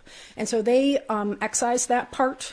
They macerated it, which is removal of the soft tissue, in their office under Dr. Clara Ralston's supervision. And then those remains were then packaged, chain of custody was followed, and it was transported by Dr. Ralston to our lab. That is when we go through the intake records on our part to make sure everything is present, nothing has been tampered with, and so we unbox it, take photos of that process. Once that is all completed, that's when we start our analysis, and we keep detailed bench notes that inform our report. As part of conducting your analysis, are there photos taken of what you're examining? Everything. Yes, we take lots and lots of photos. So those include photos with a digital SLR or digital camera, as well as with a microscope, which is called a stereo microscope. It's not like what you would traditionally think of as a microscope. It's looking at a higher or a lower level magnification. And prior to testifying, you did look through I did. This package. Yes. Many photos here, correct? Yes. Okay. Your Honor, permission to publish.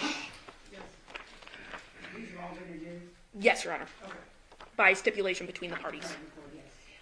Showing states 495. What do we see there?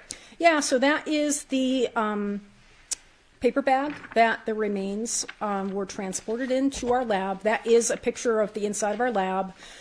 So it's an unopened, stapled bag with the case number on it. And so that we take right before we open the bag to show the bag is unopened. This is how it arrived at our lab. Then showing you 496. Is this the inside of the bag you just mentioned? Correct. So that is the inside of the bag. The staples have been removed. A little dark, but 498. Do we see that there are contents to this bag? Yes. And would those be the samples that you had requested from the Clark That's County correct. Coroner's Office? Yes. So you've unpackaged these items. What do you do next?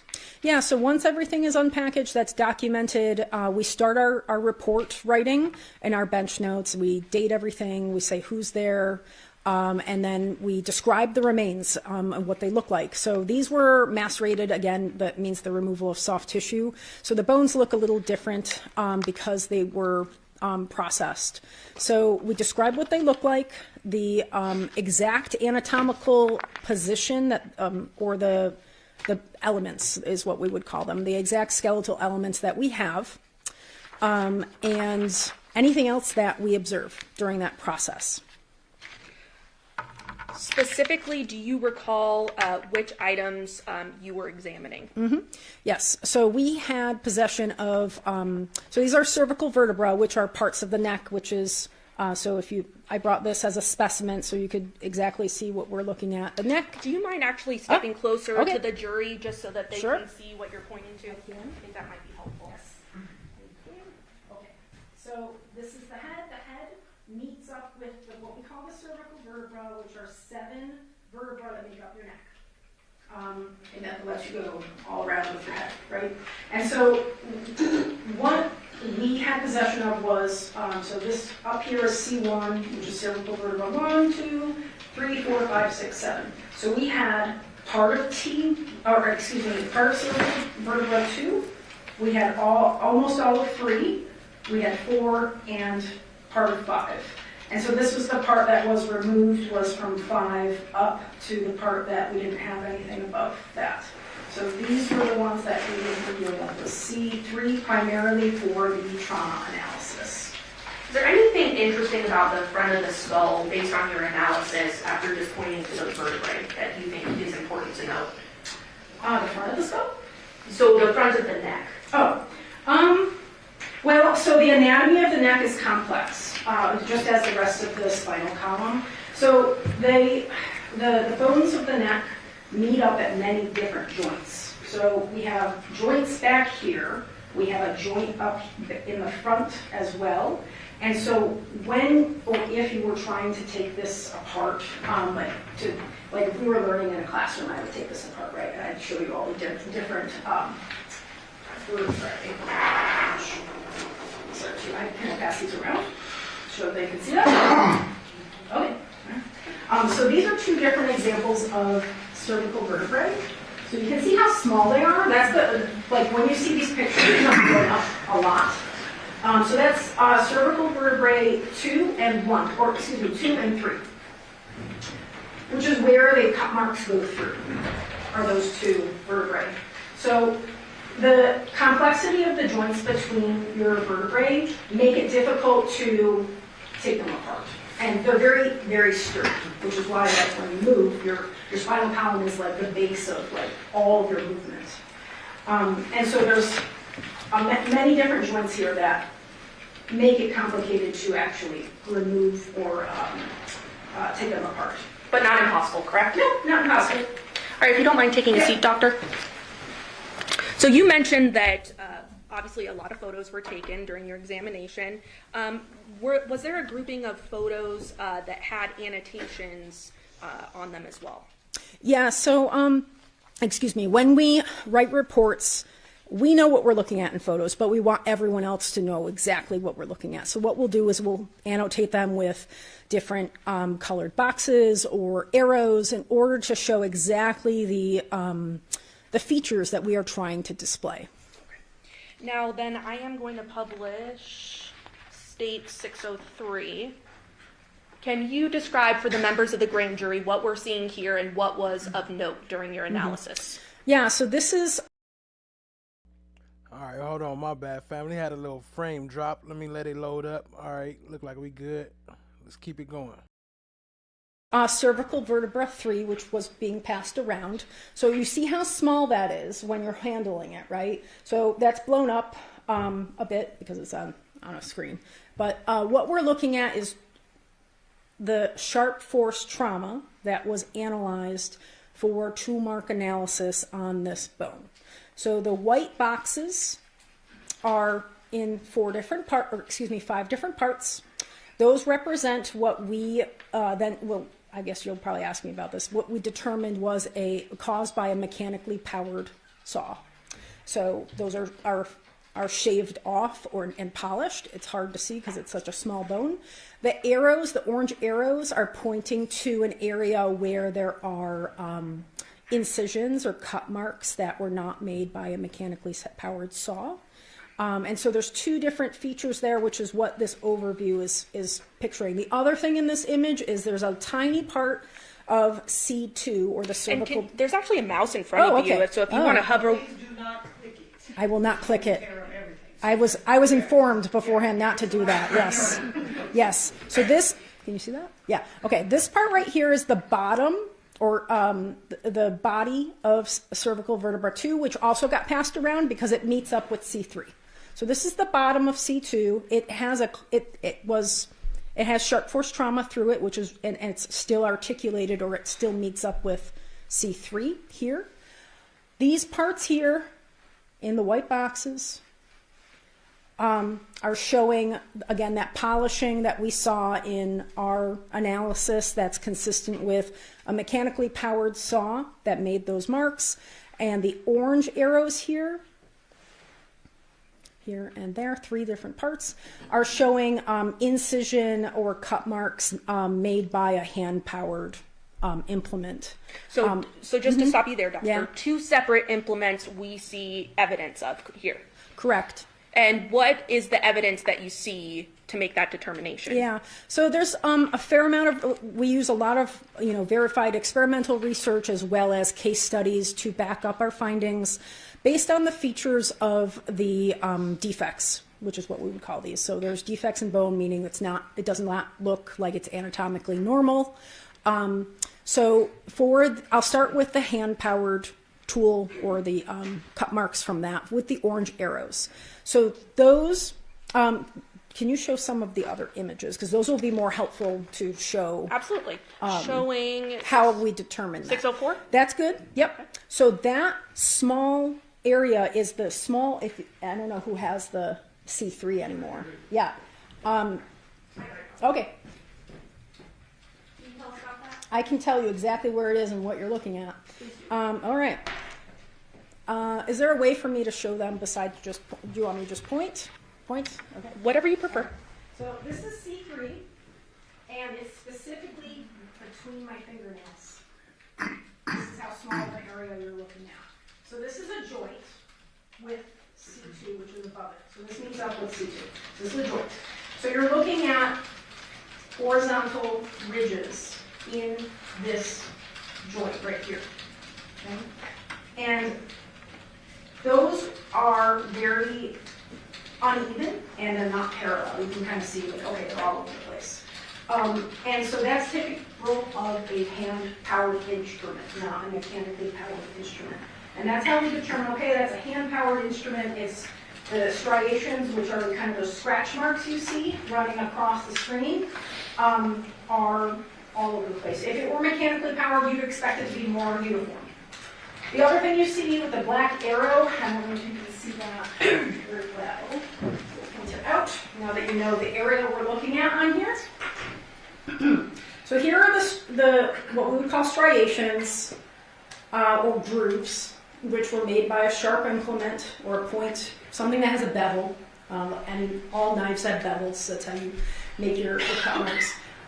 Right here, where this black arrow is pointing, is so the direction, we can tell that the direction was from the back to the front, and it was with a hand-powered implement, because this right here is a chip. Do you see that kind of triangle? It's not a perfect triangle. Kind of yes, right underneath the arrow, correct? Right underneath that. That's a chip. So that's called exit chipping. So when you're cutting something, sometimes you pull the implement out and a chip will fall off. So that's showing the direction of the implement. And I just want to stop you right there. So we're able to see that this implement was back to front. Is that correct? That's correct. So that was back to... Hey, am I bugging, or is it crazy that she brought a head up here to a headless trial? Why you gonna come and advertise that head and everybody know this boy head missing? The front, again, back is, back here, so it was the implement was traveling in that direction. Okay. And that's based on your examination with a microscope of the grooving. Correct. Showing you 605. What is of note here? That's the same area. So now instead of looking at that little joint from what we'd call posterior or the back, you're looking at it from the side. So specifically this little arrow right here, this is a very small area. So the scale isn't showing up very well here, but this is less than a millimeter, which is, I don't know, I can't do it. It's like that, very small. So this here is a V shape. You can see it's a V-shaped defect. We call that a kerf mark. A kerf mark is the actual base or the floor and the walls of where a sharp instrument has entered bone. Okay, so it kind of looks like a trough, or I don't know how else to describe that. It's a V-shaped defect, and so you see the floor comes to a point, and you see the walls make a V. So that's typical of a non-serrated or serrated knife. So saws have larger, their tooths are spread apart for the most part. The only other saw that could make this is a very fine tooth bow saw, but it's most consistent with a non-serrated or serrated knife because knives come to a bevel, and that is a V shape. So it would be handheld but not powered. Correct. Is that what you're saying? Yep. It's a hand. So yeah, all of these evidences that Possibly like the sword that y'all didn't test. you're presenting, the photos, this is like very clear that, you know, the cross section of the implement was a V shape. It's consistent with a knife, and then the way the striations are going across the joint are uneven and they're not uniform, and that's again consistent with a hand-powered implement. So we're still talking about hand-powered implement. Yep, we're correct? still talking about one of the tools that was used. Okay. Showing 606, what do we see there?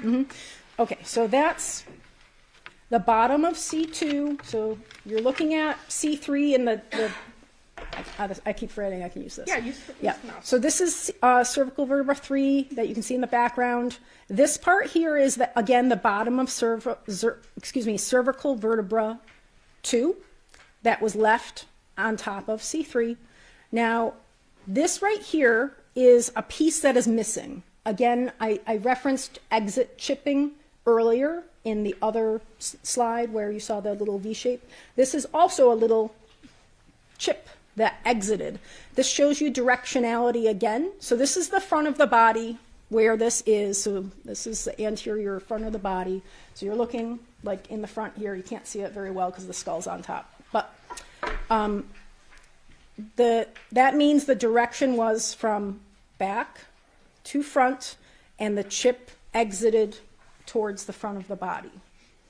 So again, showing directionality. Correct. Showing you then 607. What do we see here? So these again are striations. These are incomplete cut marks or incisions that you see the orange arrows pointing to. So this again, C3 here, this is the back of the body. This is where the back is. You're looking at, again, a very small area we call it the lamellar. It's just a little piece of bone that covers your spinal cord. So it's right here that you're looking at. And so the cut marks, if I just put my fingernail in there, they're probably smaller than that, but they're right here. So the other cut marks were here. These are here. And so you can see there's a couple different areas that the hand-powered, non-serrated or serrated knife would have hit.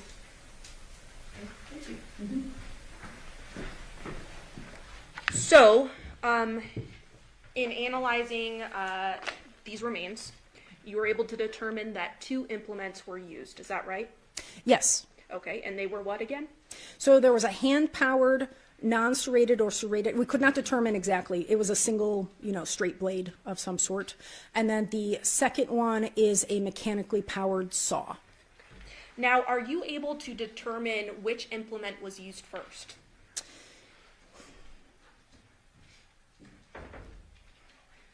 Well, so let me pose it this way. Hypothetically, how hard is it to cut through bone with a handheld knife? Or cut through a neck?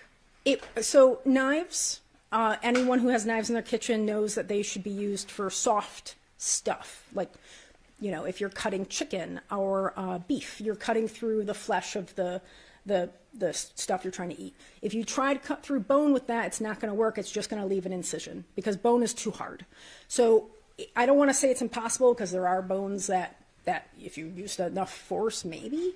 But saws are made for a reason. Saws, the teeth are such that they are made to cut through hard material such as wood or bone.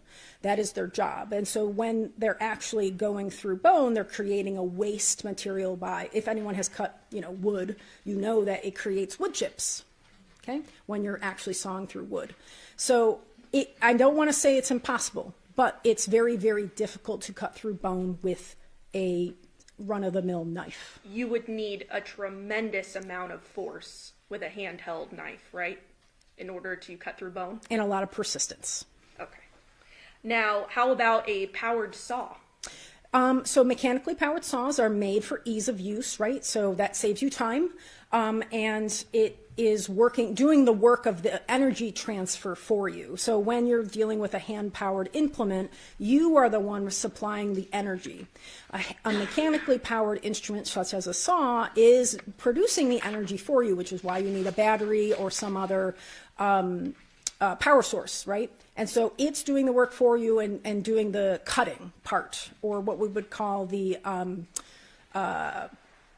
because when you're cutting something, it's like you go back and forth, but a mechanically powered saw is doing that for you. So that is going to make it a lot easier because you are not exerting force yourself or energy yourself. The instrument is doing that for you.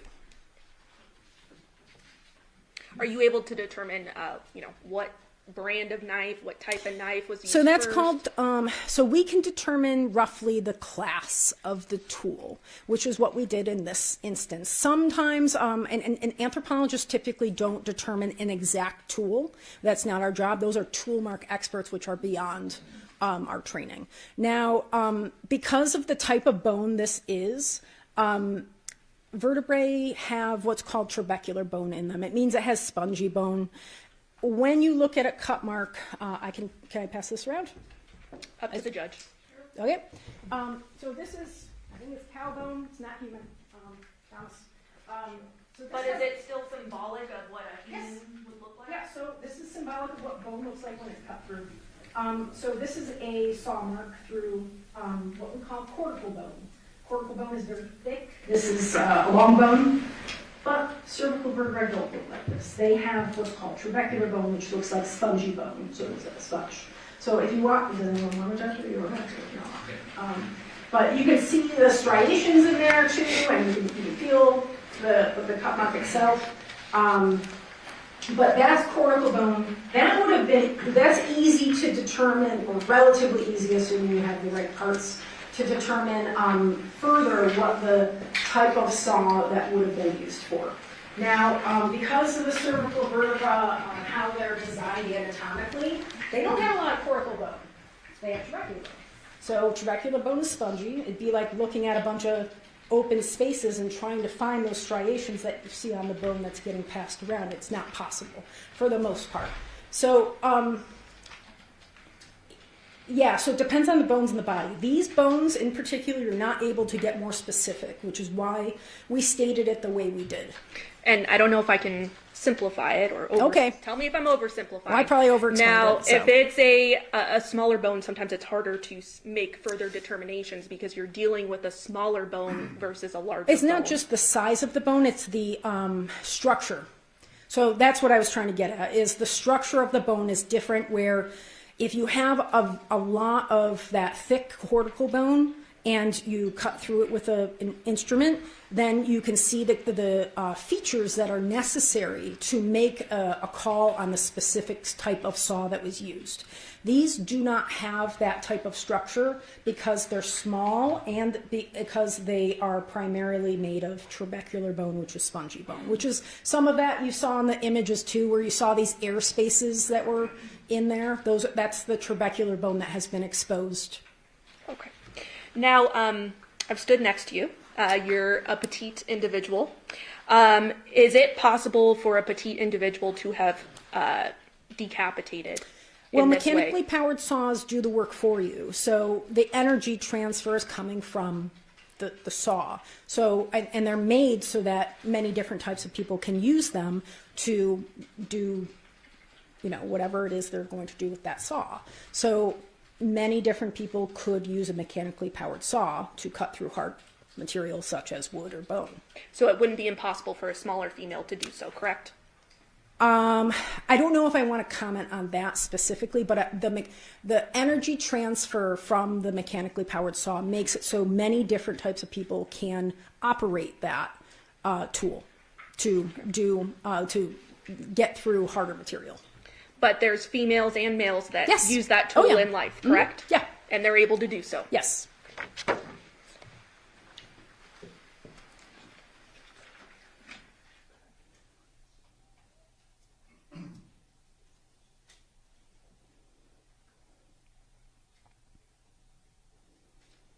So just to be clear.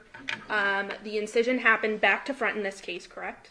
That's correct. 2 implements were used, correct? Correct. That was a knife. Possibly a knife. There is a very slight chance it could have been a very fine-toothed bow saw. But it's likely a non-serrated or serrated knife. Okay. And that was based on your conclusions, right? Yes. Okay. And then also a powered saw, correct? A mechanically powered saw, yes. Past witness, Your Honor. Yes, thank you. So shit, that sound like it was more than one person working. Like she tried something, and she was like, she called him like, I need some help. I can't get this head off. And he came and helped her saw them, helped her finish it off. Dr. Burns, let me just preface my questions of you that we take no issue with your findings. Okay.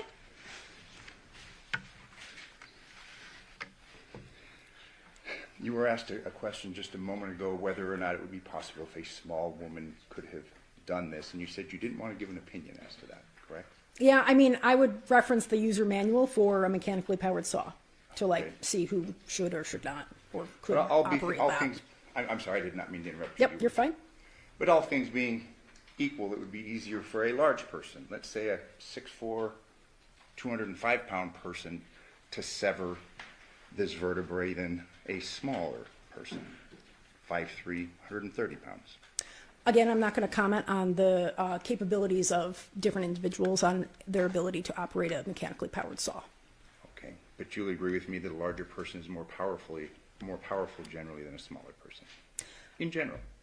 I mean, assuming they have full capabilities and they're not disabled and all of that. Absolutely healthy. Again, I don't want to comment on the capabilities of different people. Mechanically powered saws do the work for you. Absolutely, but let me ask you this question. Generally, a larger, healthy person is stronger than a smaller, infirm person. Yes. Fair? You had testified concerning the complex nature of the vertebrae in the human neck, correct? Yeah, sure. And when you discussed this complexity, are you talking about the interlocking nature of the vertebrae? Yes. As in this case, we had part of C2 severed, correct? Correct. And that was included in your analysis concerning C2 and C3? Correct. So when we talk about this complexity, it's because you've got these bones that are entwined. That's right. Say? Yes. You had testified that this area, specifically C2, C3, is very, very sturdy. Yes. Sturdy and complex. Yes.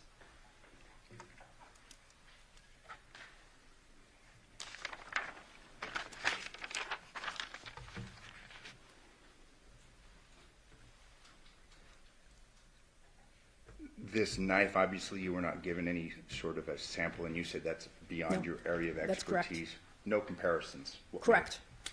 Same thing with the question concerning the mechanically powered saw. Again, no comparisons. That's correct. Aware of. But we know that it was a knife. Yes.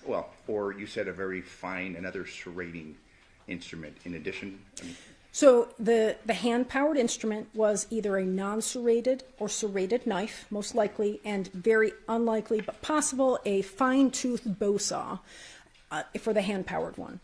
The mechanically powered one could be any number of saws. We don't have enough evidence to say one way or another. Now, I wasn't told, they just wanted an analysis done. I was not told any number of instruments when I was given these specimens. Understood. So in reference to the hand-powered knife, that still could have been electric, perhaps, but very fine. So I don't know about a hand, like you're saying, like a mechanically powered knife? Correct. In addition to a mechanically powered saw. Yeah, so anything mechanically powered would produce very uniform striations, whether it was a knife that was mechanically powered or not. These were very uneven and in different directions. Okay. So unlikely. Unlikely, but possible, perhaps. Probably not. But you are very comfortable in your testimony and your conclusion that we had a mechanically powered saw. Correct. Denied. And that was given the nature of basically the injury to C2 through C3. Correct. You are unable to opine as to the width of the saw blade anything of that nature? So that we don't have enough evidence for. If you had the other pieces of the vertebra that were missing in this case, and if there were what we call false starts, which would have produced a kerf floor, which is the bottom of the cut mark, we would have been able to say more, but we cannot say anything more than what we said in the report. These cuts that you examined through C2, C3, the complex, sturdy vertebrae, consistent with the Sawzall? Can you restate that? Yeah, consistent, what you saw, findings, would that be consistent with the mechanically powered saw? Correct. Yes. Are you able to opine as to what kind? No. Okay. Are you able to opine as to consistency? Like if I ask you if, hey, we have a Sawzall that's generally used for cutting through drywall, things of that nature, would that be consistent with your findings here, having been used? A drywall saw? A Sawzall. Yes, so it can include any mechanically powered saw, yes. Fair. And you're not able to opine as to whether it was battery powered or plug-in, correct? No.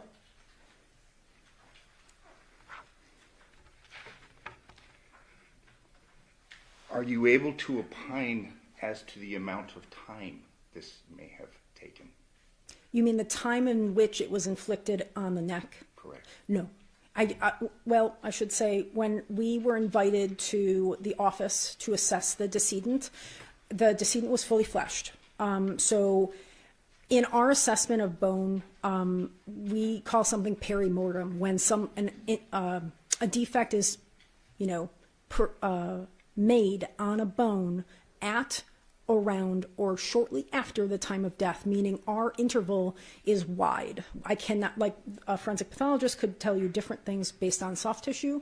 Hard tissue reacts in a wider scale. So we cannot tell if it happened shortly before, at, or shortly after time of death. It could have been any of those, according to our analysis of bone, on how bone reacts to those implements. So, and please tell me if I'm oversimplifying this, but it's hard to give a window whether the person died, had just died, correct? We cannot give so it could have been right before they died, they were still alive, it could have been at the time of death, or it could have been shortly after the time of death. So it could have been before they died or after they died? According to the way we do our analysis with bone, it could have been at any point in time in that perimortem period, shortly before, at, or shortly after time of death. Are you able to give an opinion concerning how long it would take a person to be decapitated? No. Where?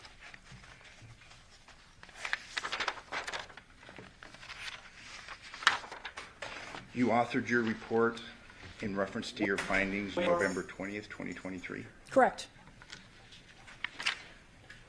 Thank you. I have no further yes. questions. Any reason to state? Yes, Your Honor. Court's indulgence.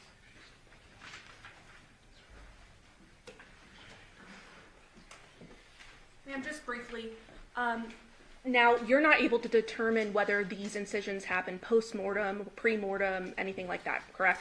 Correct. So our definition of perimortem with bone, because of the way bone reacts to trauma, we cannot tell if the timing is shortly before, at, or shortly after time of death. Now, we can tell if something is healed, right? So antemortem is what we call that. So healing trauma, if you break a bone, it starts to heal, but bone takes a longer time to heal. So if the forensic pathologist would have concluded that this happened post-mortem, you wouldn't have a reason to dispute I would have no that? reason to question that, no. Okay.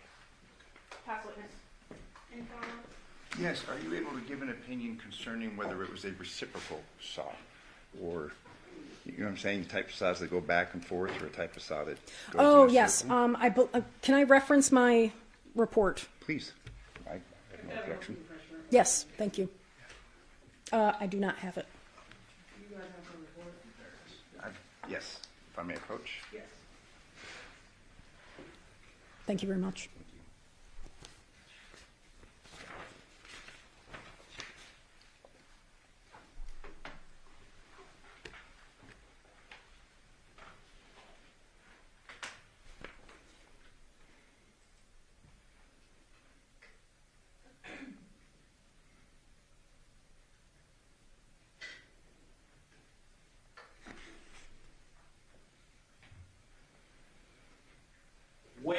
are your police reports.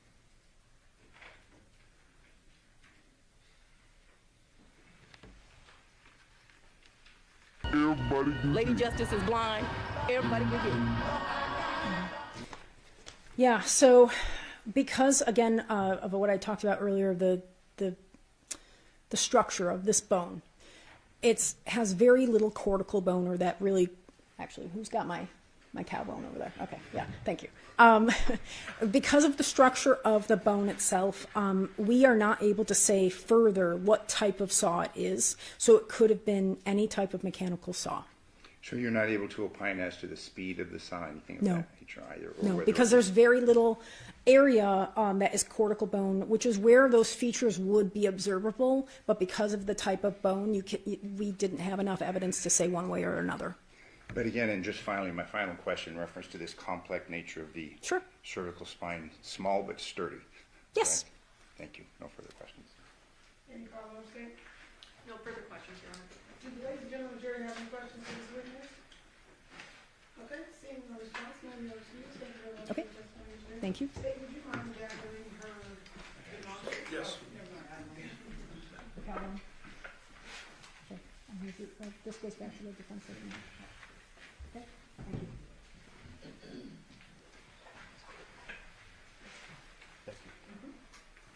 State your name, call your name, please. Carrie Skinner.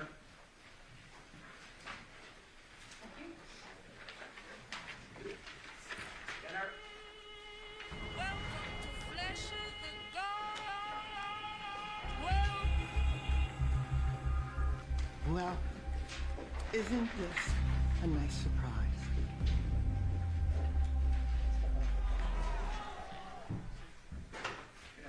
Good afternoon.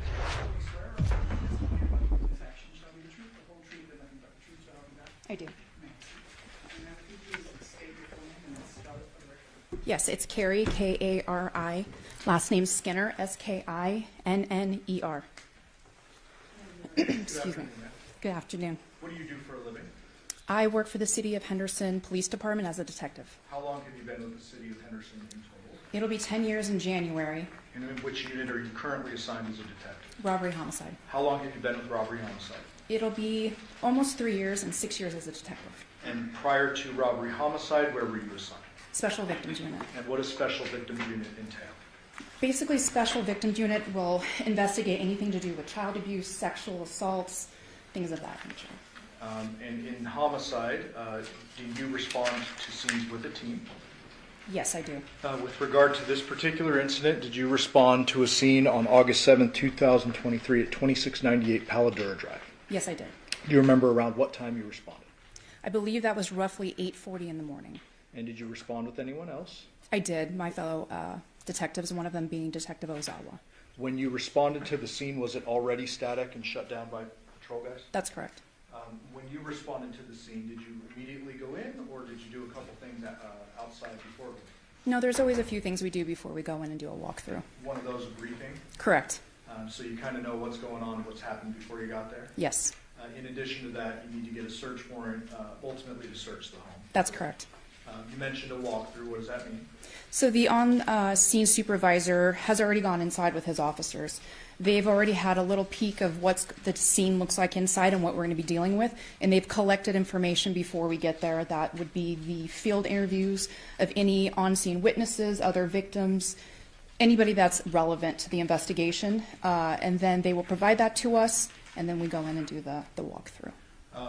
During the course of your walkthrough, was it notable that there were some things missing from the scene? Yes. Such as? The decedent's head. In addition to that, were any weapons found that could have caused his death?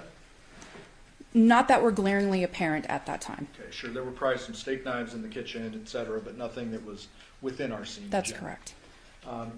Did you stay on scene there after the search was conducted? I apologize. No, I actually went over to the secondary scene, which was on Porcupine Rim. Okay. So when you go to Porcupine Rim, still on August 7th? Correct. Did you respond there with Detective Ozawa? Yes, I did. Did you make contact with some individuals who were either witnesses or suspects?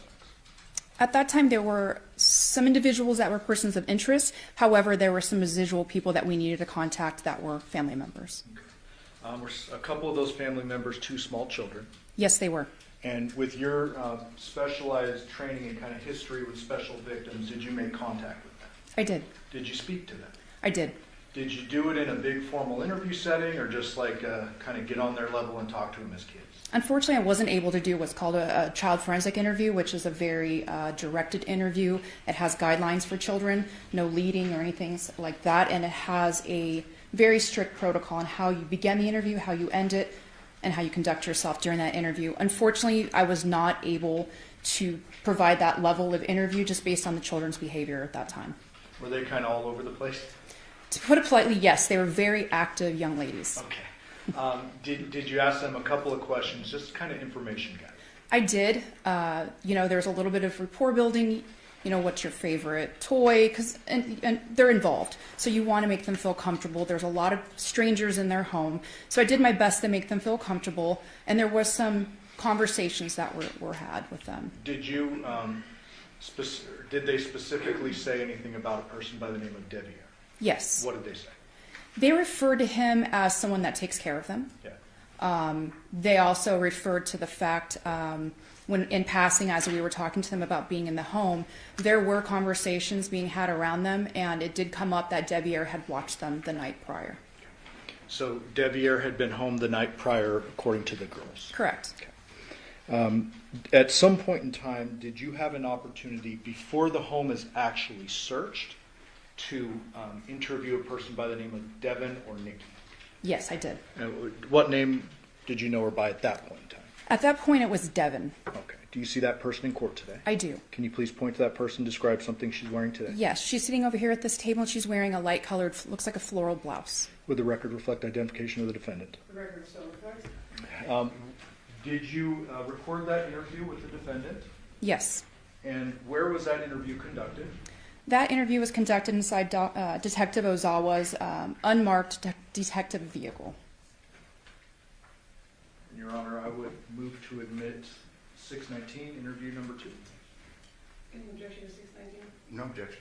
All right, 619 will be admitted. And again, this is an interview conducted before going in to search Porcupine Rim, correct? That's correct.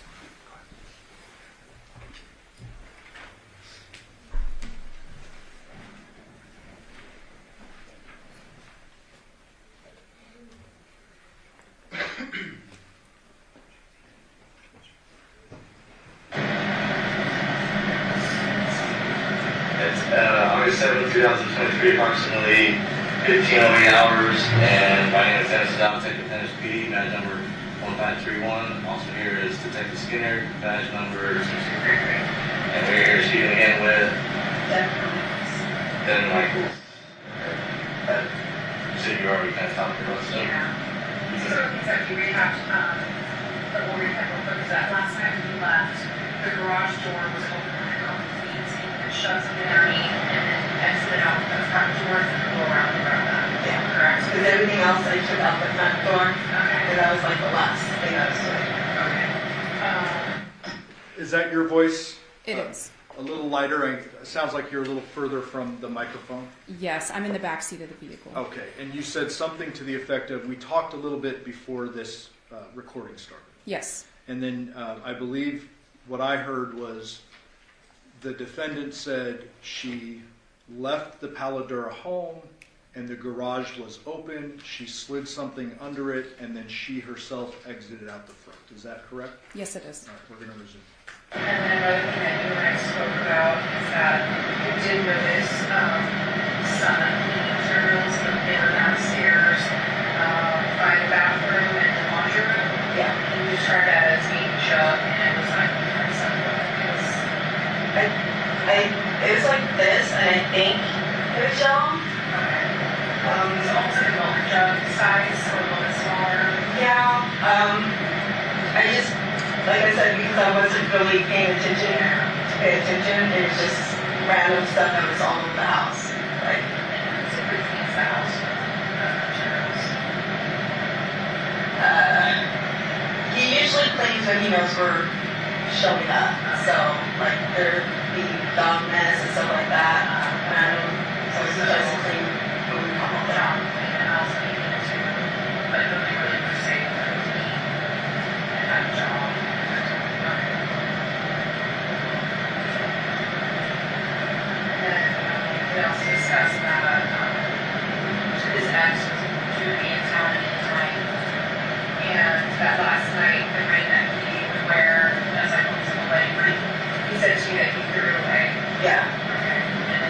we kind of made a joke of it, 2 points, do it in the trash type thing. Oh, okay. So, and if you call, it's Andrea, right? Yeah, Andrea. You can call her twice, but you're not sure if you're married or not. No, I know they weren't married, but yeah, it was just. Okay. Well, this is something that the girl is back. The same way? Yeah.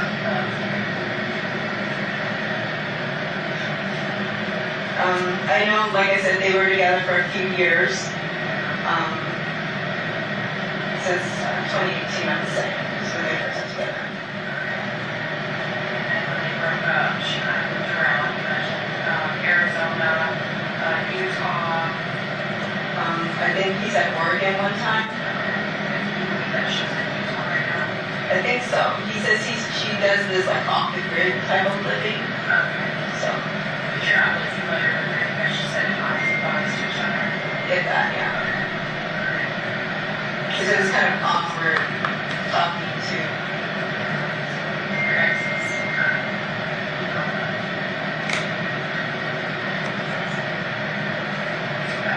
And the last time you spoke to him, as well as his mother, was last night.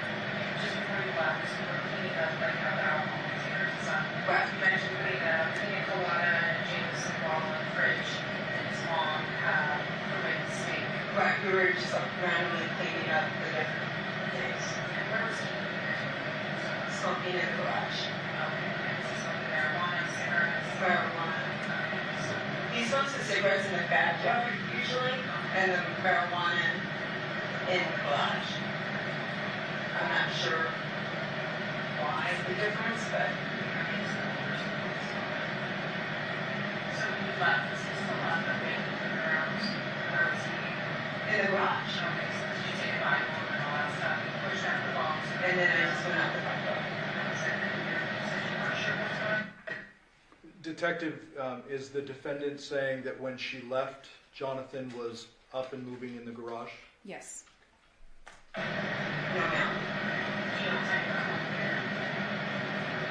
I went and read my daughter's prescription first.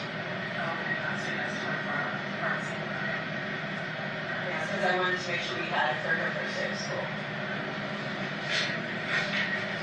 Yeah, he was only in boxers when I left, because usually when I leave, he walks me out and everything. But since he wasn't really dressed. And how would you rate his level of intoxication when you got away last night? Like it was on a 10 scale, like 10 being the most ridiculous you've ever seen it, 0 being none. No, I think he was buzzed, but I couldn't say he was way over the top now. So maybe in the middle somewhere? Yes. Like I've seen him much worse. Okay, so he was functioning. But I know he's still drinking, so I don't know how much he drank after. Anytime did you tell his mom he was sleeping or just leave him alone? I told her that I told him to go to sleep, but that was like when he was done to like sleep it off.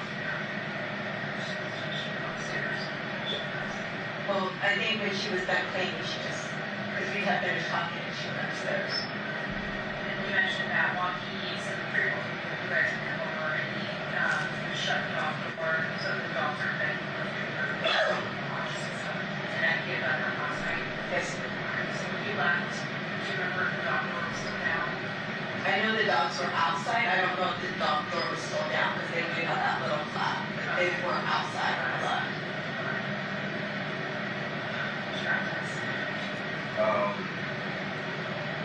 So just a couple points. So talking to Deviere, so it's kind of just an odd dynamic, that you guys have. So it was basically kind of confusing, when we're talking to Yoko. It doesn't sound like she knows. She doesn't know that we are married like that. She just thinks that we are still here. Because we don't really want everybody kind of in our business, and that makes sense. Yeah. No, I get that. Just like I was just saying, I talked to Yoko and I talked to you, it was like, that we didn't realize that you and Deviere were married, but you You guys been married for 2 years, you said. Almost 2 years, but Yoko does not know that. But are you guys, talking to Deviere, it's kind of like, it sounds like you guys got married, but not because you guys love each other. No, it's convenience. Like, I have a lot of medical issues, and he's been taking care of me and the girls. So what was your reason for getting married to Deviere? Because legally, as my spouse, he has more rights and access to things than someone just as a friend. So like pick up prescriptions? He can do anything as my spouse. He actually, I had to go into the hospital in an ambulance, and he's the one that took care of all of that. Okay. So are you guys like intimate together? No. Does he sleep in your room? Sometimes, like he'll fall asleep when we watch TV, but he usually sits on the couch. And right there, in there. So you guys aren't really, when you say married, you're not dating, and you're not doing stuff together, you're not intimate together, things like that. You know, and that's why John was okay, because John knew, and that's why he was kind of okay with everything and being able to move in. Gotcha. And then, but there's still, he's gonna have to move out, or he was gonna have to move out? Deviere was not happy about it, and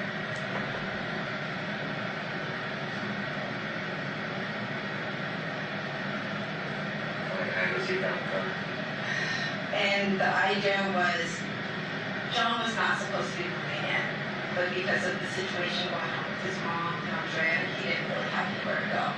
So that's why he was going this way. And I was not expecting him to do that this fast. We talked about him piecemealing and slowly moving things, and it went from a slow thing to everything got moved in one day. And it kind of caught Deviere. That's right. Very quickly. That's what. So when you were talking about it earlier, saying that he wasn't good with it, but he understood. Like when we're trying to figure out the dynamic of everybody.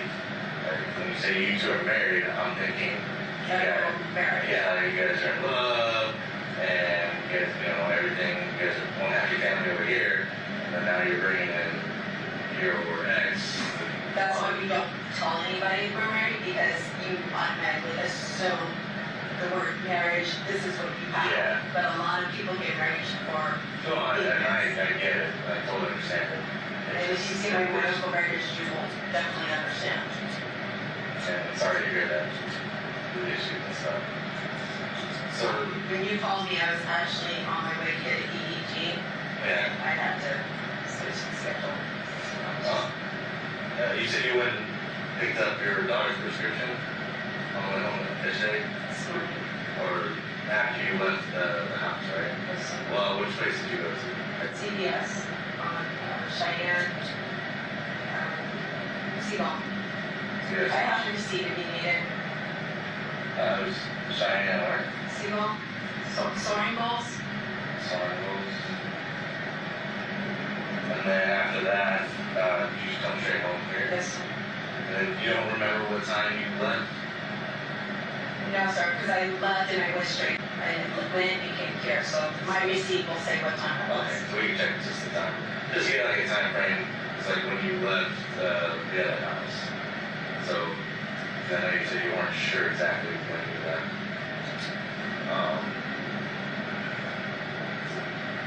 And then you were telling Texas Skinner that he was and smoking. So he was in the garage when Yoko came down, and then you told Yoko what the plans were for this day and started like taking the kids and stuff like that. And then she went upstairs. Yes, sir. And then what happened after that again? I took like 2 more things out to my car, and then I left. But you were inside the garage with him though? Briefly before I left.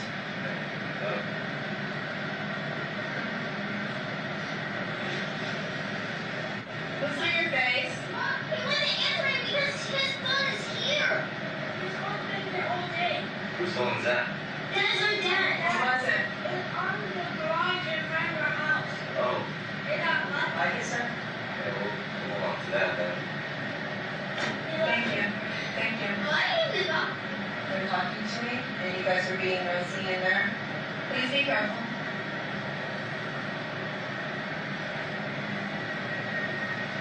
Sorry. No, it's okay. Thank you. Hey. So that should help you. That's his phone. So that's his phone. You're sure? May I touch it? Do we know? No. Let's say.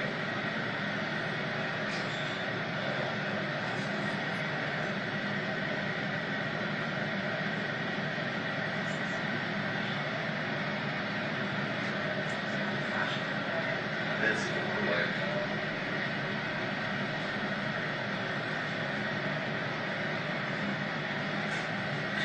That's almost screensaver. You know his code by chance? There's no book. No code. Just so I can.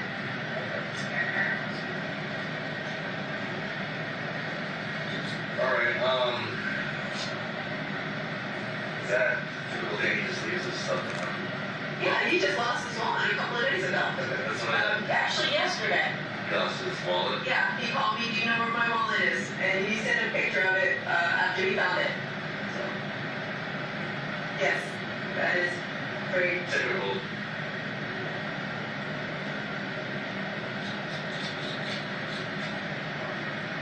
Okay, so you said you went, before you left, you went in the garage, briefly spoke with them, and then you went out the front door. And then when you left, was the garage still halfway open? Yes, sir. Okay, and then after that, you went to the CVS on Cheyenne, and then from there, you came straight here. Yes, sir. And was anybody awake? No? No, sir. The girls were passed out, so we said, yeah.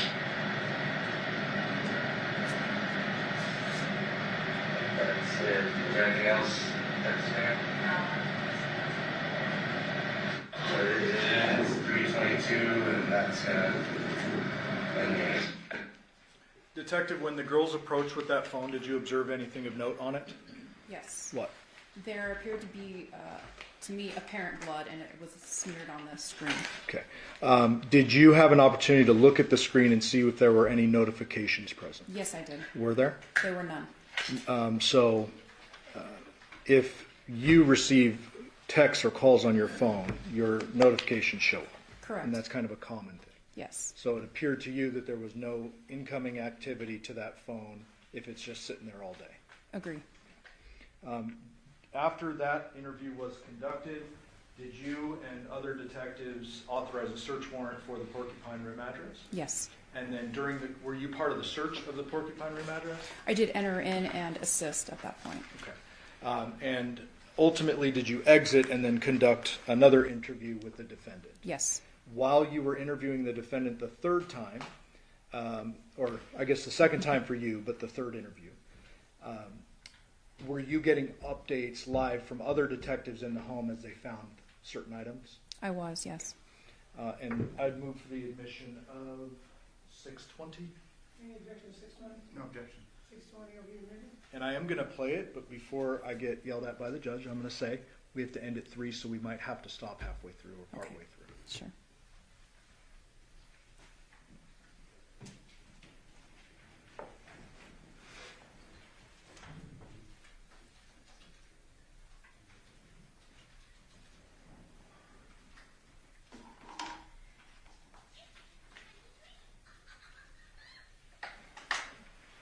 Before you start to play the statement, counsel approach.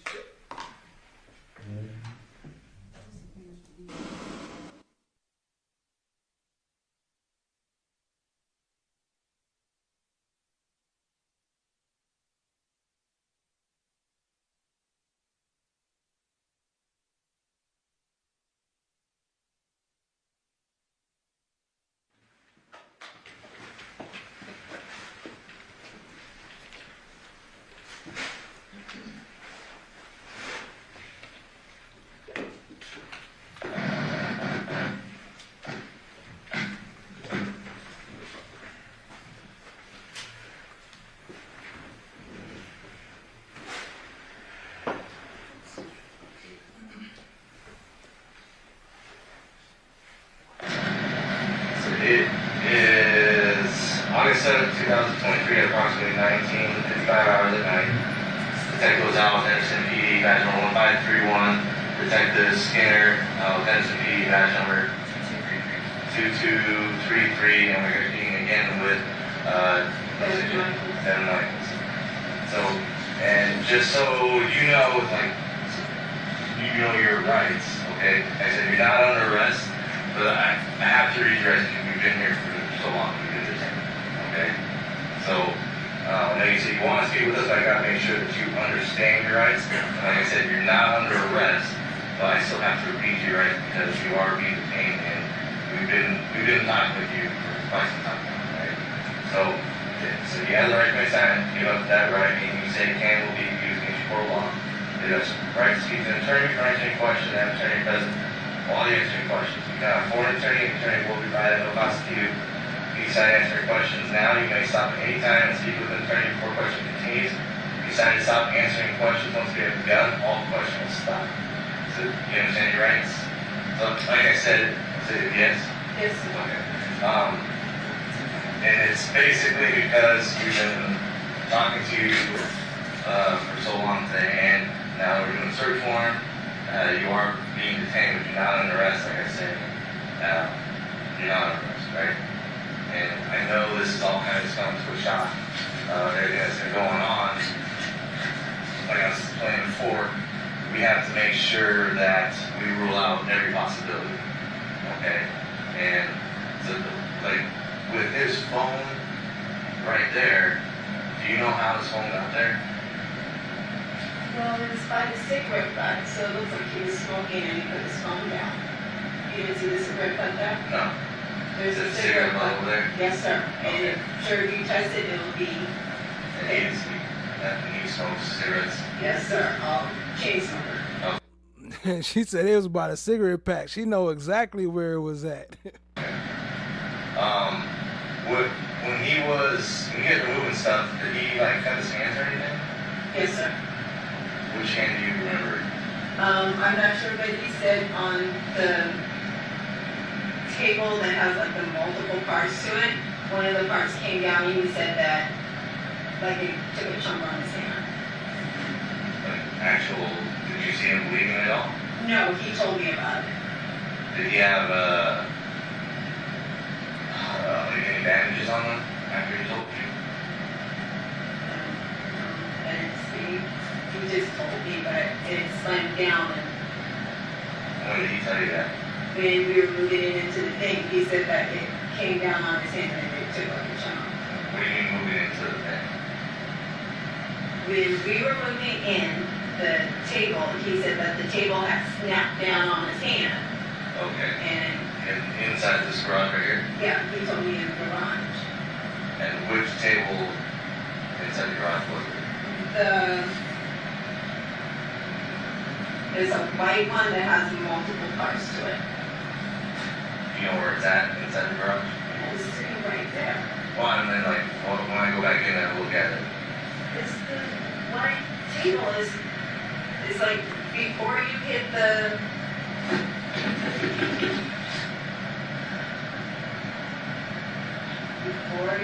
get to the freezer, there's a white table with multiple sections to it. So, What am I missing? well, your reactions are starting to elevate and be different. I don't mean to do that, but I'm getting scared. Okay, and what are you scared about? Because you're asking me, did he hurt himself? And I'm going by what he told me. He said that when he was moving the table, he loaded the truck by himself. Okay. And so, I guess what is worrying you right now? You're saying, I mean, you've already told us. Nothing is worrying me, but I feel like. Things are pointing in your direction, like you were saying earlier. And like I said, I didn't load the truck. He loaded everything himself, and the lighter things I unloaded. She never mentioned hitting him over the head with that log. If I have the camera system, you can see that he did it. guys already, what do you mean? So the cancer that you took down, it was up before you guys left? That was like one of the last things you took down? Yes, sir. Where's that cancer? It's in the garage. I showed it to him. Okay. It's right back. And it's like the DVR and everything's in there? I think so. He said it records. Okay. And then that was recording you guys packing up right before I you did left? not pack anything. He packed everything, sir. I mean, that was what you guys packed. Was that the last thing you guys packed before you left? Come back here? I didn't pack anything. He packed everything. But when I got back, he just tightened everything out and we left. What do you mean when you got back? When I left here, I went back to Henderson, got in his truck, and then we drove back here. And so when you drove there, everything was already packed? Yes, sir. Everything. And then what time was that, do you think? It was around 8:20, 8:30. And then we got here, I think it's at 9:01 on his. Okay, and then after you unloaded everything here, We got you in drove his back truck. over there. Yes, sir. In his truck. Nah, did you leave your vehicle over there? Yes, sir. Nah, why didn't you guys just both drive back? Because he wanted to take his vehicle because of the trailer. He uses it for, I mean, like, why didn't you just drive your car and he drove his car? because he said he wanted to drive one car. I sat in the passenger side of his truck. Well, that's what I'm just asking. I didn't know what was the reason for, like, because you were planning on coming back here at some point, right? Yes, sir. So, I was trying to figure out why. Like, what I did you- offered and he said we You'd rather just drive Yes, sir. back and forth. And then we went to the gas station and he put more gas in his car. And you could see us at the gas station. No, which gas station? Ooh, I don't know. I don't know. That's sounding very fishy. That sounded very fishy. The ARCO, we went to the ARCO twice. Like they said, you use your right to remain silent, especially if you did some shit. You better call a lawyer. That day Which one's that? on Windmill and Eastern. Okay. You went to the Arco and on Eastern after you guys left to get here. Might be between like 8 and 9 o'clock. Oh, definitely. It was like beginning like at 8:20 when we were leaving to head back here. And that's when I told you the Mountain Dew that he left was still on the gas pump from earlier that day. And I went over there and was showing him your drink is still sitting here. And where was that at? He left it on the gas pump the first time we were there. Oh, okay. You were asking, does he forget things a lot? Yeah. He forgot his soda at that time. Okay. So we went back and looked at the video at Burlington. Do you remember anything else while you were there at Burlington? Like you said that you took Janae to the bathroom. Was there any time that you took both girls and you guys both split up? I had, after we came out of the bathroom, Tamia with me, and then John kind of was walking around by himself. I think he went to the shoes. Was that at the very, when you get there, I guess, when you guys arrive in Burlington, at what point do you guys break off to take her to the bathroom? Immediately, like almost immediately. She was asking for the bathroom when we first walked in. Okay. Did you guys talk to anybody when you first walked in? Just the security guy at the front, and he said it was towards the back. And me and Janae was walking back there. Okay, that's when you split. Yes. And then after you guys left, that's when she's saying that Jonathon and Tamaya were walking around. Yes, sir. And they were contacted by somebody at that Yes, point. I did not see that person. Okay. So the video at Burlington shows, or at least what my partner was saying when he was there, when you guys get there, you talk to the security guard, but then all you and Janaea and Tamaya basically split up from Jonathon at that point. Tamia didn't go with us into the bathroom. I know that for a fact. It was just me and Janaea. Did she follow you while you guys were going that way, even though she didn't go into the bathroom? I don't think so. I don't think she came with us that way. Okay.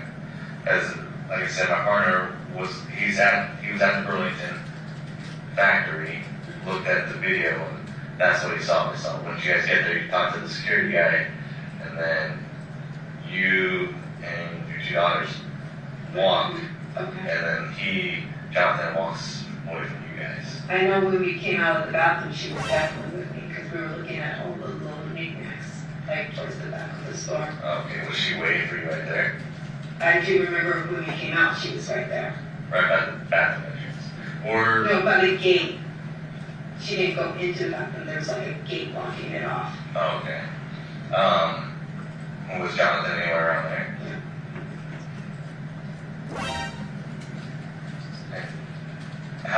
When you talked to Maya, how sure was she about what she said to you about the guy coming up to her? I guess, how did that come up?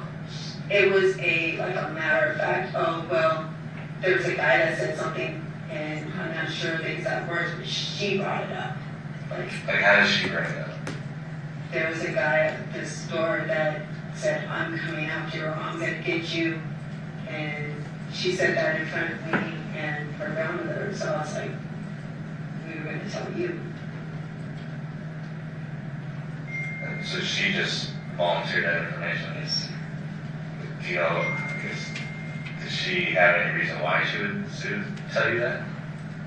I guess that's what she saw or heard. Okay.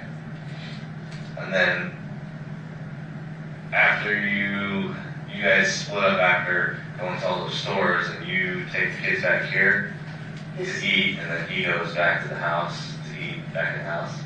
No, we left Vaughn's. We took all the groceries out of his truck, put them into my truck, and then he went in to eat, and then we drove.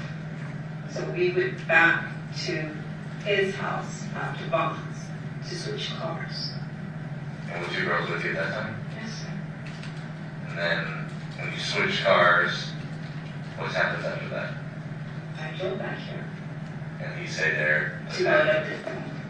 And then you dropped the kids back off here? I left them here, and I drove back there to bring the truck down to help them unload it. Okay. Carrie, do you have any additional questions? No. Okay. So, at this point, I have to ask you, like I asked before, do you know what happened to Jonathon? Okay. Well, the way how everything's investigation is going right now, it's not a normal, not a normal type of investigation, right? So that's why we have to go at the different avenues of this, make sure that we investigate every side to this case. Okay, so that's why we're doing a search warrant here at this point. Okay, so I'm asking you that, like, right now would be the time, if you know anything about what happened or you're involved in any way, now would be the time to tell me. Okay, so we're not going around chasing, doing other stuff. Like if you knew someone that possibly did this but you're trying to protect them, or if you knew something happened and if you're not telling us, now is the time that we need to know that. My last thing I did was John. I was in his back, and then he went to smoke. And while he was smoking, I was talking to Yoko. And that was pretty much the end. And then I finished loading. He told me which ones he wanted me to take. And then that was it. Say that again, he finished loading with something?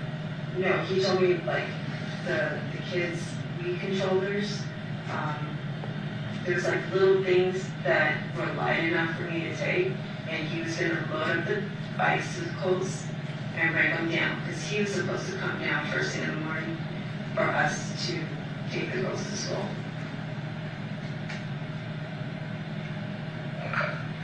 And when you guys were running around yesterday, What was, I always mispronounce his name. Deviere. What was he doing? Deviere. He was here.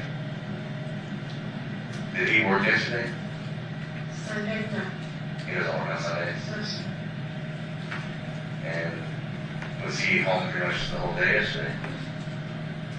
Like when you came back here and had the kids, was he here at that time too? Yes, sir. And then when we got home, he started cooking dinner. He was there, and all the stuff, all the evidence they got, all the lies he didn't told. How is he not considered a suspect? You know when the last time him and his dad talked? It's been a minute. They don't talk. John doesn't really talk to the majority of the people of the family, like, including his dad and everything like that. And then I'm sorry, so I'm you want to turn it down? Cold? freezing. You can shut the temperature down. Whose idea was it for him to move here? His. He wanted to come here to be a family and help me and him under one roof with the girls. Okay, and then was that up for discussion, or he just said, I want to move with you, and then that was like a done deal? No, I wouldn't say it was a done deal. It was a lot of back and forth with it. Like, we've been talking about it for months. And did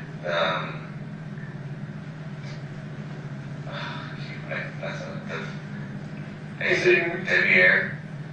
Did Deviere know that he was coming? Not yesterday, no. Absolutely not. And I mean, did he know that? Did Deviere know that John was moving in? Deviere knew that John and I had talked about it. Deviere did not like the idea, but I did not know John was bringing all that stuff. Yes. Tonight. Gotcha. We were supposed to just be moving like the girls' things, the bunk beds. I have packed up like all their old clothes, you know, like bags and bags of clothes I have packed up for them. Okay. And what did Deviere and Jonathon talk about yesterday? They didn't talk yesterday. Deviere had opened the door, saw that we were loading into the garage, and that was it. And then, Oh, they never actually spoke to each other? No, sir. Oh, okay. And then Deviere made it sound like he might have talked to him. So. No, sir. When, So he saw him, went back inside, and that was it. He what? Deviere made it sound like he might have talked to him. Another red flag. I think he just opened To each other? No, sir. Oh, okay. And then Deviere made it sound like he might have talked to him. So. No, sir. When, So he saw him, went back inside, and that was it. I think he just opened the door because he heard noises.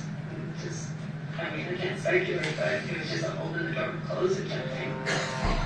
And then when I left, I just let him know I was leaving, and that was it. Would Deviere have any reason to want to hurt Jonathon? No, sir. No, sir. You don't think so? No, sir. I mean, they didn't get along perfectly, but no. Anything like in the past that they've gotten into fights or anything like They've that? had arguments, but nothing ridiculous, no. Okay. Do you think Deviere would have anything to do with it? Or no? Why do you smile and say that? Shake your head no. He's one of those types that things don't bother him. Like, you could be angry and everything like that, and he's always very calm and mellow. And how upset was Jonathon when we found out that you and Deviere got married? Oh, he was furious at first, but once he started realizing, like, with all the medical things and everything like that, John and I, we started talking again. We hang out. We actually go to birthday parties and like the 4th of July, we get all the fireworks with the girls. Like, we actually were building our connection again so we could have more time with our family. And that's something that you wanted to happen also? Yes, sir. And And then, because like the reason why I asked these questions is as far as like him being the one that said that he was going to move here, is the way you guys make him sound is like he's very pushy and kind of wants to get his way when stuff. Yeah, right? he definitely can be that way. Like, was this something that he forced upon you? Like, hey, I'm moving back in. It wasn't that he was forcing upon it, but I know he was having issues with Yoko, and she was trying to get him out of her house. Like the night, last night, she was telling me he still hadn't paid her any rent money. He owed her $200. She was saying, see if I could get his EBT card so she could at least take the money off of that. So I know she was pretty upset at him for not being able to pay her back. She said it had been years since he had paid rent. So, and I sat there and helped them talk to the car company to kind of get the payments back on track because he was falling behind with that. His phone was constantly being turned off for non-payment and things. Do you think that, did he have any issues with Yoshida? He said that they were basically using his EBT to live like a lifestyle. Like they would go and get the fancy food and everything and kind of use all the money, and he would have it on the card. That Yoshida and Yoko would do that? Yes. How upset did that make Jonathan? Oh, they argue daily. Do you think that Yoshida or Yoko would have anything to do to hurt him? I don't see them being capable of hurting him. Like, I know they argue, but I don't see them being aggressive people. Like, I know Andrea had pulled a knife on him. But how long ago was that? Last year, I think. It was last year. From what I was told. I just know that he was trying to get out of that house as quickly as he could. And it was supposed to have been like a piecemeal type thing, and it went from a gradual thing to everything now.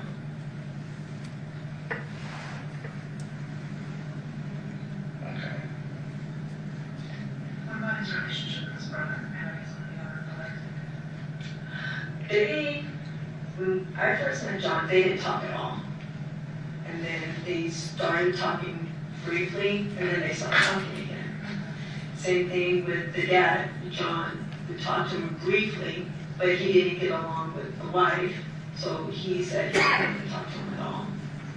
Like, I've never even met JC the whole time we were together. He showed up to the house one time to pick up Deviere when he first moved out here, and that was it. And JC lives around Cheyenne and Tenaya, so not that far. But he's never reached out to us or anything like that. So I know that your marriage with Dev is on paper, but I noticed that you guys wear rings. Oh, I bought this. I know, but he wears a ring too. So if it's on paper, why are you guys doing the rings and stuff? And you got your ex moving in to essentially. I bought the ring. I don't know. The rings aren't really significant. It was just part of the little ceremony that we did. Rings are very significant in marriage. They're a symbol of a connection to another person. We definitely have a connection. He's like my best friend. And he'll tell others I'm definitely his best friend. I've tried to help him. Like, he's gone through a lot. And so have I. And he actually saved my life, so I'm very grateful for him. It's just, you understand how it looks, right? So I completely understand that we need a medical power of attorney in a sense for the spouse. But to take it the next step and actually wear rings to show your connection to the world it is a romantic connection. It's showing that you're married to someone and that you have a respectful relationship with someone in marriage. And we have a different, I would say, respectful relationship. but at the same time, John was like accepting of ours, so that's why he was moving out. At first, but that was like only like a couple of weeks, and then the more him and I talked, he was okay. And once you go back and look like at the text messages, you'll see like. Okay, I wasn't sure what that relationship was, and like if this other stuff came out. No, that he found out about it because of that, and of course he was like, you know, pretty furious. But that was in October, and by November we were already on decent terms, and I was going over to the house to see the girls and everything like that. So the caseworker talked to you about your family dynamic? Yeah. So you got brought up? Of course. Okay. But yeah, John and I had already started working towards things back last November. And then I know after you left the house last night, you went to CVS, got her medication, and then did you try to contact John after you got home and into this morning? Early this morning I did. And that's when he wasn't answering. You were trying to figure out the school stuff, right? Right. Because he said everything was loaded up, and then when I got up to start packing everything, I couldn't find any of it. Okay. Oh, that's right, the school supplies. Correct. Okay. So you're obviously contacting him. Now, how do you know that he does not have a PIN code on his phone? Because I've used his phone when we couldn't get it to work, because for a long time, when I would call him, it would go straight to voicemail. Okay. So I know his phone. Okay, so you've been on his phone in the past. So one of the things that we noticed when we were walking up, we noticed the phone on the driveway. And then obviously went in and talked to you, we talked to your daughter, talked out here, the girls brought it over. When we looked at the phone, there were no notification messages to show that there was a missed call and missed text. So I'm asking a direct question. Did you know that phone was there, and did you look at it and then just forget about it or something? No, there should have been, because on my phone, it shows missed call, missed, or notification. Well, it shows delivered but not read. So it's showing that he's gotten them and he's not opening them up on my phone. So I don't know about no notifications on his side. Mine's showing me this there. I don't know how Does his show a red? Like, does he have the I don't know. I know on mine, once he reads it, yes, it will say. Okay. So on his phone, it should show red if you looked at his messages. Yes, just like Yoko's does. And back and forth. Okay. Okay. And then he never said anything last night about not knowing where his phone's at. We didn't talk about his phone, no. The only thing he asked me about was his wallet that morning. Okay. And you can look at it and it says, where's my wallet? And then I called him and I told him where I remember seeing it. And then like a little while later, he sends me a picture saying, I found my wallet. Sorry, can you touch up? What kind of wallet do you have? A little skirt thingy. Like there's like free like the cards in there. Is it like a bifold wallet or? It looks like it's about this, like a little square wallet. Oh, okay. And does it, is there anything else in the house right now that belongs to him? That belongs to him. Anything like, you said he found his wallet? Mm-hmm. And he found it where? It was on the table, but he had cleared off the table, so all the stuff he had moved have been other places. And then he had lost his wallet yesterday? Yesterday morning. And he was looking around for it. Did he, do you know where he put his wallet after that? Like, did he have it with him? He shopped all day. He used it all day. Is there anything else that belongs to him, other than the stuff that he brought over? Does he have any other belongings here, like clothes or? Yeah, there's a ton of stuff here now. All of the stuff's here? Yeah. Because we couldn't, because his wallet wasn't at the house, Paladura. where it would be right now? What? And then does he carry, like I know some people carry like their social security card, medical cards. He gave me a social security card. He told me to hold on to it because it's very important. So that was in my purse, I believe I had. When did he give that to you? Yesterday. Okay. It's in a black plastic folding thing. Okay. He said it was very important for me to put it someplace aside. So we were sent a picture from inside. There's a picture of his wallet with his ID that was in one of the drawers in your bedroom. Okay, one of his old ones, because I have a lot of his old ones. Oh, he had like an old. What did they look like? I don't know, like I have all of his old driver's license, and he had all of his old stuff. Okay. And then an old wallet with the driver's license? How many do you think you have in there? I think I have 2 of his licenses.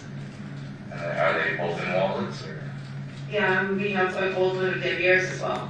in separate wallets? Or? No, just in separate places. Okay. Where was those other ones? Like the ones for Jonathon? Where did you keep those at? In one drawer and Deviere's in a different drawer. Which drawer? One's in like my drawer with like some doorknobs and stuff, and then the other one's in a like a nice Oh, okay. And you think you have a couple of his driver's license? I know I do, and I have them on my phone too. Oh, and why does he give you those, or why do you I have one? I know how it sounds, but he literally said, hold on to this because it's important. He literally said that. About what? Like the social and everything. And I have the EBT card, and you can see at the gas station, he handed me the EBT card and said, this is the code, and then he gave me the other one.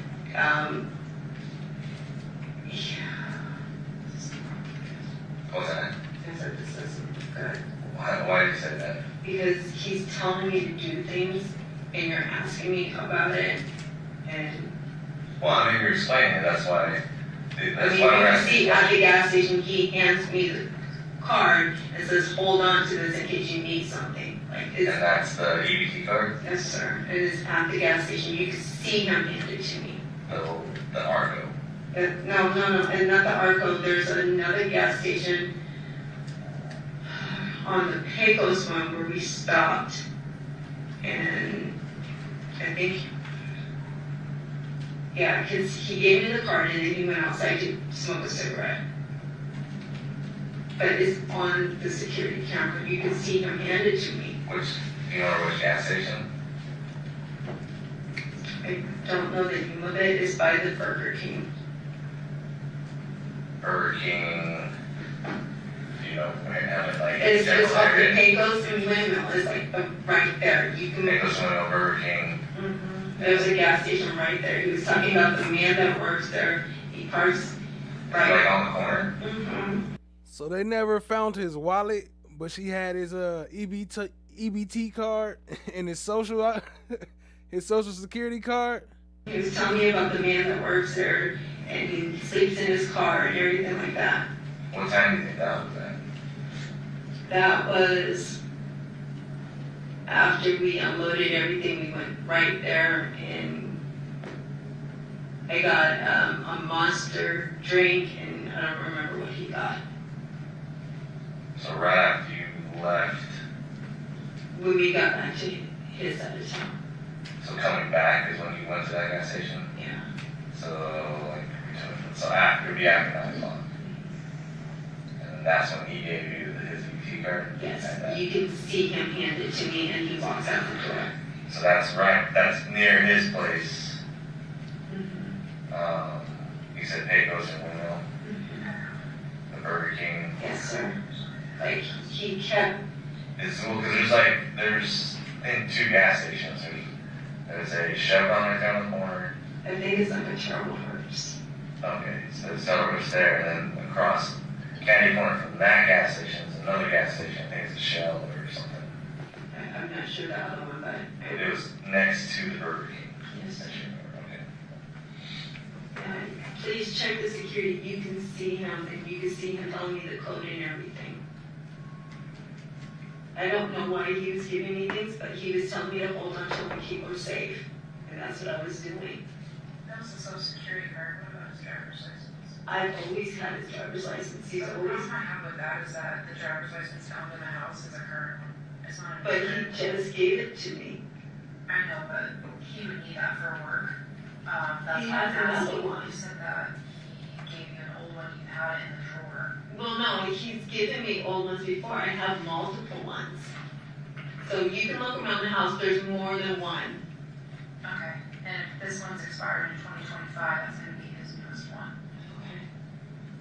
It's weird that you have his latest driver's license, and that it was tucked in a drawer.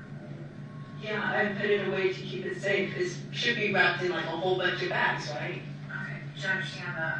I understand, but I also have Social Security. I understand, and that's why I'm like, it's just getting weirder and weirder. It's like I'm doing things that help, and it's not helping me. I got it. Well, yeah, is that just being able to explain some of the stuff? That's all we need. I'm trying to explain it, but the more I'm talking, the more it just sounds really stupid. And Especially a driver's license, that doesn't need to really be kept safe. No. A social security card or birth certificate, I completely understand. Especially if somebody is transitioning in their life and they're wanting to find a new place to live, you want your important papers. but I don't know what else was in it. It was just a lot of things. Okay. But it wasn't his wallet, he didn't hand his wallet over to you. No, it was a lot of things. Like it was like a square thing he handed to me, and then a black what are those called? But not his wallet. You know what his wallet looks like, you saw him pull it out to purchase Yeah. things. So he had his, so when we find his wallet, it's gonna have his driver's license and his cards. Okay. I just don't know why someone would give a driver's license to someone. But not, he didn't give you a I social always, security. when John and I were together, I had everything. He had me hold on to it so he wouldn't spend money needlessly and things like that. Like he's like, hold on to this, and Yeah, but you guys don't have that relationship right now. we actually were. So you're closer than we thought. Yes, I went. Are you? He asked me to marry him yesterday. And just so we know what time this is, I apologize. Yes. I do have to do something that we have to end today at 3 o'clock. What time are we stopping this? 36 minutes and 55 seconds into the interview. Okay, so we will pick that up on Monday. Ladies and gentlemen, we are gonna take our weekend recess. During this recess, you must not discuss or communicate with anyone, including fellow jurors, in any way regarding this case or its merits, either by voice, phone, email, text, internet, or other means of communication or social media. You must not read while listening. About your arrest record. What the hell? Yo, the sign is real simple, B. It says wrap it up. Wrap that shit up, B. Hearing the case, recreating aspects of the case, or any other way investigate or learn about the case on your own. You must have former trusted opinion regarding this case, so it's fine submitted to you. Ladies and gentlemen, we'll be in recess till Monday morning at 9 a.m. All rise for the jury.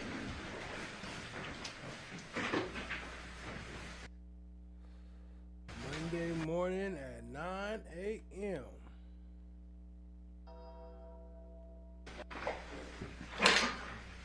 Okay, Detective, you can excuse me, just remind you, you're still under oath, do not discuss your testimony with anyone, and we'll see you back here Monday morning at 9 a.m. Okay, thank you. Make the record reflect we are outside the presence of our jurors. Do you guys have any matters outside the presence? Very briefly. Okay, go ahead. You know, things have been somewhat purged through the course of this case. We haven't gotten any bad acts of other people and things. Now the state has played this where there's a reference to Andrea with the knife. There was other evidence to confirm that. My concern is that I should be allowed to ask a question concerning Andrea, some violent act at the house, because otherwise it's going to make her look like she's lying about Andrea, and she's not. Yeah, and I actually leaned over to Miss Griffith, and when that came out, I said, wasn't that redacted? And we both thought it was redacted. Our person missed it. So we can have a discussion about that. I get what they're saying. We'll talk No, I about think it. that it's more than fair, because at this point, I think that issue is out there based on the statements that were made in the recording. Yeah. Okay, so you guys have a discussion, and then if there's some dispute, then I'll resolve it. I don't did also review those CPS records. I don't know if I told you, but there's nothing in there that is discoverable at this time because it's all the stuff that I kept out. Is basically what any of it's about. The sealed copy will be filed with the court and not issued a minute order as I have reviewed that. Thank you. It's all the CPS information about all the stuff that's not allowed in this case. I understand that. However, it's my understanding in the family court records there was some sort of a concession or something that Jonathon had filed or failed to do or consented to her having custody of the girls. Well, there's a couple of references to, there's a couple statements that were signed by both of them. Like there's a family court order that comes out in regards to who has custody of the kids, and then there's a statement that they prepared. But this is, I believe, in 2019. This is when this is dated. I mean, I still have it. I'll review it. Okay. But it's like 2019, and there's a document that is handwritten that is signed by her and signed by Jonathon that is notarized in regard to the change of the custody of the children. But because it was 2019 and that wasn't coming in this trial, I don't find it to be relevant. I will re-review it and look at the date. Because I believe there was something that she's informed us that concerning 2023. If I'm not mistaken, that document is from 2019, but I will look at it again because it is in there. This is the 2023 doc we proposed as an exhibit, if you want. No, what they're saying is Jonathon prepared something. I'm assuming it's those handwritten documents that you're talking about. There's a couple of documents that appear to be handwritten, but the ones I recall are signed by her and Jonathon, and there's a notary signature on there too. But I recall those being 2019. Okay. I'll re-look at them, and if it is a 23 one, I'll read that. All right, thank you. Okay. Have a good weekend. You too. Have a good weekend. You too. Hey, that's a fact, Trakisha. Medea, Medea got a court movie. You know, they working on that right now as they speak. Even, what you call it? What's that movie with, what's the show that they got with Tyler Perry, with Eva? With Eva? They just had their court scenes. They been in court and all that. They been taking all this stuff. They ain't waste no time. The absence of evidence is not the evidence of absence. What?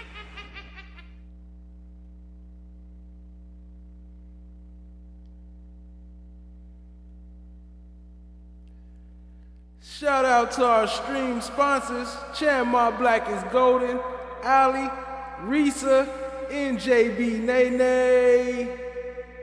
Appreciate y'all, family. Much love for the sponsorship. Y'all showed them some love. It was a long show. I was thinking of playing some more clips, but man, it's already about that time. We pushing on 6 hours. We might as well wrap it up. I'll save some of that for tomorrow or for Monday. I might most likely I'll go live tomorrow. I think I want to do this this other case tomorrow. This pastor, the lady who shot the pastor. So we might go live tomorrow and cover the lady who shot the pastor. Set your notifications. Make sure you set them on all so you'll get all the notifications. Appreciate y'all, family. Much love. Shout out to our stream sponsors. Shout out to everybody in the chat. Shout out to Trakisha.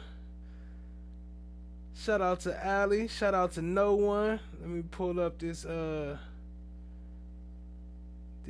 thing real quick.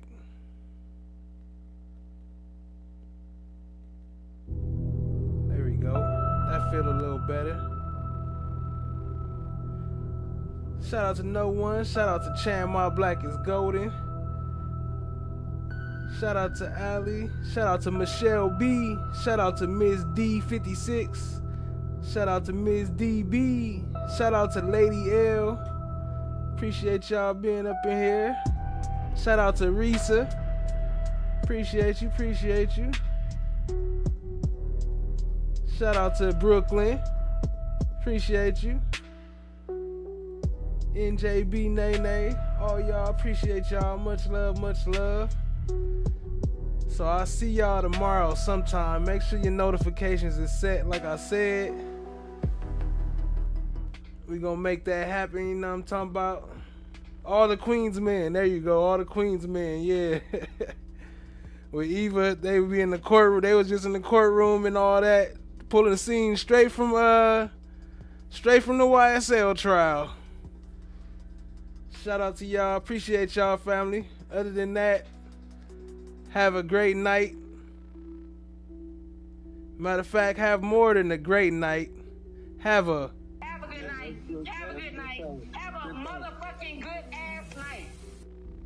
Have a good motherfucking night. Other than that, I'll see y'all tomorrow, family. Peace out. Stay fresh. Stay blessed. Peace easy.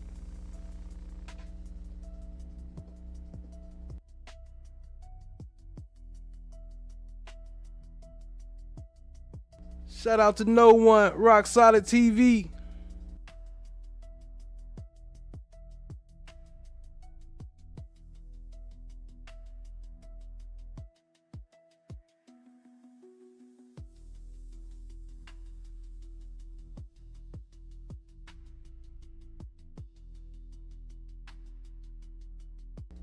Lady L.